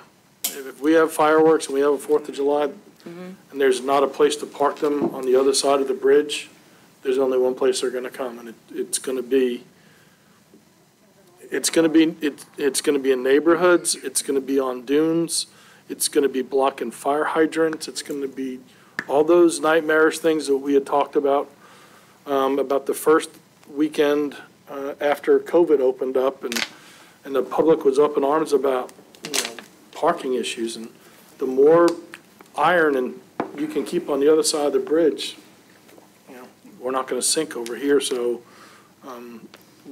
$8,500 is a lot of money, and if that's what the board decides to do, if not, it's gonna be to the point of parking issues over here on the 4th of July. If we're looking at, these particular things here, line items, and we're talking about jumping Santa and all of this kind of thing here, realistically, we can probably assume that this COVID thing is not going to be over with by December. Looking out, do we really think that we're going to have a holiday parade? I don't. It'll be over after the election. Yeah, I've already been contacted because I don't believe you said that. for December. Drama last statement. For December holiday at the beach, typically the school groups do the entertainment. Right. So they want to know early in the year, are we practicing our holiday songs or not? And I told them we're pretty much looking to see what the numbers will do, just as they are within the school district there. But my feeling is, by December, we're not going to be ready to do an event And I guess that's packing people together. That's my comment now, is that should we even budget for it, knowing pretty much is that we're not going to have it? Because, we're only, 90 days out? Less than 90 days out from Christmas. It's 113 days till Christmas. Okay. We always do our parade and everything the first Friday of December, so. So, we can pretty much scratch that. December 5th would be the parade this year. So we're looking at dollars that's been budgeted for that. That's dollars we can probably legitimately back out, in my view, anyway. I think at the max, we should be budgeting, this is the max with the buses, we should be budgeting the 18-19 number, max, not go above it. Yeah. Which would be taking out. Which is 7,000. $7,000. Yeah, I do too, and that gives us a leeway if Linda's right and the virus goes away the day after election. We can have some form of holiday at the beach. Okay. Chair, can I ask one question? Just for out of curiosity, why is junior lifeguard salary and junior lifeguard operating expense in recreation and not in beach department? We, years ago, had our junior lifeguard program as part of the beach department, and that was one decision we made to separate it because the city manager felt it was more of a recreation item. So we separated and pulled that out of beach and put them into recreation. They do So other the whole junior things, lifeguard program is recreation. They do other just kinds curious. of activities besides just on the beach. Got it. Oh, kids are all over the town, yeah. Yeah. Thank you. Question, we have $5,000 set aside as a reserve. What, It's for the parks. I don't know, we set that up a couple budget years ago for parks. I don't know exactly what it was for, maybe for equipment or. Yeah, and I think that was even prior, Mr. Newsom, Yeah. a former city manager, It's not that much in it, but. didn't want us going back asking for budget amendments. He said, be prepared for anything that might happen, even though you don't anticipate it. So we just put that in as a contingency for. And it looks like you've needed it Yeah, you too, used so. it. That's what I see. well, they've done a lot of park repairs over the years. I'm just wondering where we're seeing that coming out. Is this, for instance, the numbers that got used in projected activity, was that repairs to the Let's see. parks? Yeah, any repairs will come out of repairs and maintenance. But that shouldn't be coming out of reserve, though, I wouldn't think. All right, hold on. No, we had the reserve was set for something unanticipated, the normal maintenance. No, that must have been a We expected. mistake, I think. Were we planning on doing something with it, Tom, or no? I probably, No, just- I we don't think it haven't was spent any earmarked to money. anything specific. We're just always afraid of. I might have just made a mistake when I was filling the spreadsheet out, because we haven't spent any money. The year before, we used it for concrete picnic tables. Yes, we put one in Custer The Park. paving of the pickleball court. And again, it's so tough to that define sort of thing. wants and needs when you're dealing with recreation. There are some people that feel like these things are critical and important. Other people feel like they're just extra. Well, and I think that, things that you do, like pave a court or get picnic tables and stuff like that, I think that is things that you budget for, but not putting in as a reserve, just a blanket amount. It would go in as a capital, or it would go under a repair or something like that, but I would say strike the reserve line. And if there is a particular need, then that would go into the budget under repairs or maintenance or capital or whatever appropriate thing it would be, not in as a blanket $5,000 reserve. A reserve is, hugely extenuating circumstances, and we have a reserve for the city for that. I get really uncomfortable when we budget in these little subcategory reserves. And I don't know if that's the right spot for it. I would say it needs pulled, but I'll leave it up to y'all. Kathleen, does that $5,000 reserve affect the mill rate? It does, yeah, it does. Okay, I didn't know if that was one Okay. of those capital things that doesn't affect the mill rate. So, and Kathleen, the That was the 6,240 wrong is an answer. incorrect number? That is correct, that 6,240 is a correct number. I don't know why I thought that we were gonna spend 5,000 when I put 5,000 in projected activity. That was probably just me being bad, not paying attention. So we'll take the 5,000 out? Yeah, I'm okay with that.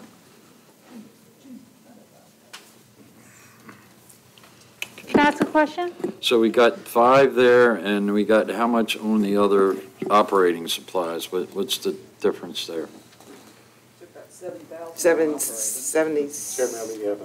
Excuse me, Chair. Okay. Can I ask a question? Janelle. There you are. Hey, so when you were removing the amount from the operating supplies, you kind of were saying it just 7,000, but do you want to remove $7,212 to bring it to exactly the 2018-19 amount? I wouldn't. What amount were you bringing it back to? 40,500. Y'all okay with that? Yeah, 40,500. Okay, thank you.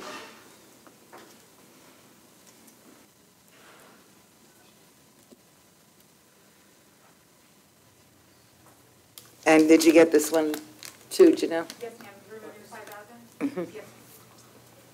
I'm sorry, it sounds bounce around with these. Anything else on recreation? No. It's the end. Okay. We made it to the end. You may sit down I guess so, yeah. Oops. So the total that's been cut is 86,645. Got 31,000 left to go. I looked through my crystal ball or magic box of tricks, and I did remember that we have $12,000 in 2 small reserves for police ammunition, I believe. One's for ammunition and one's for education and travel and training, so we could transfer those in. That would offset $12,000 of expense and get rid of some little tiny reserves. I think one of them, they're no longer funding that reserve for, is it the one for ammunition? One of them they don't fund No, anymore. we have to pay for So that leaves you with 19,000. So that, We pay for our own, I don't know where that came from. We have to pay for our own ammunition, Magazines. yeah, there was, all that stuff. there was Magazines, guns, that we bullets, get. I have to look shells, back and see whatever. which one it was. So anyway, so now you got 19,000. Wait a minute, does that show on the police page? It doesn't show, it will show as a revenue, as a transfer in, and it will just deplete the reserves that we have. It'll show up there in the, well, it actually shows on the budget summary, and I will probably write it in on miscellaneous revenue. So if you do that, how much do we need to cut still? $19,743. But, let's see if there was anything else. If we don't find another 19,000, what kind of percent are we talking about? I think it's like, all right, give me a minute.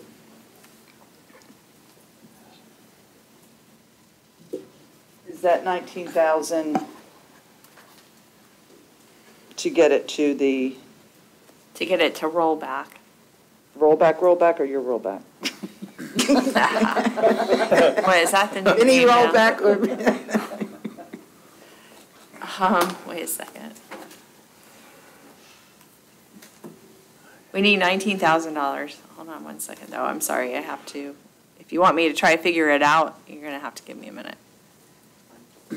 While she's doing that, just some food for thought.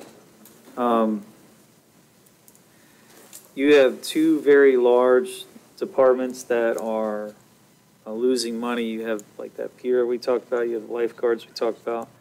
If you were to take just a little tiny bit off of both them, you have enough to close that gap. Just some food for thought. And that's just, and all you're doing is you're basically just saving the taxpayer money from just getting burned up in labor is what you're doing. That's the only other suggestion I would have to close that gap. Yeah. And again, I don't disagree with the premise.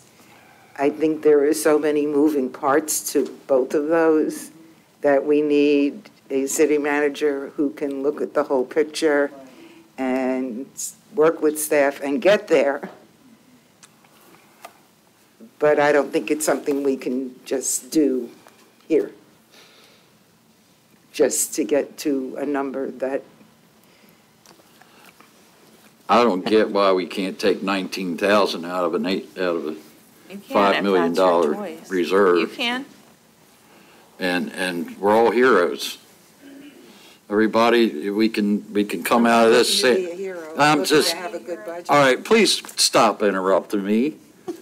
Jeez. Yeah, temper. I wonder if you're going to get made fun of the way I did. Never mind, go ahead. Are you done? Yeah. Civility. I was talking about making it no tax increase. We can say there's no tax increase, and everybody will have a smile on their face, especially all the taxpayers. So it's $19,000. Just take it out of reserves, and I mean, I know when we go through this capital stuff, we're going to find more than that we can take out and put, add to our reserves that we have destined to spend. So I think that's very minimal out of a $5 million reserve. And that's what reserves are for. A little bit. So I'm done. Thank you. Kathleen? Yes, sir. Okay, so we pulled 20,000 out of reserve. Mm-hmm. How is that going to hurt us or anything? 20,000, I don't think will Okay. really hurt. What happens is that, okay, it's just a mathematical thing. So Right. if property value, so we look to the future. So that Mhm. means that property values remain about the same, the rollback's gonna be lower, and, but 20,000 is not a big deal. Okay, all right, I mean, that's why. And it looks like sort to of balance, we would have to go to 5.315, which is kind of about splitting the difference between rollback. It's actually a little, what was rollback, 5.285? So that's not taking it out of reserves, That's not- 5.315.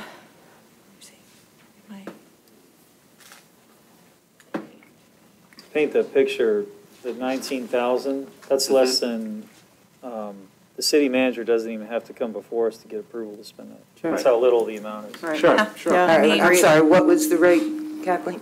5.315. You're right. If we don't take out the We don't, yeah. I don't, wait a second. No, we are taking out the okay. If we don't take out the 19, then it can be at 5.285, yes. So yes, you are right. At 5.315, we're not taking money from reserves. So. But for that little bit, it's not really, I don't think that's going to be a big game changer. Okay, I mean, as far as I'm concerned, I mean, we've been here for a lot of hours, and I mean, I'll sit here for another 6 hours in order to do what we have to do that we were elected to do. But I'm in favor of what Commissioner Bellhammer recommended here as far as pulling it from reserves in order to get to where we want to get. I'm not going to do it to be a hero. I'm just going to, in order to be effective in doing our jobs as to what we're trying to do. And it does sound a lot better, and it's not a whole lot of money, but it does sound a lot better to the general public and for us as individuals trying to be very, diligent about doing our job in order to get back to that rollback amount. I would be okay with that recommendation. And there would be no consequences with audits, or No. it's legitimate to do it that way? Yeah, I'm sure, yes. Mhm. Yeah, I would be okay with it as well. We did a lot of trimming today. Since 9 o'clock this morning, I think we've done a good job, so taking the 19,000 is, to me, it's not a lot of money. Okay, so we have consensus again to. Hey. What grade did you teach? Okay. So we're going to break for our 2:30 meeting and then do a little bit into the Capitol? If we have time, or? Yeah. Oh, you don't, and we'll have a separate meeting for the utilities? Are we going to go over Can we continue today? Well, I'm going to need some break before the other meeting. It doesn't have to be this long, I but, guess I'm saying, can we just go ahead and take a recess and then conduct our other business and then reconvene with this? Sure. Okay, I'd be okay with that. I don't think it's necessary to come back with a whole new meeting with another budget I to just I follow the would rest of prefer this. not to. I'm not. Enough of this. We've invested this much time into today. Okay, so we're going to Take a recess. take a recess till 2:30. That's some teamwork right there. Yeah. Thank you. Good job. Yeah, well, no, it was, yeah, it was. Definitely under freedom. Can't wait to see Facebook.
I forgot the agenda.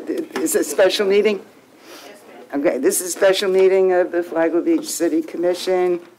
It is still September 3rd, 2020, and it is 2:32 or 5, depending which clock you look at. And we are here to discuss what we want to do about an interim city manager. Are we only talking interim right now, or are we talking? I was under the impression you were just addressing acting interim city manager. Okay, we're not talking about what we're going to do to hire a full. I think that can be included in the discussion. In the discussion? Absolutely. Okay. Matt, did you want to say anything? Yeah, just briefly, last Friday, Drew and I were on a phone conference with the pension attorney through the police department's pension, and didn't know it going in, but there are preclusions with the pension that will preclude me from becoming the interim city manager, which means I would have to withdraw from the pension and some other issues. So, and there really is no difference between the term acting or interim.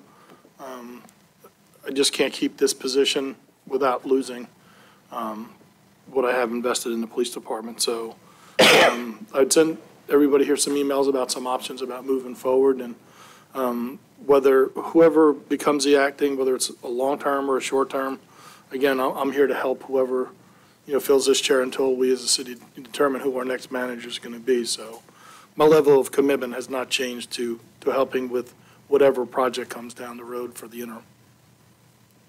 Okay, thank you, Matt. I'm sorry that it worked out that way. And so the same would apply to the fire chief. Yes, ma'am. So, Drew, do you have any opening statements you'd like to? Nope. Okay. So we obviously need an interim city manager really quick. Did all of you speak with Ken Parker? Yeah, I'm sorry. We're all Oh, talking. you did? No, I've called him multiple times, and I've left him a voicemail message, and I've not connected with him. It goes right to his voicemail. So did you have the same experience? No. I did, but he called me back. Okay, yeah, I left him a message yesterday, and I've not heard from him yet, so I'll call him again tomorrow if I don't hear. So I'm sorry, the answer is no, I have not connected. Okay. Ken, did you speak with him? No. And Linda, you did not? Okay, I did. I've known Ken kind of for a while. He used to be very active in the League of Cities. He's been a city manager in multiple places, most recently in Port Orange. Lives in Port Orange, obviously, if he was city manager there. He's running this Florida City County Managers Association, and this is what they do. They get they get both interim and permanent positions for cities. This is the same group as the Range Riders. Because he went through, I took lots of notes on what he was saying, and then I said, so how is this different from the Range Riders? And he said they just changed their name because people didn't like the term. Range Riders made them sound like they were in Texas riding out on the range. He's got a very good sense of humor, aside from everything else. He said he has a list of people who are willing to serve as interim. They are local, most of them local, not Flagler Beach local, but area people. They're willing to start right away, not interested in permanent positions. He told you he had a list? Mm-hmm. He told me he hadn't had any respondents yet. Well, I don't know that he was specific to us, just that they have a list of people Okay. who are Okay, generally Right. interested in doing this kind of thing. okay. They are either retired or they were let go from their last place because of whatever political thing was going on wherever they were, or they just quit. and that they could all start right away. He would help with advertising, not money-wise, but what kind of advertising we should do. And that was pretty much what we discussed about interim. We went on from there to permanent, but I think we should deal with the interim thing first. Linda received an email that she forwarded to us from a group called GovHR USA.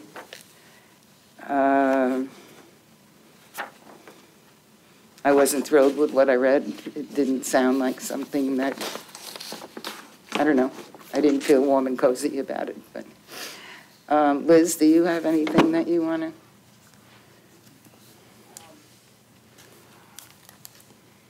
Well, I did look at the Gov HR US, a little about, they do have short-term, or interim placements. We can go through that. I did not speak to Ken Parker. I know I saw the emails from Matt and the suggestions that he made.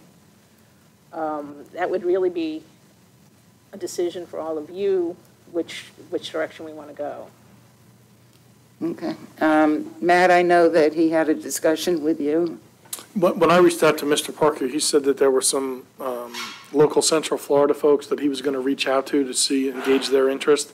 I have not recontacted Mr. Parker to see how that went, but when I talked to him earlier in the week, he said he was going to reach out to some folks that he did know that may have some interest because they live, locally in the Central Florida area.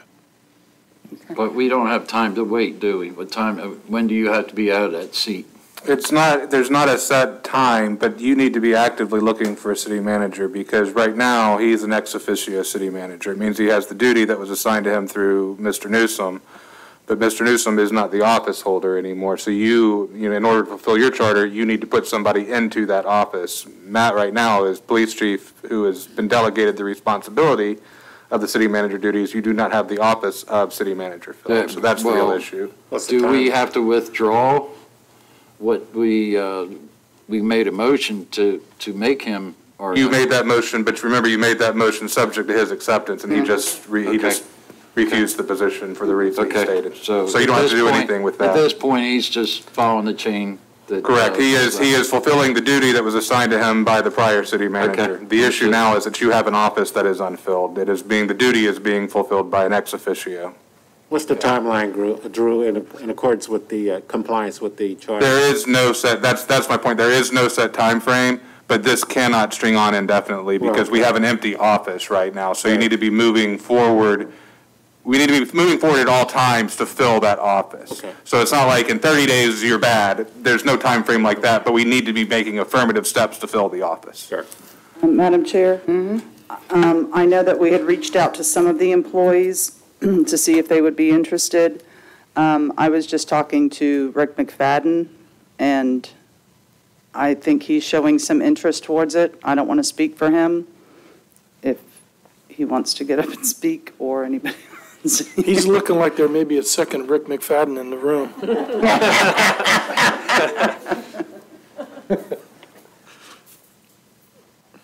Yes, I definitely would consider, knowing that Matt and Bobby would be there. If for no other reason, just to make sure that that seat is filled and to cover that position. And if I may ask a question of Rick, is there somebody that you're comfortable who could step into the building official role while you were no longer building official? Because you could not be building official and city manager. You ran into the same dual office holding problem. So is there a number two that you're comfortable with moving into your slot as building official? Yes. And there's no pension? You don't have the same issue there because we're FRS, right? Right. No. No, we're private, so there is no issue there. But it's not like the police pensions where they're under their own pensions. So he's moving from one retirement system to another. With this, it would be you'd staying in the same retirement system, so you don't run into the same problem. So that's not an issue. Yeah, I knew the answer. I just thought we needed to bring that up. Go ahead. Would there be an issue with your second, your other building Building inspector, inspector. would he have the credentials that are needed to sign off on plans and the full gamut at this point? I can assign that to him, yes. By Okay. statute, I can assign that to him. Okay. And I'm not sure you really answered the question. You can assign it to him. Does he have the credentials to? He has one and two family, he has building inspector, he does not have the electrical, plumbing, and mechanical commercial. Fortunately, we do not have that much commercial going on. I carry all 9 of the state licenses required. For a small inspection, the one across the street, that wouldn't be an issue to go in and take care of that. Like I say, we really don't. And time frame before you find a permanent city manager, I don't think we're going to have anything that big startup. And actually, from the practical side of it, workload is an issue, so I don't want to diminish that. But Rick could actually still perform building inspections if his certifications was needed for an inspection. What Rick cannot do if he's city manager is anything that the building official's authority is required to do, because he would not possess that authority at the same time he was acting city manager. Right. That's the issue. So he could actually still perform building inspections. He could still sign off on a building inspection. He just would not be signing off as building official. That would be whoever the building official was during that period. Yes. You understand that? Yes. Madam Chair? The finger went up before you spoke. Whose finger? Which finger? Yeah, I just kind of like put it in a line of sight. Unfortunately, you got this in the way. But one of the good things is we also have, Rick, you can probably speak to this better than I can, but I know that we have a real good relationship with county. For when these folks go on vacation, they step in, and then we do, we reciprocate. So there's a lot of give and take with building officials, with county and here. So that gives us a lot of flexibility, I think. If anything was to come up, Rick, did you have any thoughts on that? I'd have no problem. Mark and I have worked very close. I've met the new building official with Palm Coast. I don't see any issue at all. Okay. Ken? That was actually my question, because when I was building my house, I think you had an interlocal agreement with Flagler County, because I remember one of the Flagler County building officials, something coming out to inspect the house. Yes, we have an interlocal with both Palm Coast and Flagler County. Right. So that was my question. Thanks. Okay. Thanks a lot. Okay, anybody else? I had a couple thoughts. Yeah. As far as seamless transition, well, seamless as we can get at this point. Seamless for Flagler Beach. I mean, in the middle of pandemic and hurricane season, everything else, as far as seamless goes, I think it's a good option. As far as depth of knowledge, the staff, what is currently going on, we have a barrage of capital projects that we have yet to talk about here, but if you were to need a interim city manager who has the skill set to effectively manage these capital projects at a high level, I know that this particular individual would definitely be a good fit for that. And the other neat option is, and it's not ideal, but let's look at worst case scenario. Something comes up and Rick is unable to do this. We still have the Range Rider option there. So that's not even off the table. But it's nice having, if you can potentially make a really good transition with internal and you have the depth of knowledge and the skill set to do the job, and you still have the safety net of the Range Riders there on top of that. Just, food for thought, something to think about. It doesn't seem like such a bad deal. Rick, how would you handle the general workload? I know you work a lot of hours now, And you need to understand, you would not be able to really, you can't do both. You have to do dedicated city manager work. How do you feel about that with the workload? No, I understand that. I'm perfectly aware. My schedule's like now, I'm in at 6:45, 7 o'clock in the morning. I take care of the plans reviews, permit reviews, and then it's as things come. So that wouldn't, Steve would take it on from there. It'd all be in his lap after 8 o'clock in the morning. So all of the building stuff, we'll call it, that you're doing now, can be handled in-house involvement? Yes. Okay. Well, I'm sure there's going to be some involvement, Right. as we talked about before. When I go, my wife, kicking and screaming, drags me to Missouri every year at Christmas. Don't want to go. It's cold and there's white stuff up there. But I take my laptop, my city phone with me, and we make it work. That's the name of the game.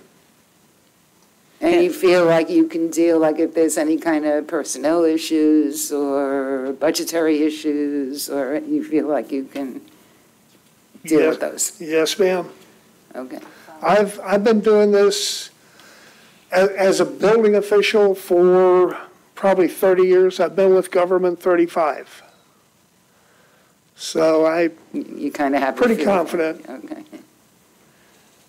Liz, I'm sorry, Ken, were there any other internal applicants? The cutoff's tomorrow, right? There hasn't been any. That was for city manager, and there has not been any. There have not been any. Okay. And I was just going to say, I was just kidding with you back there a few minutes ago. But, I mean, I've known Rick. I mean, I've been here in the city for a little over 4 years, and I've known him since I started building my house. And I know one thing. I'm very confident he wouldn't step up to the plate to assume this responsibility if he didn't think he's qualified to do it. No, I agree with And the way that he deals with people and the staff and all, I think is very commendable, because he's a no-nonsense guy, but he's honest and knows how to get the job done. So, so I'm very comfortable with that. I'm very happy that you accepted my offer. Thank you. I just have a question for Drew. Let's say he does have to go up to Missouri this year. Could Matt or Bobby fill in? Same for situation something you're like in that? now. Okay.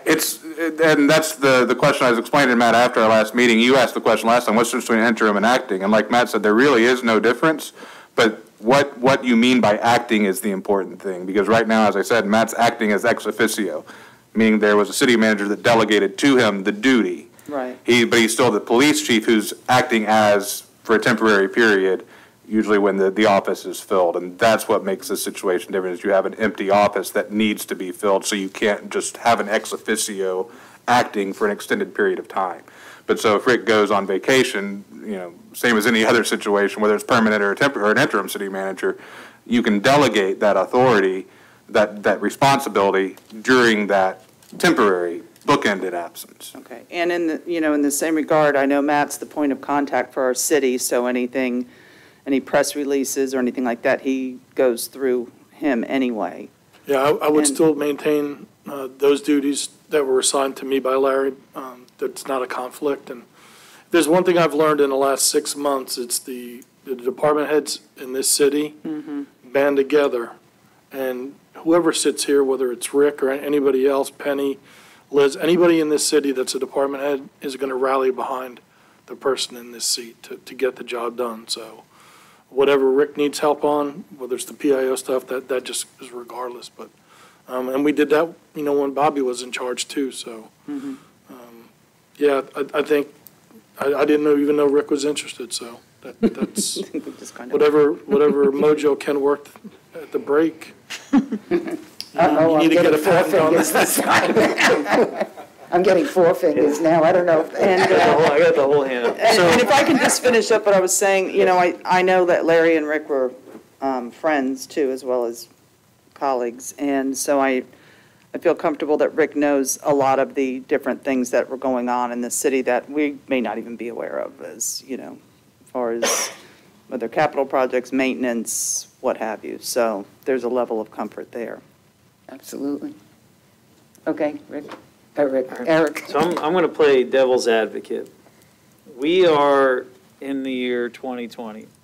There is a realistic possibility that he could get abducted by aliens. And so, or who knows what. But the thing is, I think that in addition, if we were to move forward with Rick, I think we still need to at least do our due diligence with the Range Rider group, because right now we don't even know who's available. We haven't talked to anybody. We don't know anything about them. I think we need to still pursue that as a safety net, just with this year being the way it is, and at least know what options are there and not pursue it. The way this year's going, I would rather have a second, third, fourth, as many backup plans as we need to have, but at least have one backup plan in addition to that if we were to move forward with Rick. I hope you all can see the logic behind that. Well, yes, I see the logic. But I'm trying to say that if we were to go to Ken Parker and say, yes, bring us other people, just in case, I'm not sure that that would work out real well. Why would somebody say, yeah, I'll take the job, but it may not be there? Or have Ken at least let us know that there is X amount of people in the wings. Right now, we don't even know that. I guess would kind of be the thought process. And I think there may be some merit to that, and I think, what did you say the name of it now? Because I will continue to call it Range Riders, but I'd like to be respectful if they've changed their name. Florida County and City Managers Association. So the association, I don't think there would be any offense taken if it was explained to them the situation and that we have somebody internal who's stepping in. We would still like to just, have our name over there so they know to be aware of us. And so that if something does happen, if there is a need for something, that maybe let's say it's a 5-step process, maybe they're 2 steps into that process. So if the time comes when we need to do something different, then we're a little bit further into their process. Because if it's conducted like it was before, like you said, most of these, they're not looking for permanent positions. They're doing something they see as a service to the community. And so I don't think there would be any offense taken by any of them if we were to go with Eric's route. Yes. During my discussion with Mr. Parker, he also said that they offer help in finding a permanent city manager. So there's those notes. I think us staying in contact and accepting any help that we can get to find, a really good seasoned, full-time city manager. I think we ought to keep that door open for sure. Sure. And the beauty of Mr. Parker is, retiring from Port Orange. He couldn't be here, and I asked him about the meeting today, and he had other obligations. He's a 30-minute ride away if he needed to come to another meeting or another process. He just can't do Thursdays. He has a commitment. Right, he explained, but like I said, coming from a 30-minute ride from Port Orange, if in this election process we were to include him or part of his group, he, said he would be more than happy to help out. And the best part is it's free. I was just going to ask that. It's free. The charge, it's free. There you go. It's just all these city managers who like helping other cities get city managers. So I like the price. I thought that was really good. Yeah, no. But it wouldn't be a bad idea to have Mr. Parker or his team come out. We need to do our due diligence as well. So have we hired a city manager?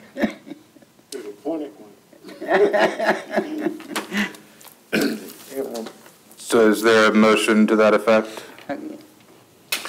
I make a motion that we appoint Mr. What's your full name? Richard McFadden. Richard McFadden is the interim city manager until such time that we have recruited a full-time. Second. Okay, do we need a? Go ahead and do a roll call, yes, ma'am, please. Commissioner Bryan? Yes. Commissioner Bellhumeur? Yes. Commissioner Cooley? Yes, the motion. Commissioner Phillips? Chair Mealy? Yes. And Mr. Congratulations, I think. Congratulations. Just to be clear, you, Mr. McFadden, do you accept the appointment? Yes, I do. And Without reservations. Matt's got your seat warmed up for you. I guess you have to work with Liz to see whatever paperwork is necessary, and Liz. Well, there's not so much that. I'm going to ask you salary-wise. Normally, you had asked me in the last meeting with our policy, if an employee is required to perform duties for a period exceeding 30 days, the city manager shall recommend a temporary assignment to the higher classification, and the employee should be paid the appropriate rate for the higher classification. Seems fair for the extra work he's going to be Yeah, putting in. I agree. yeah. So it would be the salary. How do we get to that number, Liz? Because we got a range now, right, that we're working with. You do have the range. You had set a range, starting with the base of 104,300 and max at 156,470. Larry was making 122. I think it was 122. What did we leave in the budget? Okay. Our budget's for next year. No, it starts in 3 weeks. Yeah. I would just suggest just Larry's number. He's assuming Larry's role. Keep it easy. Yeah, that's what I would. I'm okay with that. As long as that's what we got in next year's budget. Yeah, we actually are over that next year's budget. next year's is like 140, Right. something. I would assume that would include any, I guess they're not necessarily benefits, but any expenses or expense accounts? My suggestion on that point, Commissioner, is I would like to, or I would propose to do a contract with Mr. McFadden, because in becoming interim, he actually kind of falls out of the personnel policies, and so what we'll do, and we can use Mr. Newsom's contract as a starting point, and just kind of fill in the blanks there so that we cover all of the bases, both for the city and for Mr. McFadden's benefit. Okay, sounds good. And I think Rick and I can work that out. We've worked together for a long time. Yes. And we'll just bring it before you, maybe even at the next commission meeting, if Penny will let me squeeze it into the agenda. If you say please, nicely. Tomorrow's my birthday, she has to. Oh, that's right. I knew it was the beginning of September. Anything else we need to do? I know I want to talk about the permanent, but as far as interim, For now, I think we've covered it. congratulations, I think. Well, last question. Do you need any amount of time to get everything together for this? Or I guess you and Matt could work that in the background. But for interacting with us at meetings and stuff, do you need any amount of time where we need to give you? I would think anything after the 14th.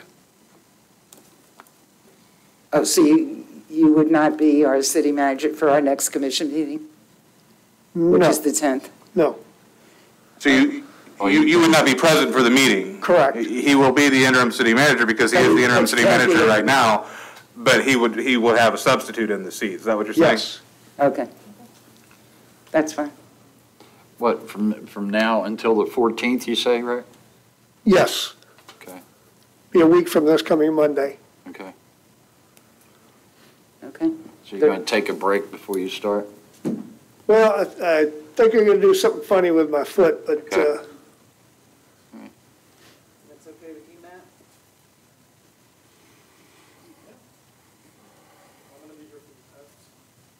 Okay. So is that something, Drew, that he needs to do as his first order of business? There's a couple of things. I'll talk to him afterwards. Put his chain together? That's one of the recommendations I'll make, but I've got a couple of things to talk to Rick afterwards, so we can take care of that.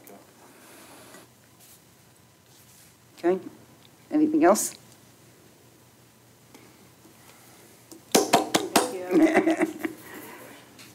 Okay, moving on to the permanent position.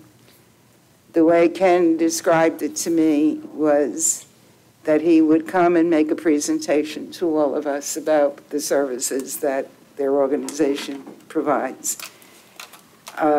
He said it's very much a partnership with the commission, with the community, with staff. It's not like he comes and says, here's the best guy since sliced bread. You know, he'll bring some names, but he wants everyone's participation in the process, which I liked.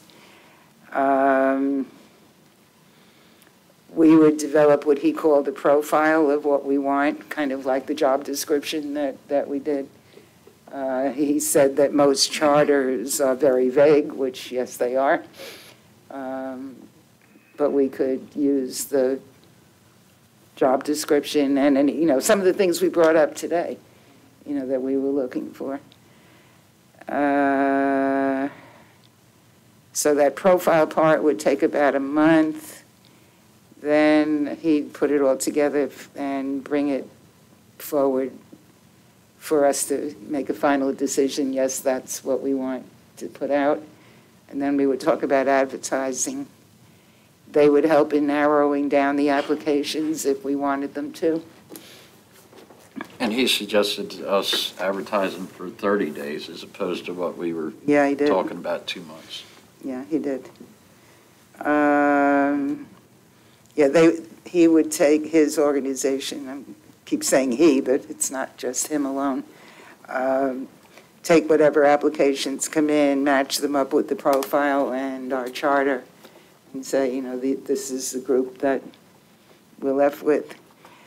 And then he talked about us doing what he called background checks. Now, I know we usually think of a police background check or something like that.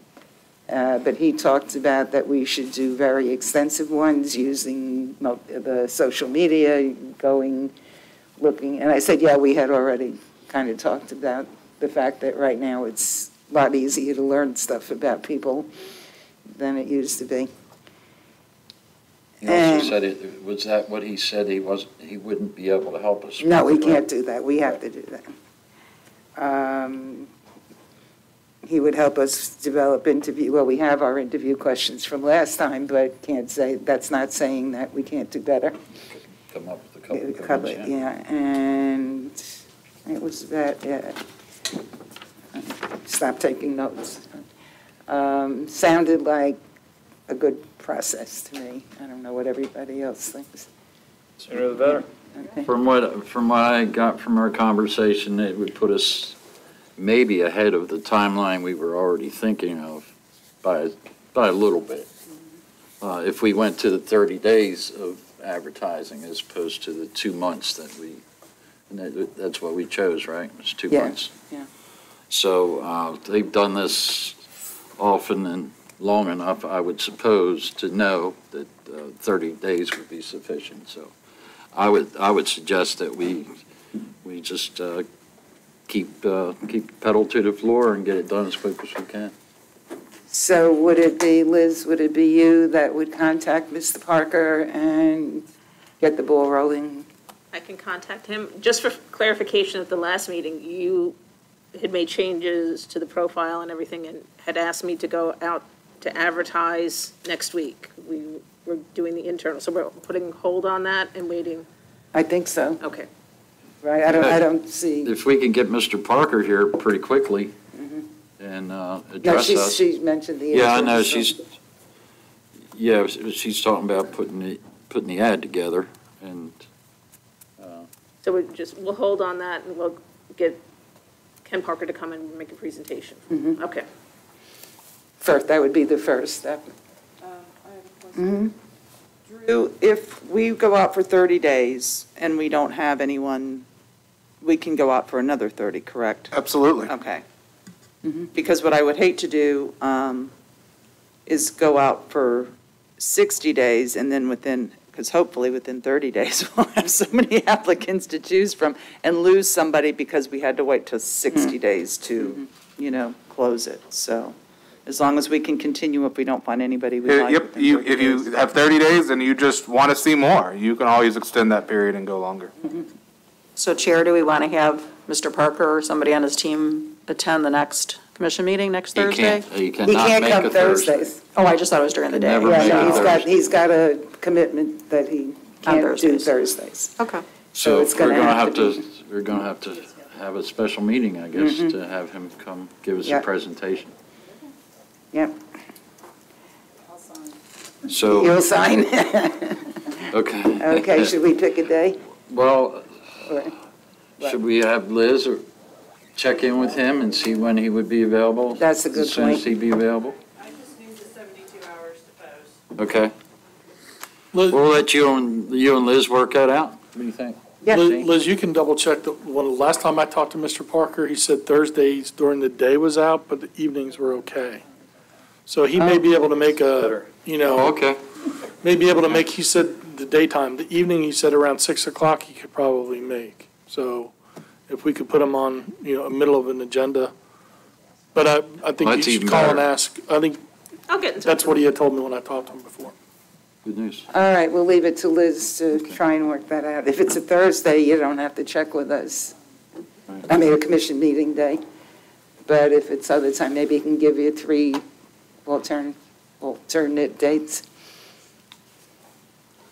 So, okay. Easy peasy.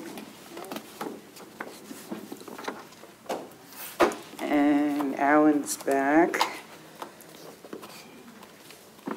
Sunglasses and all. Yeah, we have to adjourn this meeting. Motion to adjourn. Second. All those in favor? Aye. Aye.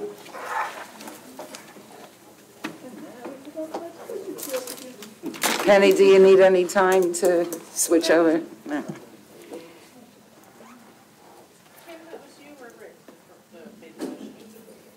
Just made it a second.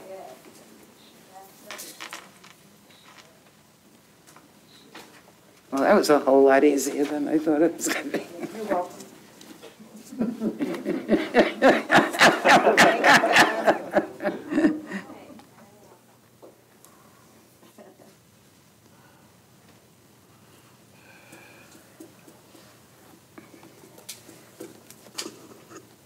All right, are we doing capital or are we doing utilities? Oh, we have to do CRA. We didn't. So what we can do is go back over the general fund capital, if that's what you wanted to do, and then do the CRA after that. I was going to say, where's Kathleen? Here I am. I'm It's like a Zoom meeting, you move in different places. Is that what you want to do, go through the general fund capital? Yeah, whatever's easier. None of it's easy. Yeah. I was hoping that we could, I don't know that we need to go through the CRA, do we? Well, we still have the I mean, we parking could do it lots whatever here. way you want, Chair. Yeah, there were a couple of things in there that Okay. that are still there that shouldn't be, I think. All right. All right. So yeah, What are we looking for, capital? Yep. we're going to do the capital projects. Okay. So that's those new sheets that you gave us. Well, there's some things on the Yeah, other I know, sheets I that know. aren't on the new ones, so I know. we need to Do kind of look at both Kind of of them. do both. Too much paper. So you want us, we'll start from,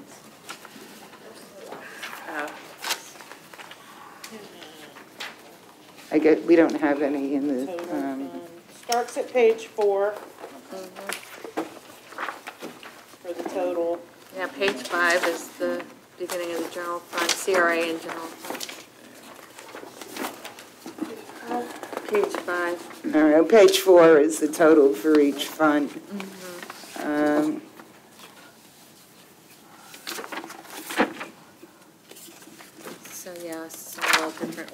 sorry, I didn't page number the other ones.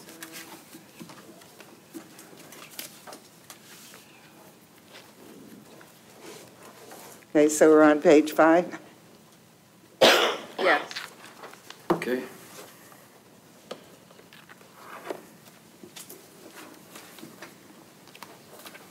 I thought we had agreed to take out the sidewalk from 100 since that's not in the CRA. Yeah, I'm sorry, I did not really address the CRA. I'm sorry. Yes, okay, we can take that out. And did we agree to take out the North 4th Street lot? For some reason, I circled that. Taking all the parking lots out of the CR. Yeah, that's what I thought. Right, because we discussed that's not really the ideal use of the money. That's what I thought. So there should really be no capital. Do we want to move those parking lots to the general fund? Not at $80,000, no. No. Well, I mean, we only paid $81,000 to pave the Wick Line lot. So I don't know what they're proposing to do over there, but $80,000 is. Well, that's for 4 lots. No. 4 lots? No. No? 1 lot, Central and 4th. Oh, that's right. Central and Yeah. North 4th. Yeah, no, I don't want to spend that. I think that's something that the new city manager would Yeah. need to come up with a strategic plan for. I agree. I think a lot of these things that we need to pull out of the capital should be reviewed by a new city manager, and if we got to put it back in, we'll put it back in. Well, okay, before we make a By broad statement, recommendation. so we have removed all the capital projects from the CRA. Do you want to put them out in a future year, or you just want me to just take them totally out? I mean, I look at the capital plan as kind of, it holds things in place so that, helps us remember what we have talked about, but I can take them totally out. It's just. I wouldn't mess with I'm sorry, I'm just suggesting here. Go ahead. But I would suggest we mess with any of the future years for that reason.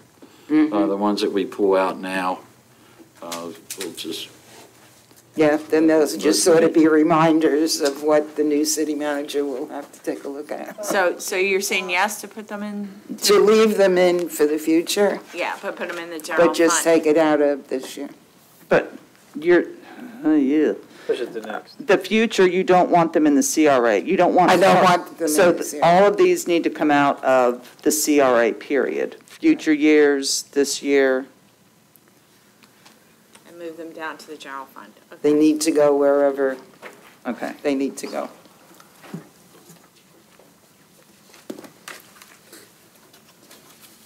That was easy. Okay. The beach, that's the ocean, the ATVs. So the beach has left in it a utility vehicle, ATV, and then an ATV with sirens and lights. I know. Yeah. We talked quite a bit about this utility vehicle at $20,000. Once again, I think that's something that we should let our new city manager analyze and decide whether we need it or not. The ATV, I guess you went from 2 ATVs down to 1. Kathleen, is that what happened? That's what it's kind of looking like. Is that right, Bobby? I'm sorry, it's hard for me to remember everything. When you're talking about this $28,000, it's threefold. That's an ATV, a UTV, and the lease of a new pickup truck at $6,000. So bundle all 3 of those together is where the $28,000 came from. Well, that was the I original thought that thing. was That was next the year. original thing. I took out because I think it's kind of, I didn't want to lease a vehicle. I think if we're going to get a vehicle, we don't pay Now- interest and things like that. So you pulled the lease then? Right, and we ended up moving the vehicle out to a future year. Right. Tom, I've spoke with, and he can work with the Jeep at least for another year. So then you're going to have the question, so actually, that number is not going to be as high as we're talking about with the 28,000. I don't know, was that, Kathleen, just minus the 6,000 that was the ATV, UTV, so that we're looking at 22 grand now, but between those two vehicles? We were looking at, this, what was left in the budget was $28,000 for those two vehicles. Okay. 20,000 for the utility ATV and 8,000 for an ATV rigged up with siren lights. Okay. Now, if I remember right, you had two in it initially, two smaller ATVs, didn't you? I always thought it was only the one ATV. Okay, I wish okay. Tom would have stayed, but All right. I can get him back in here if you'd like. The one is to replace the Polaris, right? That is correct. Yeah, that's, so we need one with a little more bells and With the whistles. than- four-seater and the bed and all of that. Mhm.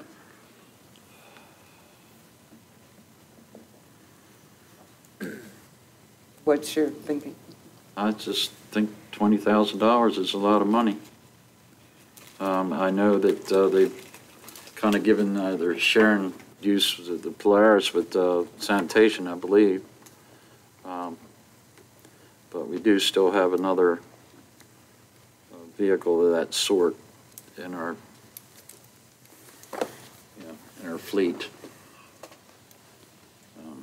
That Polaris, we're kind of amazed it's still on the road, but I don't know what the situation is. I did hear the same thing, that it had made the move to sanitation, but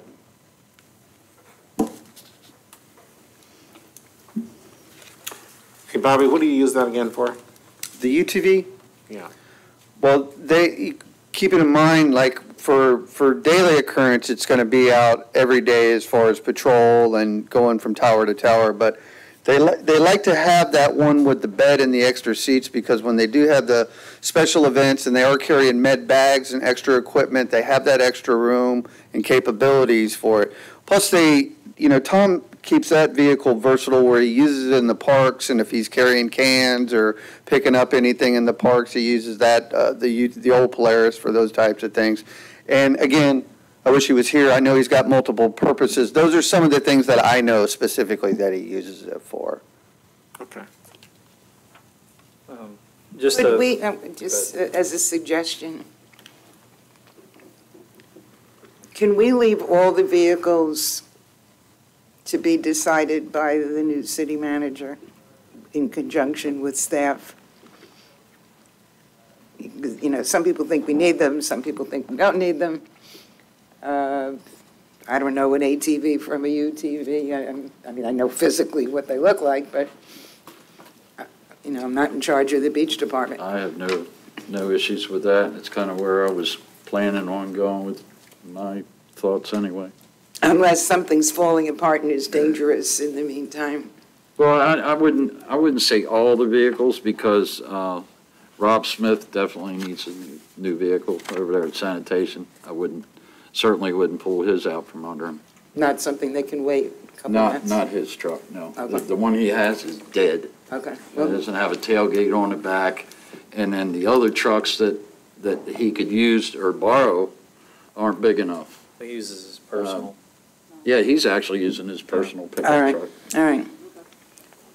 But none of this is life-threatening, dangerous, unworkable for another couple of months? Well, the upside to what you're pitching, at least as far as beach chair, is that they're coming out of season. So, I mean, they have ATVs that are operational, and with a scaled-back crew, they could run it. So to answer your question, could Tom wait, a few months and have a revisited conversation with the new city manager? I think we could do that. Yes. Okay. Eric, what did you want to say? No, I agree with that. Okay. So are we going to? Ken, you good with that? Yeah, I'm good with Yeah. it. Debbie? Yeah, it's not a problem. So are we still going to go through these fund by fund?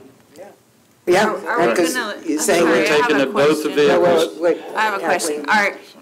Are we going to leave the money budgeted so that the Yeah, I would say manager leave has the money budget to work budgeted with? in case the manager says, yes, we need to do it. But, and then if we don't, I wouldn't budget it this year. Maybe next year? It's gonna- Spring, you gotta wait till. I didn't hear what you said. I was suggesting budgeting it for next year, not this year. The only problem is, when the season opens up next year, you wouldn't have it. Right. Then in that case, we would need to discuss the vehicles now. Mhm. We can't wait on the city manager, because we have to decide what the budget is. Before we wait until we get a new city manager and have a strategic session and he work with his staff and figure out exactly what he believes we need, and then if we have to, we can do a budget amendment. It's all coming out of reserves and infrastructure money or specific utilities, which I mean. Yeah, I don't really know why we're having these discussions now. It's not part of the tax bill. Because it's in our budget. It's some of the stuff that doesn't need to be in there. Doesn't mean it has to happen either. There's, to me, too many unknowns, and until we have leadership. We put it on hold, like you said at the beginning. I just don't want to get into a position where, and I asked the question earlier, is there any provisions on how many amendments we can have? I just don't want to get in the habit of having to attend a city commission meeting, and every time we attend a city commission meeting, there's an amendment. Right. I agree. Because I don't think that's a very good, smart way of budgeting. I mean, the purpose of the budget is the budget. I mean, if the dollars are going to be allocated there, it doesn't necessarily mean he's going to spend it, but it's available if the new manager needs it.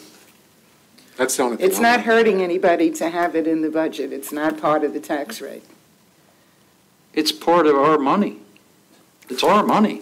It's the citizens' money that's being. And we will budgeted. spend it wisely, but it's not part of the tax rate. So if we take these out or leave them in, the tax rate will be what we decided before. If I may, Chair, just because how we started, I came up because I thought we were talking about a specific couple of vehicles, being the ATV and the UTV for the beach department. Being that they're seasonal, that department alone, in working with Tom, I view it that could be kicked down the road a little further and wait for new city administration to come in and discuss it further. However, if we're looking at all of these capital equipment items that would be coming in, there's things as far back with Mr. Newsom that we have talked about for months and months and months coming into this budget. I'm a few line items down. That $29,167 is already allocated for a new vehicle for the fire marshal. That was determined 8 months ago. So for me to sit here and say, well, I'm going to wait another 6 months for a city manager to come in when I have a fire inspector whose vehicle is falling apart, I don't totally agree with that either. All right, and I'm sorry if I tried grouping all vehicles. Well, I'm not trying to give anybody a hard time. I'm just saying, I can work with Tom and I can say, listen, we can reevaluate this. He does have some all-terrain vehicles that he can utilize. We're down on a smaller crew. We're going to be coming into more of an off-season going into the holidays. But I don't think the approach that we're talking about is true for all the departments across the board. Okay, so I take back my recommendation to do it that way. I don't know. All right, we're done with beach, right? So what's the next one? What did we decide on? Are we leaving it in there? Or no, what one do we do? Are we leaving it in there or not? Well, here's a question, I guess this would be for Kathleen or Jane, so the methodology, so at what point does this stuff that we're talking about right now meet its threshold for checks and balances? Like after, when our regular city budget is approved, is all this stuff that is on this page earmarked at that time? Mm-hmm. Okay, so we have to approve this before the budget gets approved, this sheet. All right. Yeah, So it's all then we part of the budget. kind of need to go through line by line. I mean, we don't have a choice, because if you leave it on here, then you are approving it. And you're approving it for that item. Correct. And there are some things that we do have on this, this year coming up that I would want to talk about. Okay. Okay. So, in the beach department, there are 2 items that are there that come to $28,000 that Bobby is saying Tom can live without for a while. Yeah, I mean, if the board, the boards would rather that he wait for new city administration, I think that we can do that without much difficulty. And So I'm sorry, we would leave the money in there Yes, ma'am. and not spend it until such time as Tom meets with whoever the new administrator is, and it might not get spent. Yes, ma'am. Okay. I didn't. Right. I agree with you, Ken, that we shouldn't have multiple budget amendments. However, I think this stuff needs to come out and let the new city manager put together a list again, just like we're looking at now, and do it with one budget amendment. If for whatever he or she decides we need to put back in, then we do one budget amendment. We don't have to do one every time one specific thing's done. Or that's how I feel. I mean, it's just my opinion, but I think we need to take it out. And then if the new city manager deems that we need it, then we'll give it back to him. Yep. I mean, it's all reserves money, and it's, I get what you're saying, it doesn't relate to the millage rate, but it's still money that's in the overall budget that belongs to the people that live in Flagler Beach. So I don't think leaving it in there is wise. Because why? Because then we've checked off on it. Yeah. We said okay. So what you're saying is if it's in there, then they can just spend it. Right, if we check off on it. Well, I thought what we discussed was, it's in there, it's budgeted. If it's cleared by a new city manager and the justifications are given, we are going to buy it.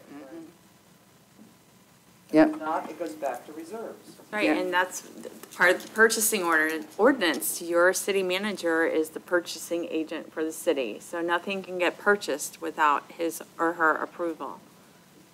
Well, my 2 cents on this particular line item is, I think Tom does need an ATV. I do not think he needs a UTV, and I would say that to the next city manager. I would challenge him on the UTV also. That's just my 2 cents on the line. Quick question. Yes, sir. Can trailer be hooked to the ATV?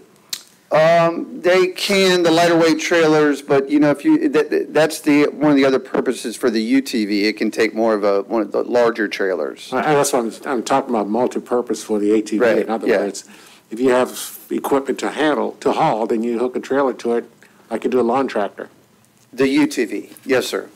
And, the small, you got to keep in mind with the smaller ATVs, they can pull the skis, they can pull the lighter stuff. But if he's moving towers around on the bigger trailers, he could use the utility vehicle for that. Which we have 2 of already. Mm-hmm.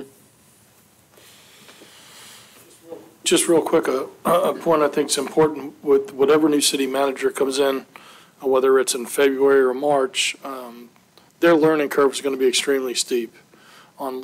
Even if they're from relatively close, learning the area, learning the people. If they get here in March, they're going to have to learn some of their job, and then they're going to start rolling into preparing their budget for next year. So, I think Bobby's point of if the money's in there and they determine they don't need it, you just roll it back, as opposed to coming through with a budget amendment as they're getting ready to prepare a strategic plan for you all to sit down, and then, everybody moves forward that way. So I think that learning curve, to take that off of their plate real quick, I think is beneficial. This way they don't have to worrying about this year's budget. They can get ready for what they're going to prepare for, what 21, 22 is going to look like.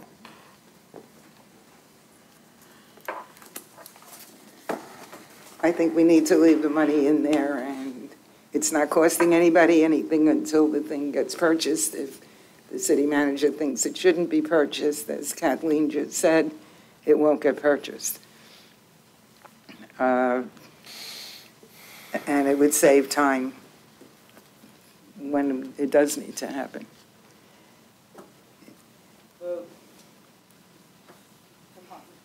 We can't vote. Consensus. Yeah, I will. I just didn't know if there were any more comments. I just, I don't think that this UTV needs to be in there. I really don't.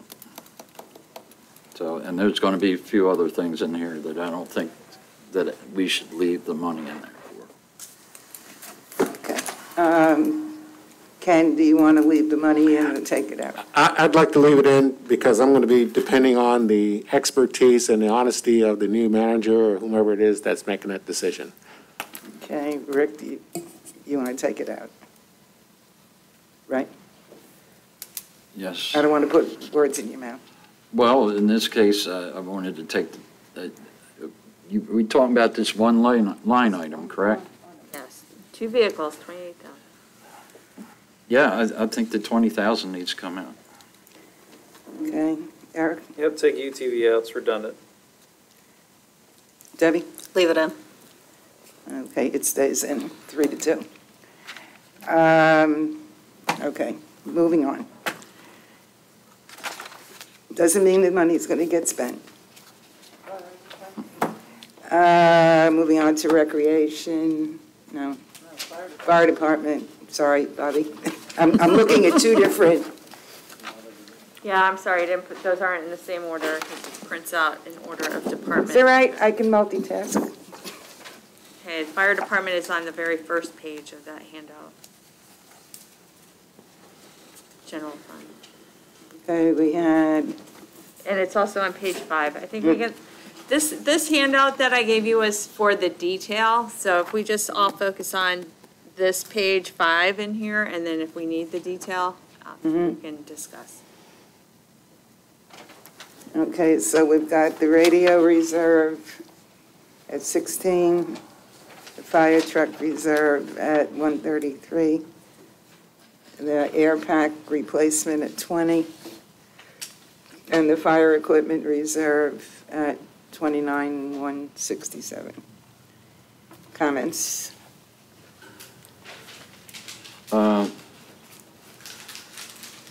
The fire marshal's truck's out of here.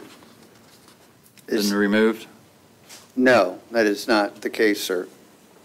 Where is it? 29,167 is the fire equipment reserve, is the equipment that is set up in reserve, that is the support equipment that is everything else outside of frontline equipment, being pumpers or the aerial truck. So any boat, any ATV, any squad, brush truck, this year the fire marshal truck is in that fire equipment reserve, the 29,167. That's for the fire marshal truck? That is correct. The quotes have already been pulled on state contract, just shy of 27,000. The majority, the delta of that, or the surplus of that, will go into lights and the graphics for the truck, which will bring us just under that 29,000. And Bobby, when you say that the PO's already been written? The quote is, we've already gathered quotes of state contract quotes. Okay. Why would it not be in the current budget then? You know what, I did not understand that you were purchasing a vehicle. I thought you were adding to the reserve. So I didn't make it very clear. So in this year, 2021, we are purchasing a truck. So that, it's not really fire equipment reserve. It would be the use of that reserve, which we normally budget the reserve. As support equipment. So we're not budgeting the reserve. We're using the money that we normally budget to purchase a vehicle. Because there's nothing in that reserve, I don't believe. No, that went to the expedition and the drone this year because it was a culmination of a surplus of 2 years. We had some left in that fund, then another 29,000 came in. So the expedition and the drone were bought this year out of that fund. So the explanation, this, and it's a weird dollar amount, but I guess we came up with that dollar amount at some point many years ago. Yeah. So every year for probably the last 7, 8 years. years, yeah. we've put 29,167 into this reserve. And then when we purchase vehicles, they come out of that reserve, or whatever type of equipment our chief is getting. I just did not understand. I thought we were just building the reserve this year, but we are actually buying a vehicle. And with everything going on, Same and difference. if I have apologies on that, because that was related to Mr. Newsom, maybe some more clarity should have come to Kathleen. I did discuss that I had something in mind, but with everything that she had going on, I don't know if that was clearly relayed to her. It was, transparent, obviously, with Mr. Newsom, and I knew where the funds were going. Obviously, we had pulled the quotes for what we were looking to replace. Okay. But again, I didn't get my question answered. My question was, if you've done, you said you have a quote. We do. Why would it not be in the current budget that we're still in? Because that's what we do when we're looking for equipment and things like that to put in the budget. We don't just say, hey, it might cost about 40 grand. We reach out and get quotes. They reach out and get quotes to find out how much it could be. We might estimate a little bit more, but we don't know if that's exactly what we're going with. But usually on a vehicle, it's pretty much a done deal. Okay, but because we don't have an actual PO yet, We wouldn't have a PO because it's not budgeted for the 19-20 year. Next. That's what I was trying to say. If you have a PO after October. After we get in the new fiscal. Right. Yes, ma'am. That would be a purchase for that next year. Okay. I just don't understand why we're buying a $29,000 truck for a $10,000 position. Well, that position is paying for itself. He's hitting every business that's in the city. That program has come along tremendously in the last several years. Further than that, again, with these vehicles, that truck is 15 years old that's rusting apart that he's driving right now. This was in plannings for last 2 years when I'm talking to Mr. Newsom, what's next on the list? Fire Marshal's truck was there. Again, back to the depreciation that I keep bringing up for the department. These vehicles, we're not just trying to buy them because they're shiny and new. We're replacing something that is antiquated and old and it's on its last leg. Kathleen brought it up earlier as far as we're not getting any value from these trucks. On paper, maybe we got $400 for that van when it went in. I'm not disputing the fact that the truck needs to be replaced. I'm disputing the fact that we need to spend $29,000 for a vehicle for the fire marshal to drive around in. Well, it would be a dual-purpose vehicle as well because we're looking at a pickup that's a four-door cab, which he can carry all his inspection equipment plus his bunker gear if he gets to wants to be toned out to a call while he's in town. Further than that, if we needed anything as far as just a pickup for the fire department, another vehicle to haul things around, we can utilize that fire marshal vehicle for that as well. The other side of that is you're not going to do much better than the state contract for these vehicles. So when you're questioning $29,000, it's not exactly $29,000 for the vehicle. It's just shy of $27,000. And as I mentioned, it needs to have a light package and it needs graphics for that truck to go in the fleet and be complete. Okay, so it still totals at 29, like you said, but. Okay, anything else in the fire department? The only comment I had was the fire truck reserve. My just one opinion on it is, I think it needs to stay the amount what it was. I think it was around 80,000 or something. 75. Yeah. I mean, my 2 cents is I think it needs to stay that way. I think it's just it's too high every year like that. I would remind the board one more time, because I don't know how many times we've talked about it, but originally the truck was going to be replaced, the next one in 2028. Now, if the board is not going to buy the truck this year, I've wrapped my mind around that. There was a surplus of $266,000. As the budget sits, that's split over 2 years. So that doesn't get the truck next year. Next year, the 21-22 budget year, we should be discussing the truck, keeping in mind that it's a year build time to get these vehicles back. But if we keep kicking the number back, that 2028 is going to move into 2030, 2031, not to mention that the 24-year-old truck that we started to talk about when this all initiated is going to be 30 years old by the time we get to, or 27 years old when we get to the point of keep setting the reserves back. We knew we need to increase the reserves. But, I mean, however the board sees it, I can only deliver the information and speak to depreciation. So this is based on the depreciation schedule that you and city manager set up? Which is not, we're not on track for it now, but the initial one that we set up, yes, sir. Anybody? Go ahead. I just, I don't get how much the fire department in the last 4 years has gone from a $515,000 budget to a $1.27 million budget. That's 146%. That's not counting this year. That's through this year, not this coming year. 146% in 4 years. And it's just something else, and I don't know that they need a 4-door truck and all that.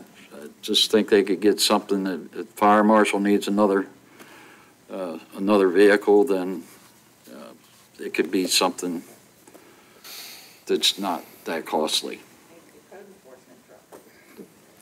You know, I don't know how many times I've come in here to speak to this board, but on these same issues, the fire department was behind the curve. I'm never going to get away from saying that. The increases that have come were justified, and the increases that have come over these last few years is what this board and city administration has tasked me to do, is to improve that department.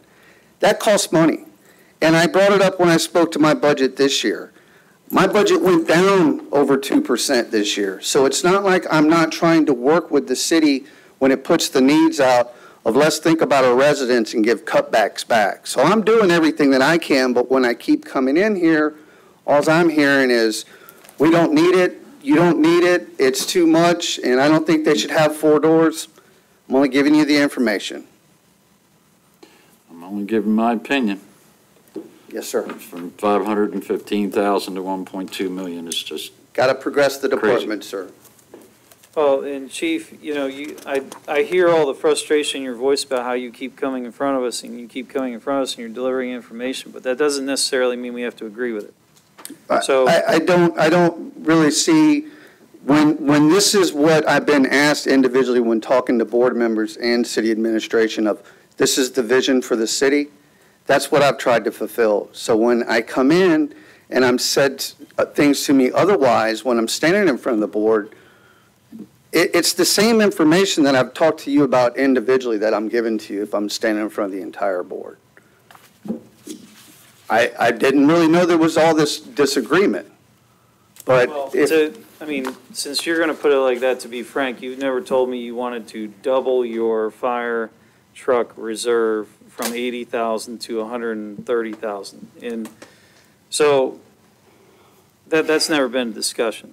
And it's okay. That's why there's 5 of us. It's okay for some of us to not agree with that and some of us to think it's excessive. Do I think a fire truck can realistically last 25, 30 years? I do. I know you all maintain them really well. I could be wrong. I just know that it's a lot of money. And so we're just trying to balance that. And this doesn't need to be a back and forth argument either. Debbie, do you have anything you want to say? The only thing I brought up at the last meeting was taking the 133 down to $100,000, increasing it from 75,000 to 100,000. So that would get us the truck in 2.5 years as opposed to 3.5 years.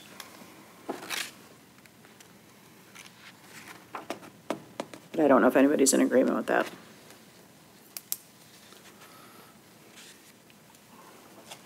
I mean, I'm all for compromise. I look at the depreciation of it, and I don't want to have the city in a position where we keep, it's hard to talk with this thing, kicking the can down the road, and we get into a similar position that we did with the utilities. And we say, you know what, darn, we have to spend $600,000 now because we didn't save, and that's what we're talking about. It's not, we're putting in a reserve, but we're saving. And I understand what you're saying about a 25-year-old truck. I mean, I got one sitting out there that's 50 years old. It was more than that, actually. But it's been totally. Is that yours? But it's been totally revamped. It's got everything new in it, but it costs a lot of money to do that. So I don't think we want to get in a position where we have to put new engines and new pumpers and everything like that and new equipment, because it can cost more to refurbish things in some cases than it is to replace it. But I understand what what Debbie's saying as well, is that, maybe we can cut back a little bit on the reserves that we're putting in there and just put it off an additional year.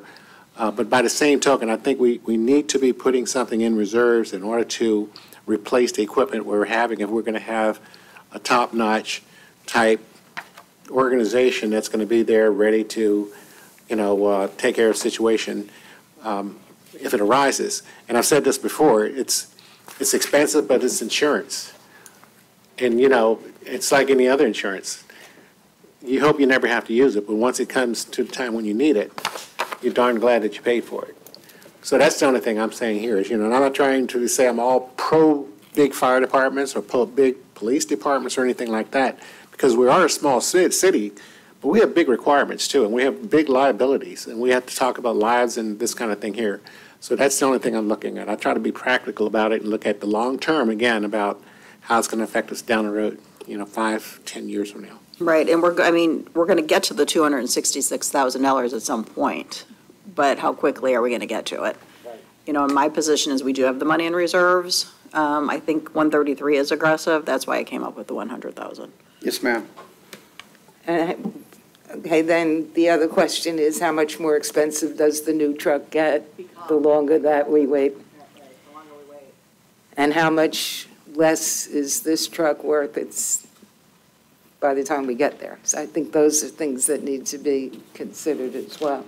Unless you want to wait 25 or 30 years and let me restore it like I did that. Yeah, if you can do it. And to Bobby's point, that, I can let him speak to it, but that truck he's talking about wasn't built as a fire truck, correct? Well, typically what those trucks are, they're commercial cabs. They're not custom cabs. So basically, in essence, I've said it for lack of better words, it's a beer truck with a water tank on it. So we've been fortunate to keep that truck on the road 24 years. The likelihood of doing that, and that's where the question came into, why are these trucks so expensive? Why are they going up so much? You can get a commercial cab. You can buy one for $350,000, but this comes again to looking at that 15 to 20 year mark that you're trying to get to, running these trucks nonstop, stop and go. You really want that sturdy, durable custom cab truck. So if the board is at the point of, let's get the entire reserve set, I'm in no position but to listen to where the board is at and honor your decision. Any other comments? All right, back to not voting. We have choices of leaving it at the 133. We can reduce it to the, what did you say, 100? 100. Or making it 75 a year like it was before. I think those were the three choices. I thought we kind of had a consensus the last time at 100, and then just keep it at 100, Did we? going on. I don't remember that, but Okay. doesn't mean it didn't happen. No, I don't think it happened. I think we talked about it, and then the mill rate jumped in. So do we have to do a consensus again? Yeah, Ken? I'd go along with what Commissioner Debbie said regarding the 100,000. Rick, what do you want to do? I'm okay with the 100. Okay. Agree. Bobby, does that get you, I mean, I know it's a little behind the curve, but does that get you where you need to be? Well, looking at that number and looking at the chair brought it up, percentage of increase raw materials, the way I'm looking at it, we go 2 budget cycles. I'm still not at that 266. However, it's a year of construction for the truck. So I'm feeling like in that second budget, even if the full amount is not there, we can go ahead and go to pre-construction, start Okay, I the was gonna truck. ask you that. And then that contribution could go in that following year, and then we could go ahead and make the purchase. Perfect. So we're looking really at a 2-year plan, and I could live with that.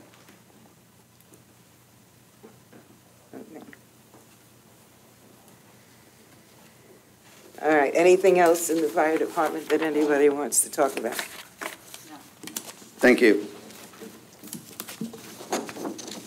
Thank you, Bobby. Okay, then we have library, shelving. Anybody opposed to shelving in the library? No, ma'am.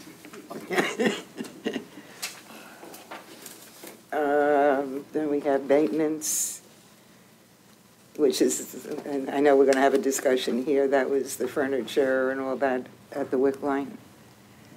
So we already dropped that to the 6,000 on. I'm sorry, Kathleen. During the earlier part of the workshop, you said to cut the $16,000 for the furniture, so budget year for 2021, we're doing 6,000 for the, whatever this stuff is with the IT we need. Just for the technology.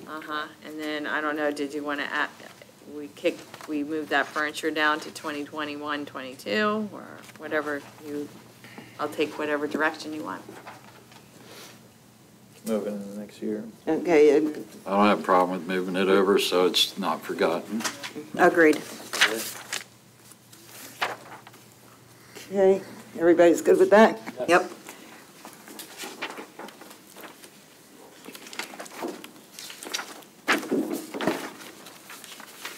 Okay, and then the truck All right, group, next is planning and zoning. we're moving that to the next year, right? I think that's what we agreed to Yeah. earlier. Yep, okay. Okay. Moving that 36 over to next year? Yeah. Okay. Everybody still good with that? Yes. Ken? Yes. Okay. Police, what issues do we have? So the 120 is 90,000 for infrastructure, 30,000 for the lease of the equipment.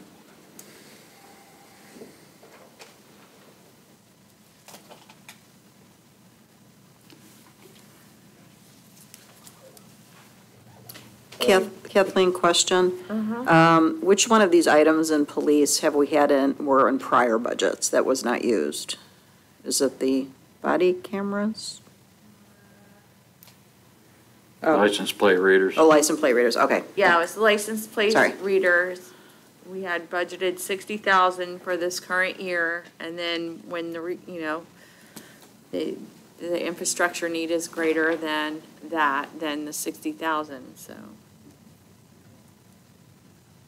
I think the only thing I saw was, I think the drone needs pushed just because of redundancy. I know fire, y'all have one on order, right?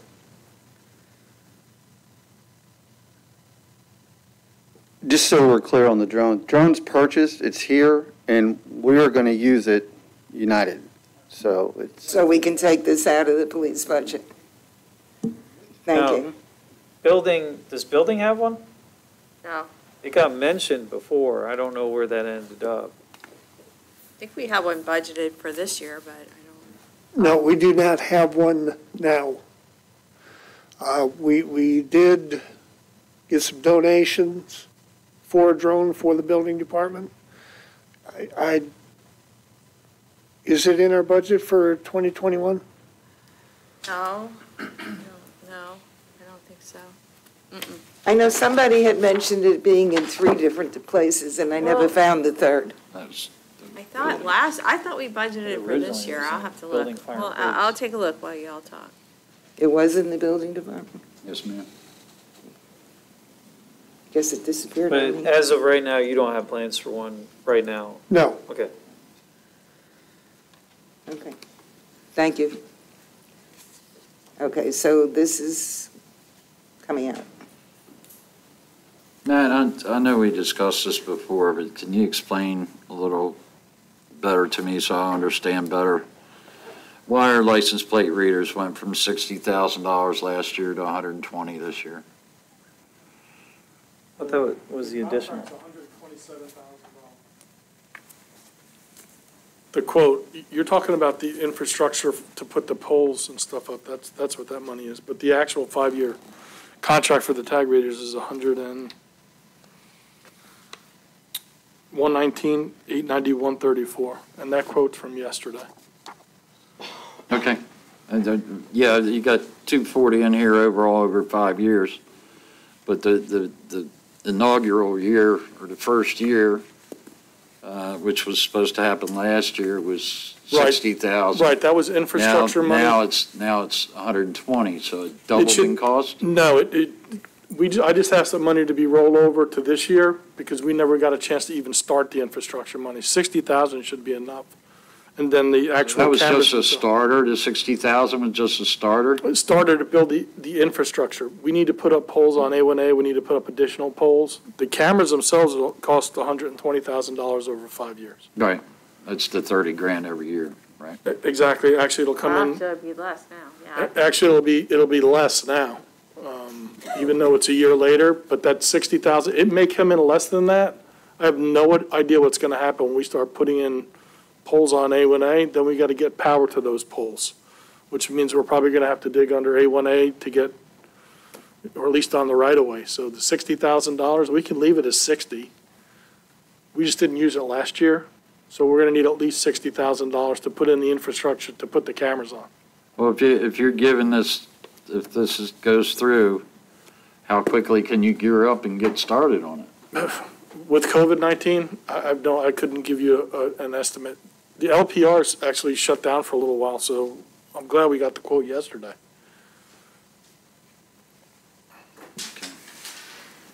So just so I'm clear, Matt, you're saying that you can do the infrastructure piece for 60? 60. So then with the lease at 120, that's 24,000 a year instead of 30, so it would be 84,000 for this upcoming budget, and then $24,000 for the lease, which the lease will move up into operations because we don't own the equipment. So Kathleen, you just said this 120 number goes down? To 84. Okay. Well, that's much more acceptable in my book. And 30 goes to 24? Right, yeah. Okay. Thank you for that clarification. How many bad guys did we catch with the portable one we've had in town? Was that useful? It's useful, but it's only good for, one direction for the Right. place that we put it at, and we don't own it. So, we have it for a week, 2 weeks at a time. I mean, don't get me wrong, anything's better than what we had, which was 0. Right. But with this program, now you're talking about having LPRs coming into the city from Volusia, coming into the city from Beverly Beach, and coming and going across our bridge. Kathleen, what did you say was going to operations? The 24,000, in this section, the body cameras and the license plate readers, when I first started putting this together, I didn't realize they were leases, but also I put them in here so that it is shown. There's no other place where we're going to show a 5-year expense for something, so that's So why. both of these things are in operation? Right, the $24,000 piece And actually, I'll be reducing, so it'll be 24,000, so that'll save us a little bit also on our, what we pull from reserves, because I had 30,000 budgeted, so it'll be 24, so there's another 6 to the good, so that's good. I've got one more question for you, Chief.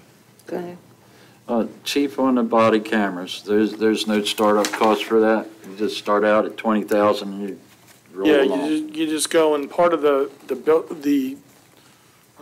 cost of that is, I think I explained to you when we did the first meeting, was the cameras aren't really the issue, it's storing the data.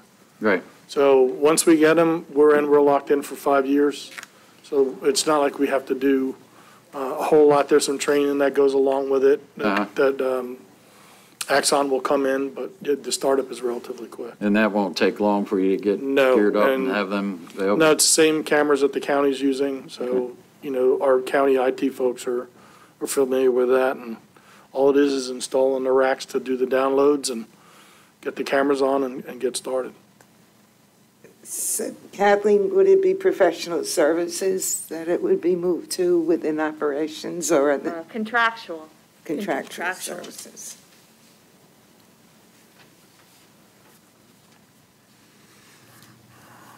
Thank you.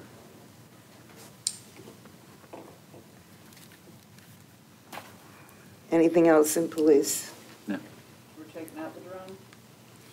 Yes, in the last meeting, I had already said we could take that out. We can use the fire departments if need be. And just as a note, I really appreciate the body cameras in 2021 and whatever, you know, for the 5 years that we have them and keep moving forward. That's an insurance policy for the city. Yeah, I saw something on TV where there was the use of a body camera that really, it was good for the citizen and for the police officer. It's protection for everybody, so I appreciate your willingness to say that $20,000, and that's a lot of money, but it's a huge price tag if we didn't have them moving forward, so I really appreciate it. Okay, moving on to roads and bridges. Question about that. Dan? Top line, the $75,000. I thought, wasn't FDOT supposed to handle Central? That's the note I have. I'm just going to bring that up. That was part of the agreement? I thought so. That's what Larry told me. Yeah, it absolutely was, according to the city manager. Mm-hmm. You're talking about the repaving of Central Avenue after, I know Larry had said that out loud. He told me that multiple times.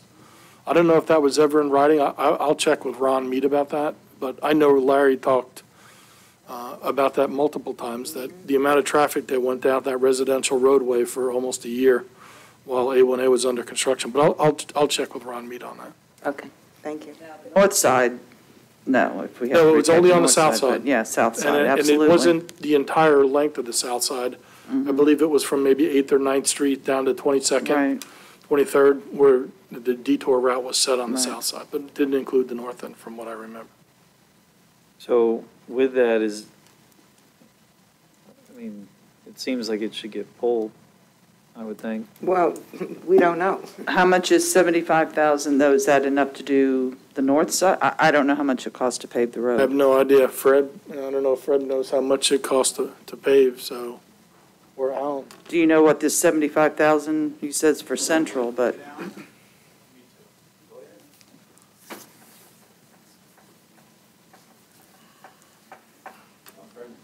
Fred Griffith, your city engineer. Alan and I have been working with the road overlay project quite successfully for the last, I think this will be our 5th year, I think.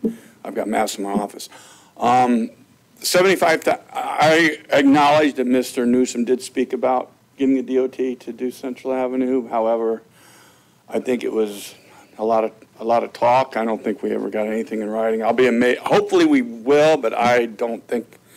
They paid for all the water and sewer along the whole route, okay? They contributed a lot to us in that improvement project. So if we can get them to overlay Central and help with the costs, that'd be awesome.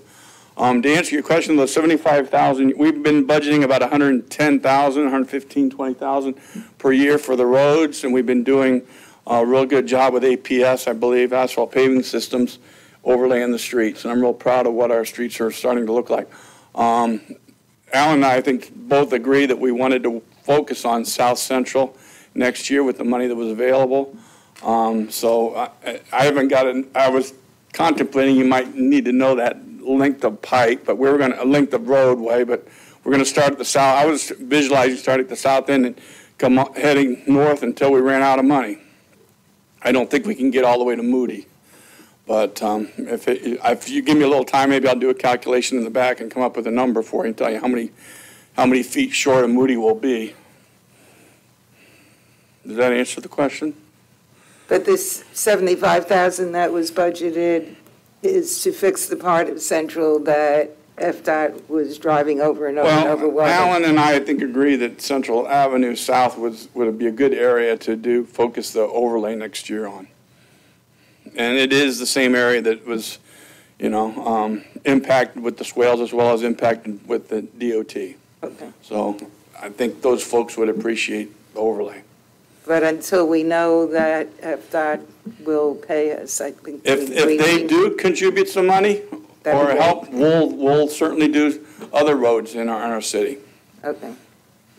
So the question would be, if you look at the line below, starting the following year, it's 125 every year. Would it make sense to have this current year that we are looking at follow that same formula?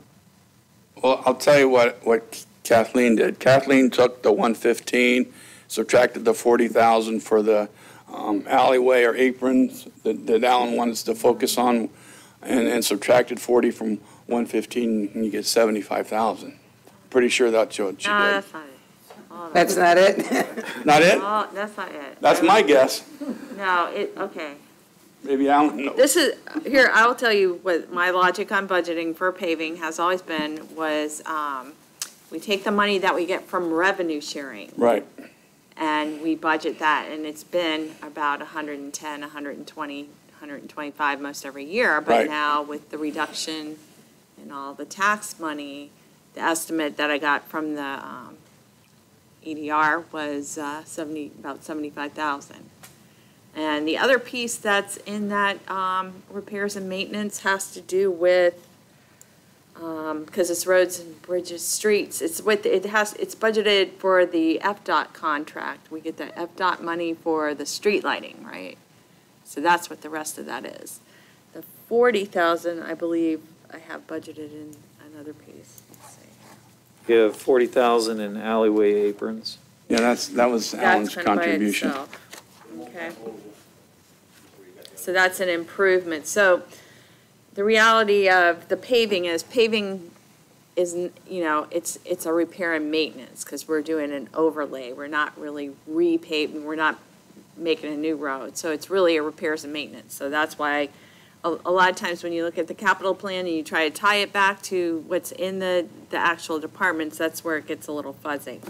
But that's... Yeah, that's the note I had here, that both the paving of Central and the sign replacement were moved to repairs and maintenance. Right, I put that... So we're not in the capital plan. Right, right.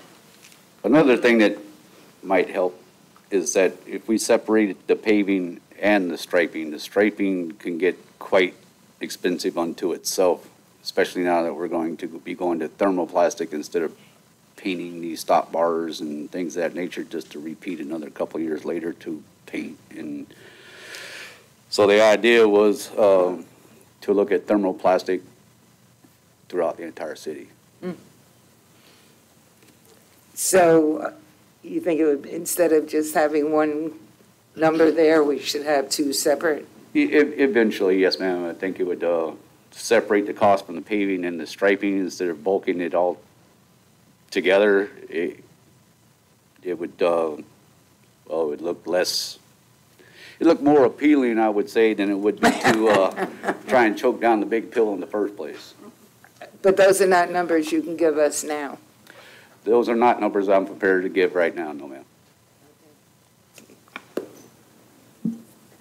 But it would still come to 75,000 even separate. That would be just asphalt there on that road. There's very few stop bars that are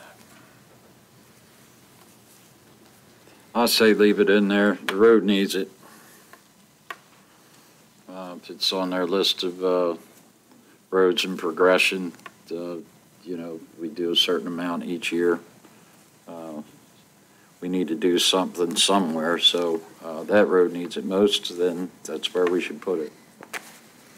And if we get something from DOT, then maybe we can use it on the next worst road. Yeah, I agree. Anybody else have anything? Okay. If you're leaving roads and bridges, there's $15,000 in here for parking lots again. What's that? That's your parking lot out front. That would be the parking lot out front of our building. Okay. Yeah, we went with that last meeting. But also to bring to attention there at the multimodal area there where we have 160,000. That's over 5 years. Great. Well, I'm comfortable dropping that amount to 80,000. Over 5 years? Correct. Because we have nothing budgeted for coming year. Correct. We need to put that down to 80,000 and we need to put something in for next year. So it's 20 each year and 80 over to 5. Correct. Okay.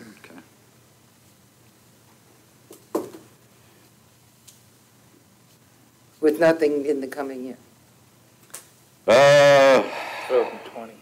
We're going to put 20 in this year. Start this coming year. Yes, ma'am. Okay, so 20 in 2021. Correct. And each and on.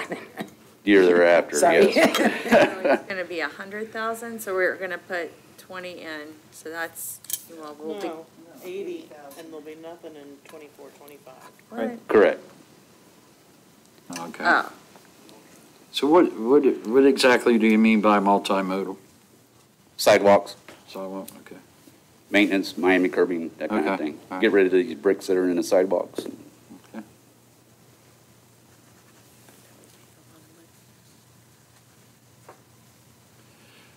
Anything else? But you got parking lots here for 15,000 and it's recurring each year after. So you're not doing your parking lot each year, are you? No, sir, that's just to get the money together for that 75,000. Costing you 75,000 to do your parking lot? Is that what it's costing, Fred? I'm trying to find you on here. Where's she got it? that's the only place. I'm fine with it.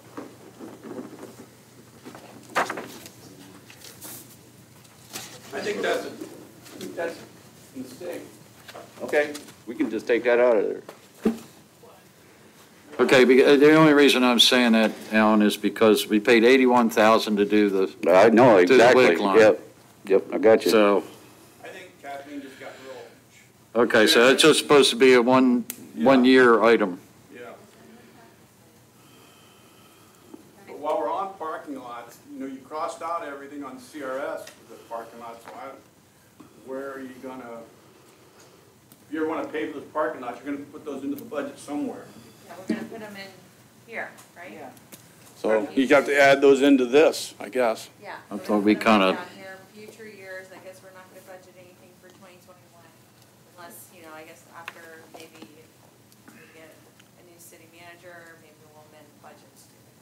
So since it just says parking lots and it's not specific, can that be in the, I can add it in be here. for what we took out of the CRA?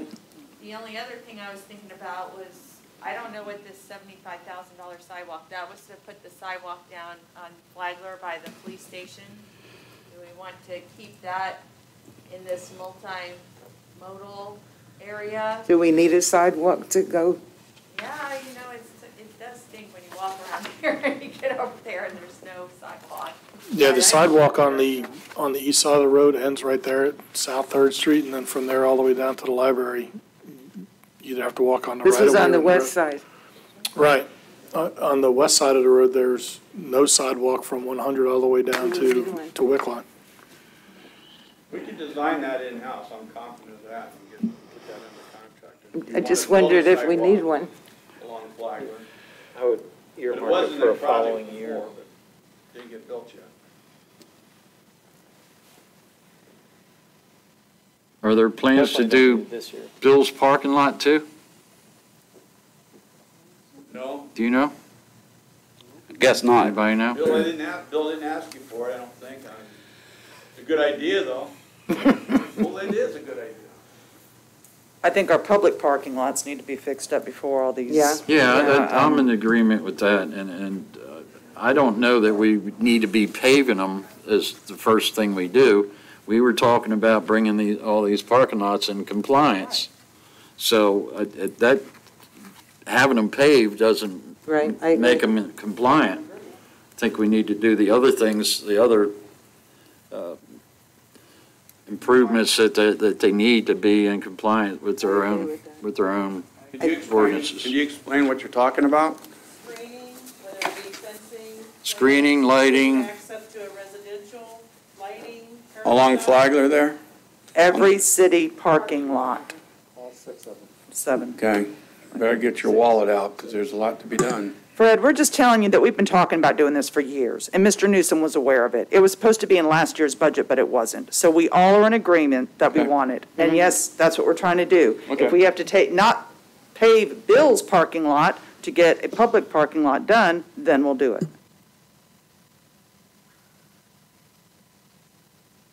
And we took $80,000 out for one parking lot. What was that for? Was that for paving, or was that for improvements and paving? I mean, that's a crazy amount of money for that small parking lot. I don't know what that was for. Those were the numbers. When this first came about was, I don't know, a couple of weeks ago, a couple of months, when I was working on budget, and Lee provided me with numbers for these parking lots, but I don't know what the details were, because Okay. I just was trying to get the budget book. Understood. Just tell me what the bottom line is. All right. So are you saying that you want to put in money for the 2021 budget to do parking lots? Yes or no? Yes. Yes. Yeah, And how but much? not. For compliance, not for paving. Right. Okay. So should we just put a lump sum in for that, or? Well, we had it in the CRA. Yeah, to move the CRA, what was in the CRA plan, that's what I said a little while ago. Yes. But that was only labeled as one parking lot. But just use the, No, the original one. But we only have, this is how this went, okay? I looked at the money, I thought it was supposed to come out of CRA fund, because that was the direction I was told. And so I looked at the fund balance, what the kind of money looked like that was left in the fund balance of the CRA, and I just divvied them up myself, thinking that we can afford to do the sidewalk and the north central parking lot 1 year, the next 2, which were south Daytona and A1A the following year, and then finally do I know. parking lot improvement. But now, after I did that, we had our first workshop, I realized that no, that wasn't really the wishes of the commission, even though that was what I was instructed. So I guess what I'm asking you is, if I'm looking at this, I'm gonna say, this would be my thought. You had $75,000 for a sidewalk. Do you wanna put that into the budget for 2021? Well, I've asked again, do we need that sidewalk? How many people walk along Well, I guess we the? could debate it, but I mean, why that don't we was just put that was a in- wish, not a necessity. How about, I mean, what about we just put in $100,000 for this year's budget towards doing these improvements to all the parking lots that I guess need to be done? Well, wait a second. He just said that sidewalk is a waste, not an improvement. So Wish, let's get rid of wish, wish. Get rid of it. Get rid of it. What? Not a, he didn't say it was a waste. It's a wish, not a waste. But, Wishy-washy. but what Kathleen's asking though is, The $75,000 that's in there for the parking lots for $15,000 over the next 5 years should be ample amount of money to bring those parking lots up to the standard that we were looking at. All the city parking lots. It's not gonna be paving, but it's just fencing and plants. Fencing and landscaping, correct? And maybe, now, Is part of bringing it up to code include lighting? I don't do lighting, I'm just saying that I've if you read- guys were looking for a place for the money for those parking lots, you usually got $75,000 here that you could use that for. If that's not enough, then she can go back to that other fund. I'm not sure what this $75,000 for these parking lots is for. That's not 70, that's the 5-year total. It's broken down I understand that, I don't know what it's for. $15,000 per year. For? For maintenance, Right. parking lots. That's to bring them up to code. That's probably what Larry put in for And the that's a good fencing amount or of the money. shrubbery. Yeah, that's what I'm saying, and she says it's not enough and she left. Well, we don't want to wait 5 more years, do we, to get these up to code? No. We've been asking for at least 2 years, maybe But there 3. again, I'm not sure because Bill does the fencing and the lighting and all of that. So this is our portion of the parking lots. Okay. What he's got set aside for that, I have no idea. The 4 or 5 parking lots that were in the CRA, can be put into this if you'd like. That's what we're talking about doing. And Kathleen already had spread it out over several years. If you want to get it done sooner, you'll obviously have to push more money in the earlier years than as she had it spread out. And you'll have to set priorities on those pumps, on those parking lots. And Lee in my office, Lee Richards in my office has already done a conceptual design, already done a conceptual cost estimate, and that was already provided. And that's where Kathleen got the numbers. Okay, so that was for all of the parking lots, correct? Yes, to the best of my knowledge, 5 parking lots, I believe it was. The 4 parking This $80,000 for the North 4th Street that was in the CRA, that included paving it. Yes. And paving it would be the more expensive part of it. And there was an option provided. So if we take that 80,000 and move it to parking lots under roads and bridges, that'll give you money to start, even if we don't do all 4, or however many there are. It's more than 4. there- It's at least. There's money here. South 8th keeps getting left out. I don't know, there's about 6 parking Well, lots. start with South 8th. I don't want to play favorite Here's the parking thing, lots. there is already a line that, Is right in the middle for 75,000. $75,000. So instead of spreading it out over a bunch of years, you take that 75, stick it on next year. We have a department head that said he can get all these lots to code next year for $75,000. And then we don't need to even cover all the other grandiose plans for the other parking lots. 75 grand gets every parking lot to code next year and done. And if it doesn't, then we'll address it next year. Right. And what are we doing with the 80,000 from the CRA? We're just dropping that? Those can go on following years, just to earmark it. But to get the parking lots up to code is goal 1. And then if we need to do something Because further than we that. can't tell businesses they have to keep their parking lots, right, if we don't. Well, I mean, the question I have, and I think Fred had addressed it, you did an assessment of the parking lot. One of the things that we found earlier during the 4th of July, that there was a deficiency in signage and this kind of thing here. Does that include signage as far as providing that so that people understand where the parking lots are, grading them, fences, everything? Okay, all right. Then I'm good, because I just don't want to have a hole here and say, hey, we didn't provide enough money here to do all these parking lots. Because we want people to park in these parking lots, they got to look like parking lots, and they got to, be able to park in them without stepping in 5 feet of water. And that's essential, because I've looked at some of the parking lots, when it rains, if you got puddles there, people are not going to park in them. What, only thing I would need, and Alan and Lee Richards in my office would need, if you could, number one, help us prioritize parking lots, and then also if we could get some idea of how much each year you want to spend or we can afford to spend on the parking lots, then we can develop a plan for you real quickly. That's fine. We have a group, they Flagler Creates, and that's a group that the mayor and I have been working on for the last 3 or 4 months, and they've come up with some plans and designs, and working with you folks, I think we can get this done with the money that we're looking at. Let's just go ahead and get it done. Right. So basically, try to pull this together and not spend all weekend here. We're going to put $75,000 into the 2021 budget for parking lots. Yes. in the Roads and Bridges Okay, Department. and that's on top of the 15,000 for Allen's parking lot, correct? Yes. All right, so we got 90,000, and then I'll take these numbers that I got earlier and just put them out in upcoming years. We And- can always, if we decide to go forward, we can, we can always amend and move that stuff. Okay. This How much money's left on our CRA loan? on the CRA loan? Yeah.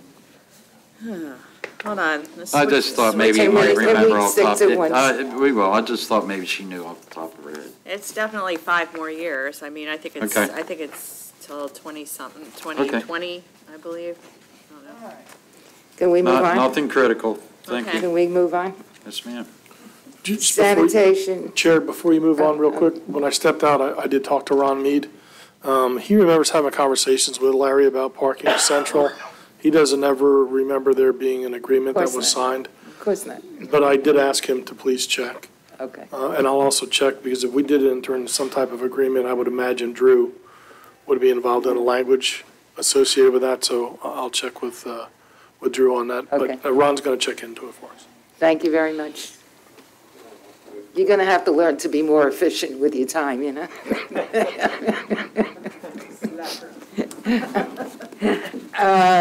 Sanitation, did somebody want to say something? No? Sanitation.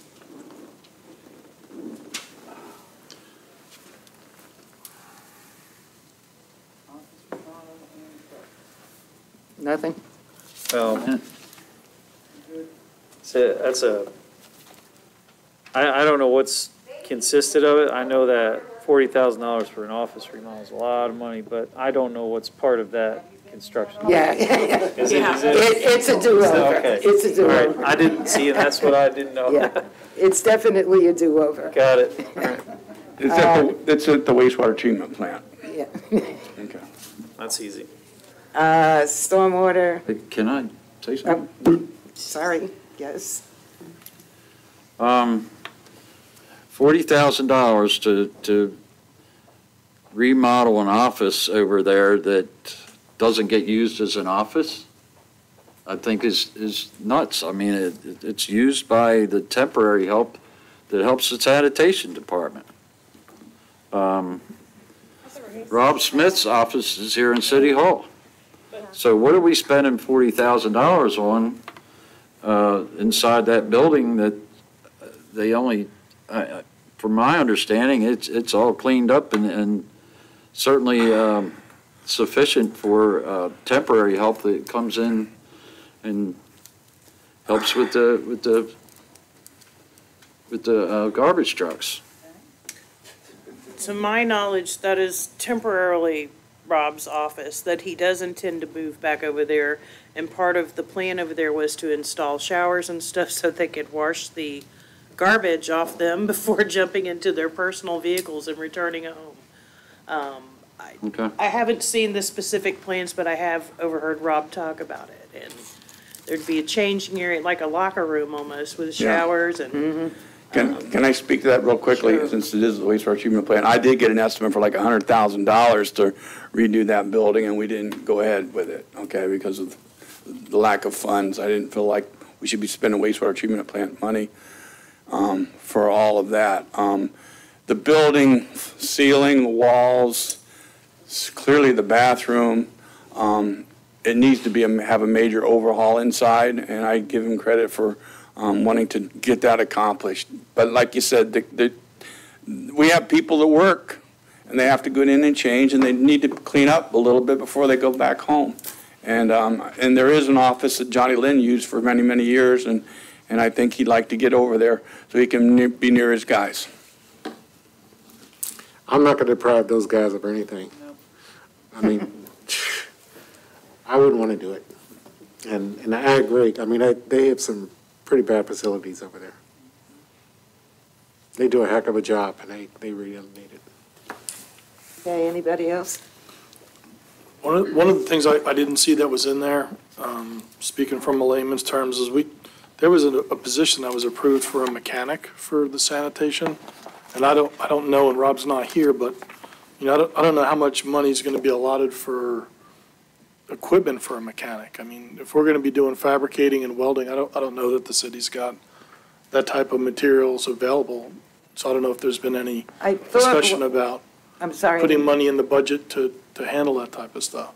That's his enterprise fund. I thought that Rob has the equipment that just hasn't been used because nobody's there to do it. There is a lift over there. Yeah. That will lift the sanitation vehicles. I don't know if he'll require this person to have their own hand tools, come in with their own Snap-on box or Matco box or whatever, and you know, have their own air tools or hand tools or wrenches or whatever. When Rob, there is that compressor that you told us not to surplus. Okay. That could be used by them. yeah, both when I went over there to see the facility and what Rob had been doing with it and planning for it, and when he spent quite a bit of time talking to us at the last meeting, he never brought up the necessity for any of that, so. Well, HJ used to do a lot of that work himself. Yeah, I know. I assume some of that equipment is left there. Yeah, it's still there. Not only that, but mechanics have their own tools. They move them from job to job, which isn't always an easy thing to do. I wouldn't think so. Because they weigh a lot, especially once you accumulate them over decades. So I assume whoever he's got coming's gonna, and if he needs some specialty items, then that they'll get a routine together and figure out what they may need to add to it. Just knowing that the budget had been put together months ago by, you know, department heads, and this Right. position The new hadn't even been position. discussed or approved. Right. What I didn't want to have happen was go through this process and then say, nobody thought about the tools. And, yeah, we can do a budget amendment, but while we were here going over stuff, it just popped in my head that we had approved this position, and I don't want them showing up the first day and going, okay, I'm ready to go, and, you know, they've got an Allen wrench and a Phillips head screwdriver to do welding. You need more than that? I can take anything apart, I can't put anything together. Okay. Well, okay, so just on that point, since Chief started talking about it, there is not anything budgeted for, you know, repairs and machinery equipment. We have $1,500. There's nothing for equipment less than $5,000. And there also is a return to reserves of $19,000 in the sanitation fund. So my thought would be that we should add $10,000 to for tools. I would agree with that. So that way it's there. We don't have to come back. If it's not needed, it won't be spent. I'm for it. Under We're gonna capital? add $10,000 No. to the sanitation fund. Are we doing capital projects or are we doing their budget? Yeah, Well, why it kind of seems like a capital item because it's equipment, but it's not really because it's not over 5,000. Capital. It would be We're not city even on the right equipment if it were topic. bought. A welding machine. Now, what would you put that under? How do you know they need a welding machine? I'm just saying, we're using that as an example. I think their capital money is just fine the way it is. If they need something next year, then they can put it in. Well, we haven't even gotten to looking at the utility budgets. Yeah. So let's finish All right, this. all right. Chief brought it up. Hand tools under capital projects. And y'all didn't want another budget meeting. Stormwater. You have your acting city manager here, or interim. I just spoke to Rob about the mechanic. Okay. Oh, come on. Come on, I want to be here.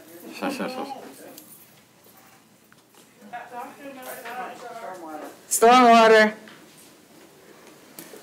Oh, my understanding is this 230 that was spread over a bunch of years was questioned in the last meeting, and nobody knew what it was for, and Fred said he would assign a label to it. So now it has a label. Which is? Which is stormwater improvement projects. This was that. What are we doing in stormwater improvements? I'll tell you what I have done. I did have contact with Mead Hunt. They designed, or Quentin Hampton, previously Quentin Hampton, they did the master plan drainage book that we built all those projects over the years. And one of their drainage engineers who I've known for over 25 years, he came over and spent Friday afternoon driving around looking at all the projects. And he agreed to provide a report with recommendations on what we might want to do as far as maintenance goes for those projects. I intend to also include Alan and him and I and develop other maintenance improvement projects that may need to be accomplished in our city. I wasn't able to develop all that in 1 week.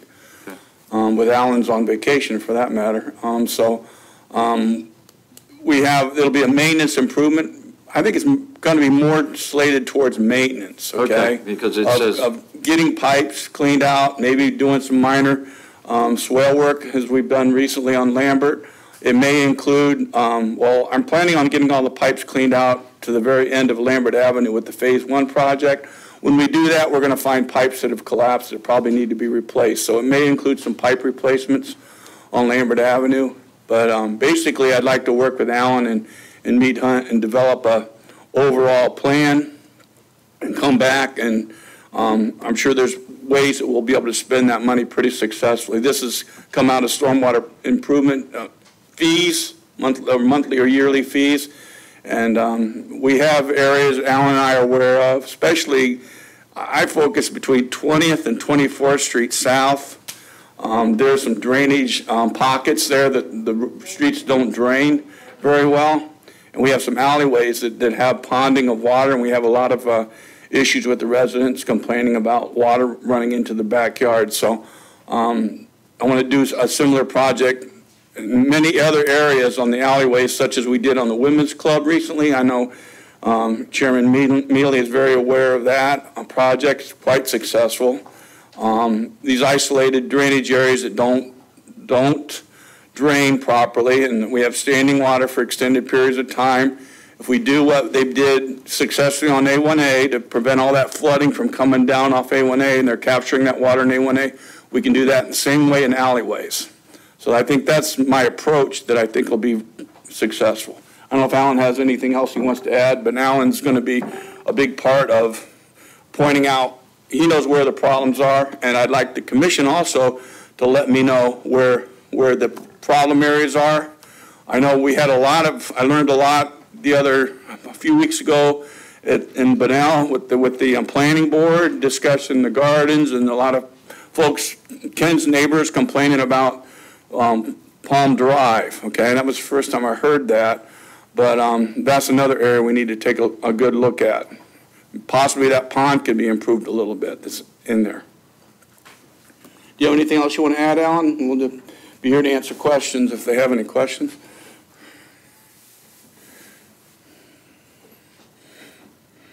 These water issues and everything, I know what you're talking about. I know that they're in the alleys and things of that nature, but I'm not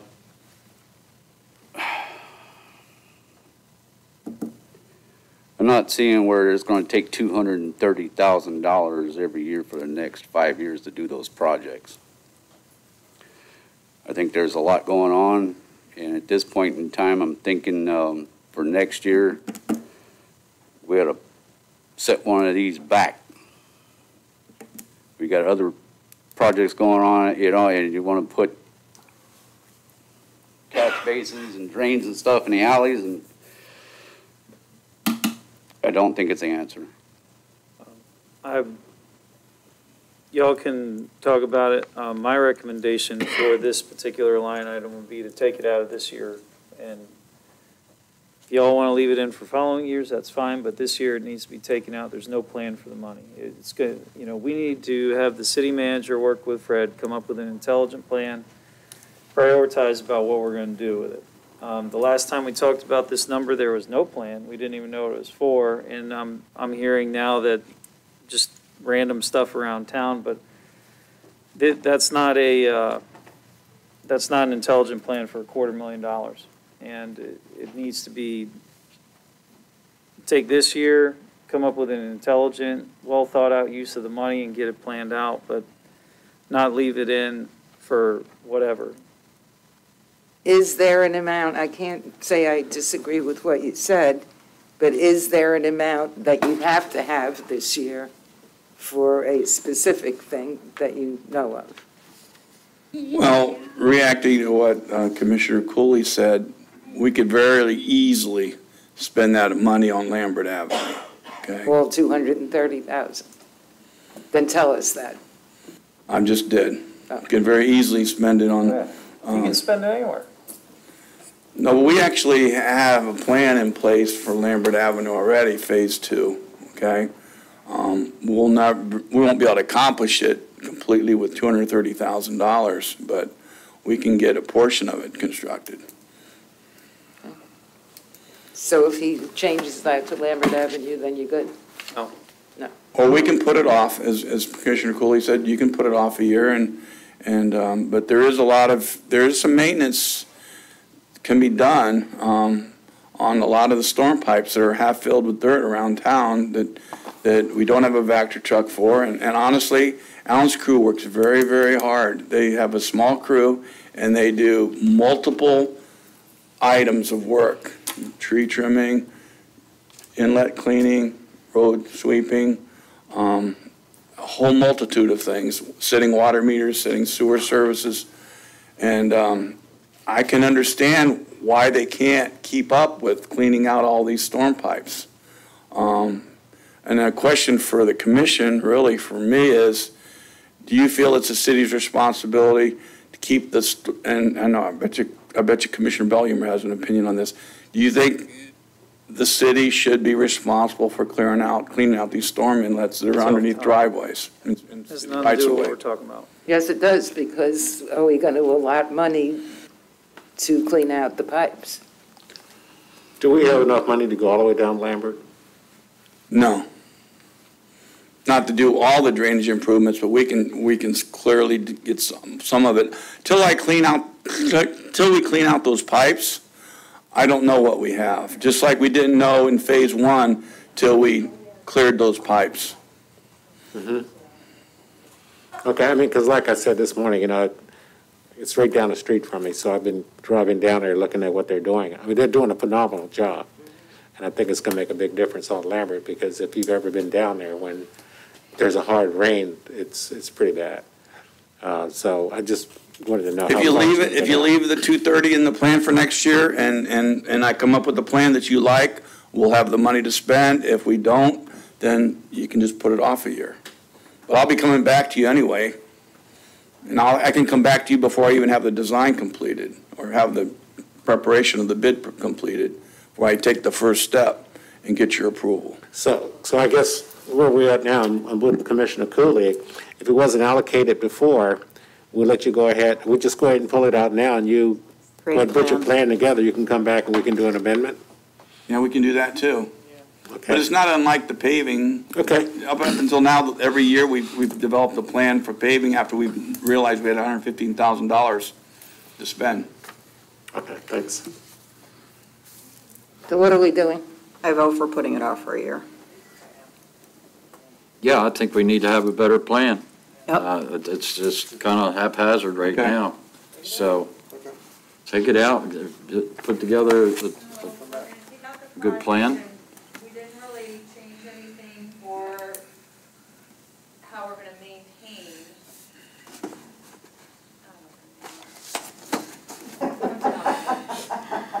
You know, I don't have, I just, I'm the one that deals on the receiving ends when somebody wants to get something done, and then I have to say, well, there's no money, I'm sorry, it's a good idea, but nobody budgeted money to maintain these. But there really isn't, we have No plan. 230,000 sitting there that we're going to budget, but we don't know what we're budgeting it for. It's like a whole hodgepodge of things, and that's a pretty big catch-all for $230,000 is the way I look at it. Well, I'm not saying that, I am saying that there's only $33,000 in the operations piece of the stormwater stormwater budget. If you look at page 102, you know, it's kind of, I know we're just digressing all over the place, but to me, it's like you should at least take $60,000 and add it to the operations budget for repairs and maintenance. And the thing about the stormwater fund is it is a fund that's all it's for. We collect the money, it's not like we're saving it for something else, it's just there. It's there to do projects and maintain them, and that's it. That's an excellent suggestion. Kathleen, I would agree with putting some extra money into repairs and maintenance. I think it's a of great our idea. stormwater. That would be cleaning out the drains or. Drainage maintenance, yeah, drainage maintenance. 50,000 sound like a reasonable number? Yeah, I think what Commissioner Cooley was getting at is just that the money was there and it wasn't really earmarked for anything specific. So, I mean, and I agree, when you're looking at dollars like this, you'd like to see exactly where it's going, or to some degree where it's going anyway. Just saying, well, it's out there and we're gonna find projects to spend it. And I think that's what the analogy that he was making, so. If, like Lambert was brought up. Right. If we need money set aside for Lambert Phase 2. Then we do that. Then it would be a specific dollar amount labeled as Lambert Phase 2, and that dollar amount would cover what was left. This is not that scenario. This is just random amounts of money set aside for stuff. Now, if we need to set aside $50,000 for drainage maintenance, that makes sense. And then as this year goes on, we can say, if a taxpayer comes to us and says, did you spend $50,000 on drainage maintenance? We can go here, this is what it got. But you cannot set aside $250,000 with no plan. And that's currently where we're at. So we need to have one first, budget it out, and then give it a line item. And then you have a checks and balances. And so that's why I said strike it from this year, and you can leave it on the other years as long as we have a smart process for it. I appreciate those comments, and I agree. But I just want to point out to you, until the last meeting, I wasn't in charge of this, but I am now. Okay. Kathleen, you shifted over 50,000? Yeah. Okay. And then I'm just going to put a 0 for projects for stormwater this year, right? That's my. Unless you have a specific project with a set dollar amount. Yeah, so my question is if we, because I'm familiar with the Lambert Avenue one, if we finish Phase 1, which looks like we're going to be there pretty soon, project's moving along really quickly, and we want to do Phase 2, where is that money coming from? We can't. It'll come out of here eventually. But not this year. Not this year. Does that make? We'll do what we can on the storm pipes, okay? I'm going to finish cleaning the storm pipes with Phase 1, and then that 50,000 will have enough money, sufficient money, I believe, to replace any pipes that have collapsed that need to be replaced immediately. And then we can plan for the rest. I'll throw in one other thought. I mean, the way we've always done the stormwater project, or the stormwater fund itself, is similar, just that's why there is a line of 230,000 all the way out. Mm-hmm. Because we know that we're gonna use some of the money for maintenance, and we're gonna use the rest of the money for projects. Mm-hmm. So generally, we budget it this way, but when there's a plan, when there's a project, it comes before the commission. We don't just say, oh, okay, let's go spend 200,000 over here. All that has to come before, the engineering and the design, Right. and everything comes before Right. you. So, I mean, if you don't budget anything, then you will have to do a budget amendment as well as all that. So, I mean, it's up to you, but that's just how this fund has been handled in the past. Well, we're being told that there's no real new projects. I thought Jane was just talking about plan- Phase 2 on Lambert. I Well, don't know. don't we finish Phase 1 before we start Phase 2? It's almost done. Yeah, Phase 1 will be carried over. James are running that one, it's getting done quick. It is, I'm amazed at how quick it is.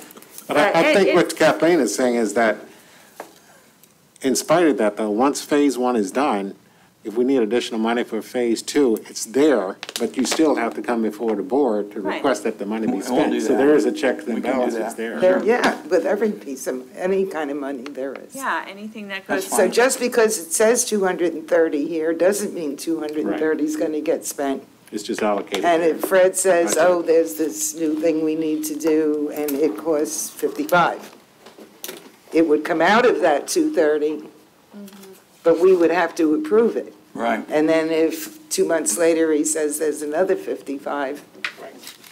So I'm in favor of leaving the money there.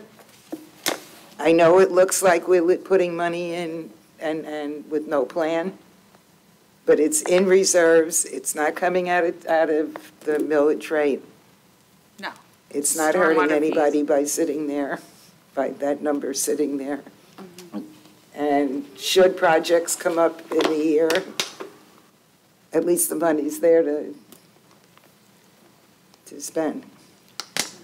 Well, not anymore, she can just move 50,000 of it. Well, all right, so my suggestion, not that, I might be speaking out of turn, but this has been a weird budget year, so I'm just gonna It's been a say weird that. everything. My suggestion is you put $50,000 in maintenance, repairs and maintenance, and leave the project at 180, and you're still, let me find the page.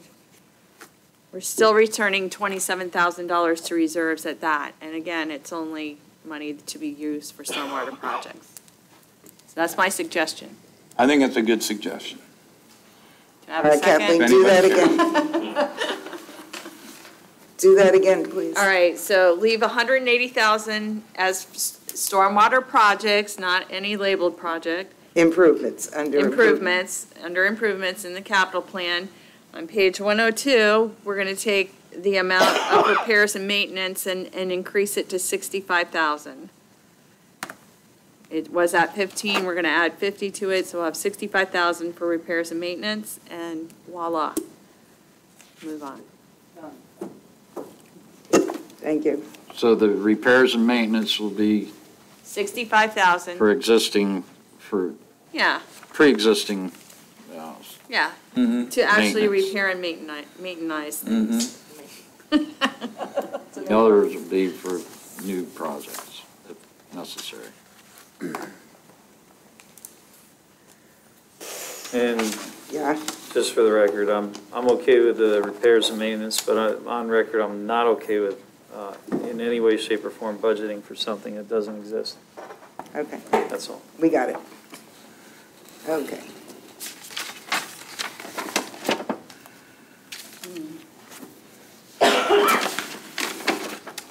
Well, we only got Lift 5 station. pages to go.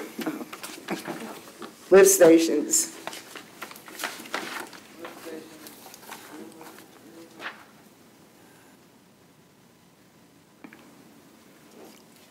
From my notes from last time, we moved a lot of stuff to improvements, not in the capital plan.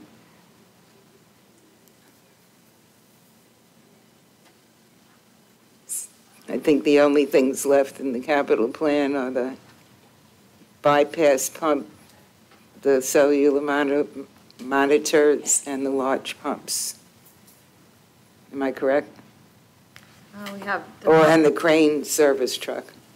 No. No, that's not even in this year's budget, no.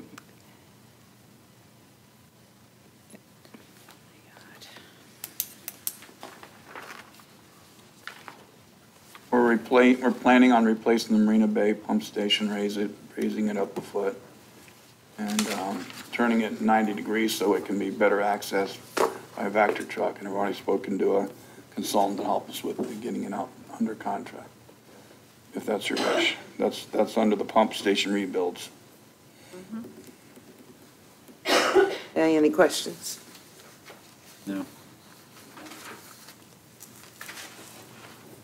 Eric, you good? Surprisingly. I just didn't want to move on. Sewer collections. Sewer collections, that's that $500,000 grant from St. John's for slip lining Phase 2.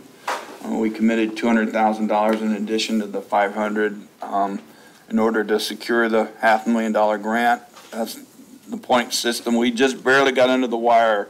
We were like 31 out of 31 where the cutoff line. We just made it under the wire to get that grant. So we're real excited about finishing up slip lining all the gravity sewer in the city. You've already approved the grant, and we're planning on starting construction, having the contract come before you in October, and maybe start construction in November. And finished in situ form, just finished phase 1. There's an extra $100,000. That's where the 300 is there.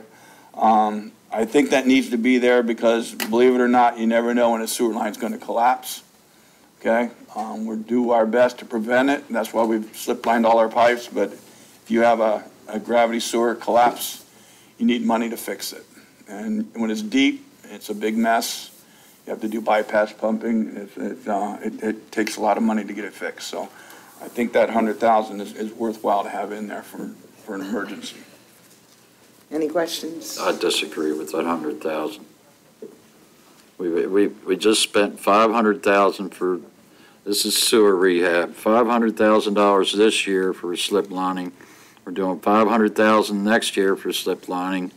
We're adding another $200,000 because we committed to get the grant.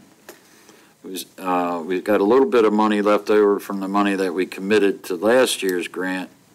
And now we're adding another, just throwing another $100,000 in there in case something happens.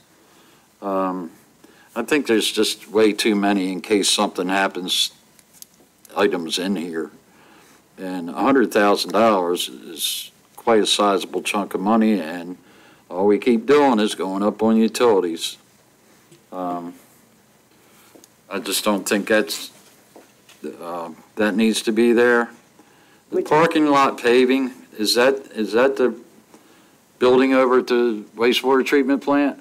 No, sir, that's Allen's, that's under sewer collections. That's the parking lot in front of Allen's building, that 30,000. Well, how many parking lots is he getting? I know.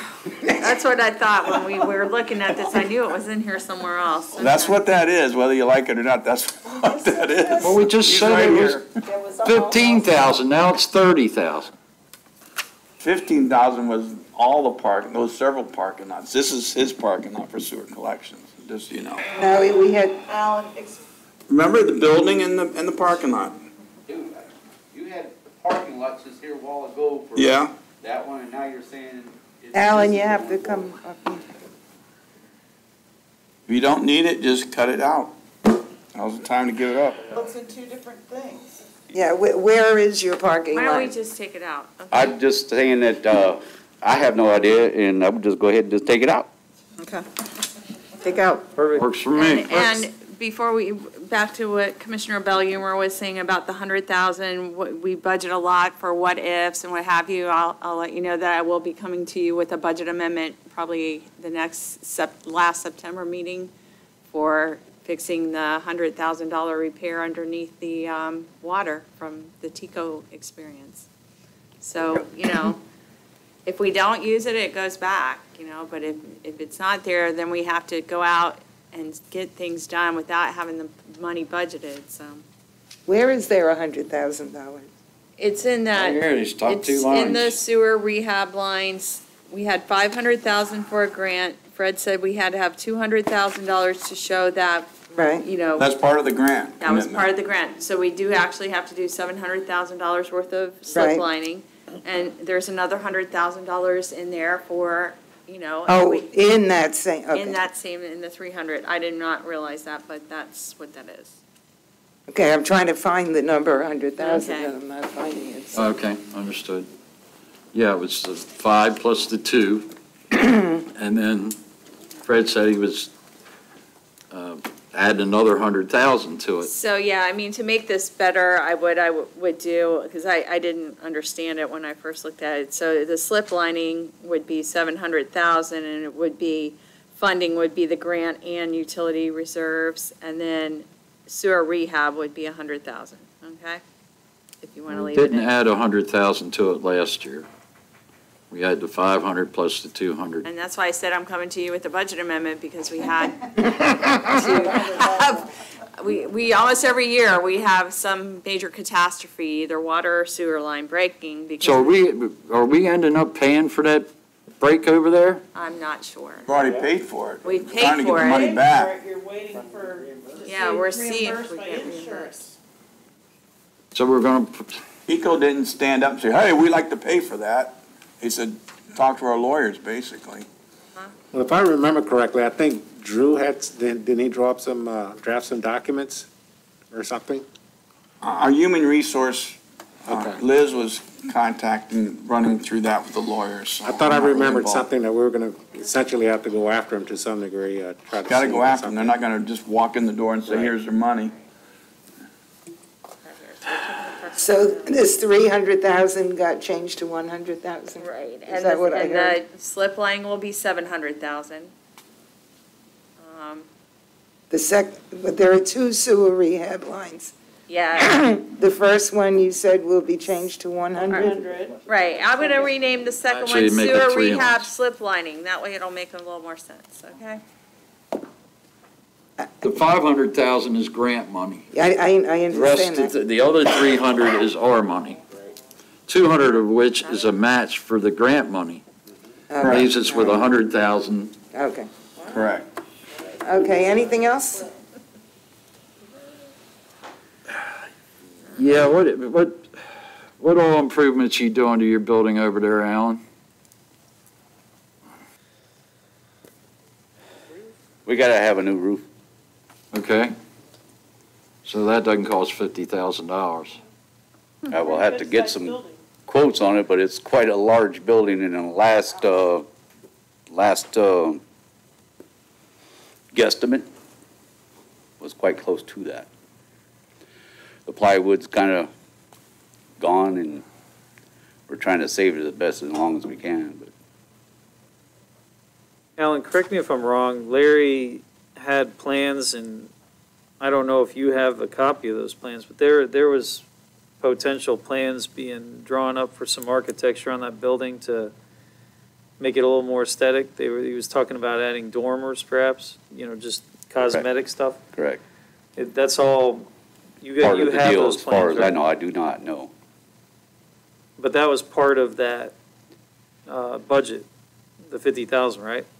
I would speculate to say yes. Like I said, I have no plans on it or anything. I know that I asked for money for a roof. I was to get with Rick, get quotes. In that time, we were running through hurricanes. You couldn't find anybody to get a quote, COVID, blah, blah, blah. Rough guesstimate earlier before was $47,000. To roof that building? Yes, sir. That's an old building. Yes, sir. And it cost us 100,000 to do this building? It was like 100 grand for this building. Yeah. Does that same Okay. kind of roof? That's a No, totally different this is roof this process. is a shingle roof versus this kind of membrane roof, but this is just shingle, but the plywood's gone and spacious, soffit, all that. I got a 300,000 or 3,000 square foot house that just, it's roofed. Well, with any for luck, it'll come in $10,000. less than this, and what we don't spend, we roll back into reserve. Anything else? No, How much was the roof over at the golf cart hut? That was a good 20. the golf cart, oh, I don't know. Yeah. Yeah, so we're bigger than that. Well, I know you are, I know it's bigger. Can we move on? Thank you, Alan. Wastewater plant?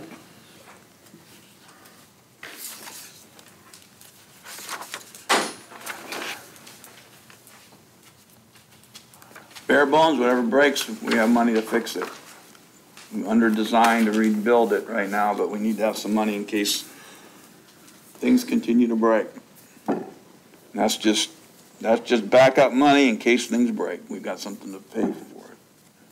Pure and simple. What line are you talking about? There's only two lines. One's 150 and the other one's 50. It's all reserve money? In case something breaks, is that what you're saying? Yeah, whatever you want to call it, yes, sir. Wait a minute, are we on, On page 8. Page yeah? Yes. Oh, okay, I already went through that part, I was on the next one. Sorry, Fred. So we're putting $200,000 in the wastewater plant just in case we need it. Yes, sir.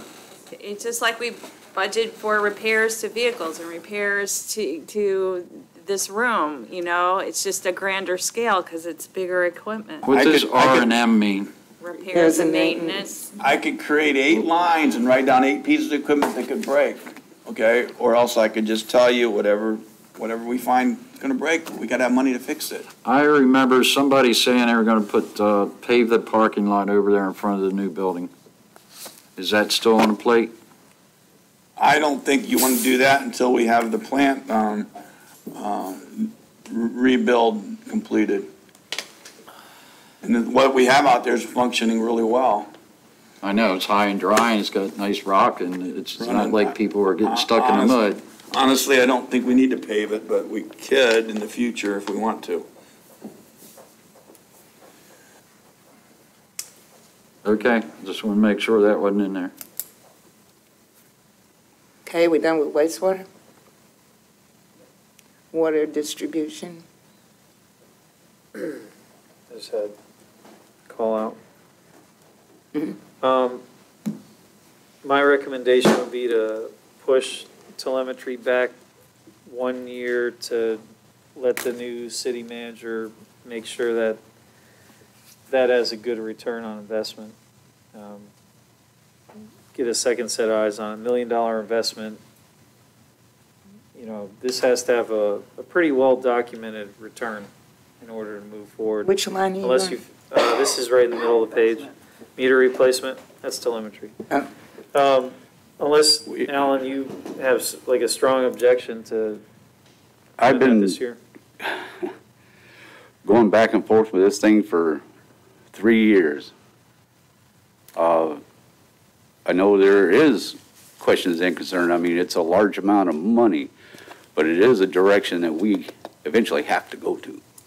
I can have a presentation brought to finance, the commission, and whomever else, the new city manager, about this process of this telemetry and what it brings. I mean, it's not the, you know, holy grail of what have yous, but it's technology and it's beneficial to not just us as the city, but to the residents and to everybody else that's involved with turning a faucet on in town. I, for one, am a proponent for it. I was asked if I knew somebody that could provide with one of those, and we have, and it's been, I don't know how many presentations that she's had to sit through and that we've put on for this, but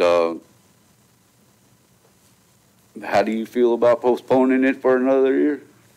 Well, the issue is, We're going to need the issue with telemetry, and I mean, I don't know if this is really, you know, the time for that. time for this discussion, but the issue with it is that we can't really do it in phases because then we have to run from my side, the utility billing, we'd have to do 2 different softwares to upload reads into the system because we're using different, you know, and I don't understand, that's more Alan's deal. So to me, it's like the only way to really make this work, and even when I talked to a couple of the companies that we received bids already on this, I mean, we went out for bid on it and everything, but we just didn't, it was during COVID, and so we hadn't gone any direction with it, but the reason being is because if we do it, you know, sections of the town at a time, we're gonna be dealing with using 2 different kinds of software. To me, that's kind of a formula for disaster, you know, when you start doing that. I mean, it could work, but I think the best thing to do would be to get the financing to do it. But and then the other side of that is I want to make sure we've secured the big loan with the SRF for the wastewater plant before we go out taking loans for $1 million and then have them say, hey, wait, you guys don't have enough in, you know, to support these, because the paperwork that I had to fill out for the loan that we got for design, you know, they want you to fund that loan, every loan with another 15%, you know, they take that off of your available monies for collateral or whatever you want to call it. So that's why this project, you know, I mean, would it serve this? I think the return on investment would be great. And I think it would do a lot for for everybody involved in utilities, but it's just, is the timing right now. I think then possibly we could go ahead and just wait for our new city manager to review this. We have people that we can have come by to offer different finance ideas and people that she can talk that language with. And then we could have a representative here to explain the system to you guys, the new city manager, Kathleen, myself included, Right. on all this. So I have no problem with that. Madam Chair? Yeah. Now, so during the particular estimate that you got, did that take into consideration new customers that we may potentially get? Yes, sir. Basically, with just new customers is as simple as just adding another meter as we're currently doing now. Okay, so I'm talking about the gardens in particular because that's. Yes, sir. that's- We could ascertain, if they come in at 400 homes at one time, all we have to do is hook up 400 meters and it's already on the system. So, but I guess what I'm talking, where I'm going here is that we're talking about doing it all at one time, but if that development is not there, then we couldn't bring them on anyway, right? So that would be in another phase. Well, yeah, but I mean, I guess. You have the I guess- system up and running. Yeah, Once you the wouldn't have system's it. up and running, it's Okay, all right, nothing that's- to add to it. All right. In my opinion, There's it's no subject- limitation to the system. is kind of subject to, what I would hear at a presentation, or if I could talk to a place where they're using the software that we use and possibly using two different types of, see, we have a software, I guess it's called Census or whatever, something to do with these meters that, takes the reads out of the guns and uploads them into our system. And we found, because when we did some of the replacements on the dead meters, the last go-round, we used the other meters, other types of registers, and we found out the equipment that we have, it won't work. And the only way to get it to work is that we have to get the other software. Luckily, we didn't do a lot of meters that way, just a few. So all those meters have to be read manually now. So the thing is that if they can show me that, using two different softwares to upload reads is not a big deal, then I'd probably be okay with it going in phases. So I guess what we're saying at this particular point is that we probably should wait. That's what I'm hearing from two different staff members. Okay. All right. And I guess that's the bottom line is where I was trying to get to. But leave 200,000 in a year so that you get to the amount of money that you need. Because you're gonna need $1 million. Maybe eventually. I mean, yeah, we could make that a reserve if you Need to want, make it a reserve. and just start saving it. That might be a good idea. If I could add one other thing, I've got some experience in the area, which I don't really want to go into right now, but when you speak to Mr. Parker, he worked with me for 28 years, and they have all radio reads in Port Orange, so he's got all the background knowledge, similar to what I have as far as, but I would agree, you put it in reserve, and you need a chunk of money to get started, okay? And then you can retrofit all the meters into that system. But it is a lot of money. I don't have all the details. Kathleen and Alan have been working on it for a while. Yeah. All right.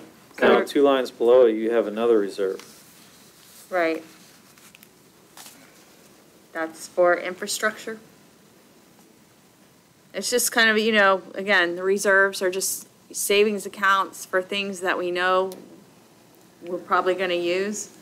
So we are, instead of having to scramble with a fund like the utility fund that, I was trying to calculate the fund balance yesterday to see where we're at, and we're still only right about 1.2 million in unrestricted reserves, which isn't a great amount for a utility, so. Sometimes when a water main breaks and when we get in there and find out it's not gonna be just a repair, it's a replace, it gets a little bit But we expensive. would need to have basically 2 reserves. You have the telemetry reserve, Right. and then you have the. We set up separate reserves, we have reserves for, this is the infrastructure reserve, we've had that one going for a while, and then we have a wastewater treatment plant reserve. And what it does is that, I know that I don't have to worry about trying to calculate what the fund balance is and think, man, is this really gonna set us back? I know that I have, 80, 100,000 and something breaks and it's not budgeted, so that's. That 200,000 you're putting in reserve is going to be earmarked for telemetry meters, Yes. correct? Yes. All the reserves that get set up are, it's a commissioner, we can meet as a commission, like say something happened, and we have all this money sitting in this telemetry reserve, but we need 600,000 for something else. That's something we can bring to the commission, and the commission can say, okay, we approve on doing this reserve and using it for that. So a reserve is just that, it's a reserve, but it's not as restricted as some other monies can get, so, like impact fees, for instance. And the meter truck? Meter truck? Yeah, that's put for down the road, namely because she's in a, what do you call those things? A Prius that was given to us by the St. John's Water District that sometimes works, sometimes don't. You got to charge them up. I'm sorry. It's okay, I'm gonna charge you up on your pickup out here. But yeah, the dash goes out on it. There again, it's not my department per se for meter reading, but we put a person on loan to finance for a meter reader, and I guess we'll try and take care of them with a vehicle. Oh, for the laptops. Okay, are we done with? Oh, yeah. Done. I am done. I don't have anything else. Hopefully through there's the some cushion.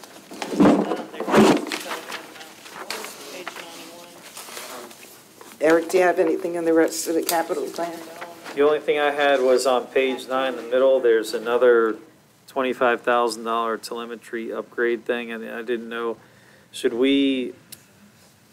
does that need to be there, or do we need to roll that into the telemetry reserve? The telemetry I think you're referring to is for the water plant. Yeah, these are for wells, sir. These are for the wells. We have, I believe, it's under water production. Right, So it's, but if we don't have the system, does this need to be put in that same reserve, or is that a separate Right. telemetry system that you can use? What are we talking about? What page are we on? Sorry. Page 9, right in the middle. We're talking about what, a reserve? Telemetry upgrade. That's for something in the well fields, yeah. That's not the same as the meter. Right. yes. So you can go forward with that now then? I'm sorry, what? You can go forward with that now then? Yes, sir. This is kind of, I think this is more or less a replacement, okay, to what we already have. System already in place. Yes, sir. Okay, you didn't have anything else? No. Ken? Debbie?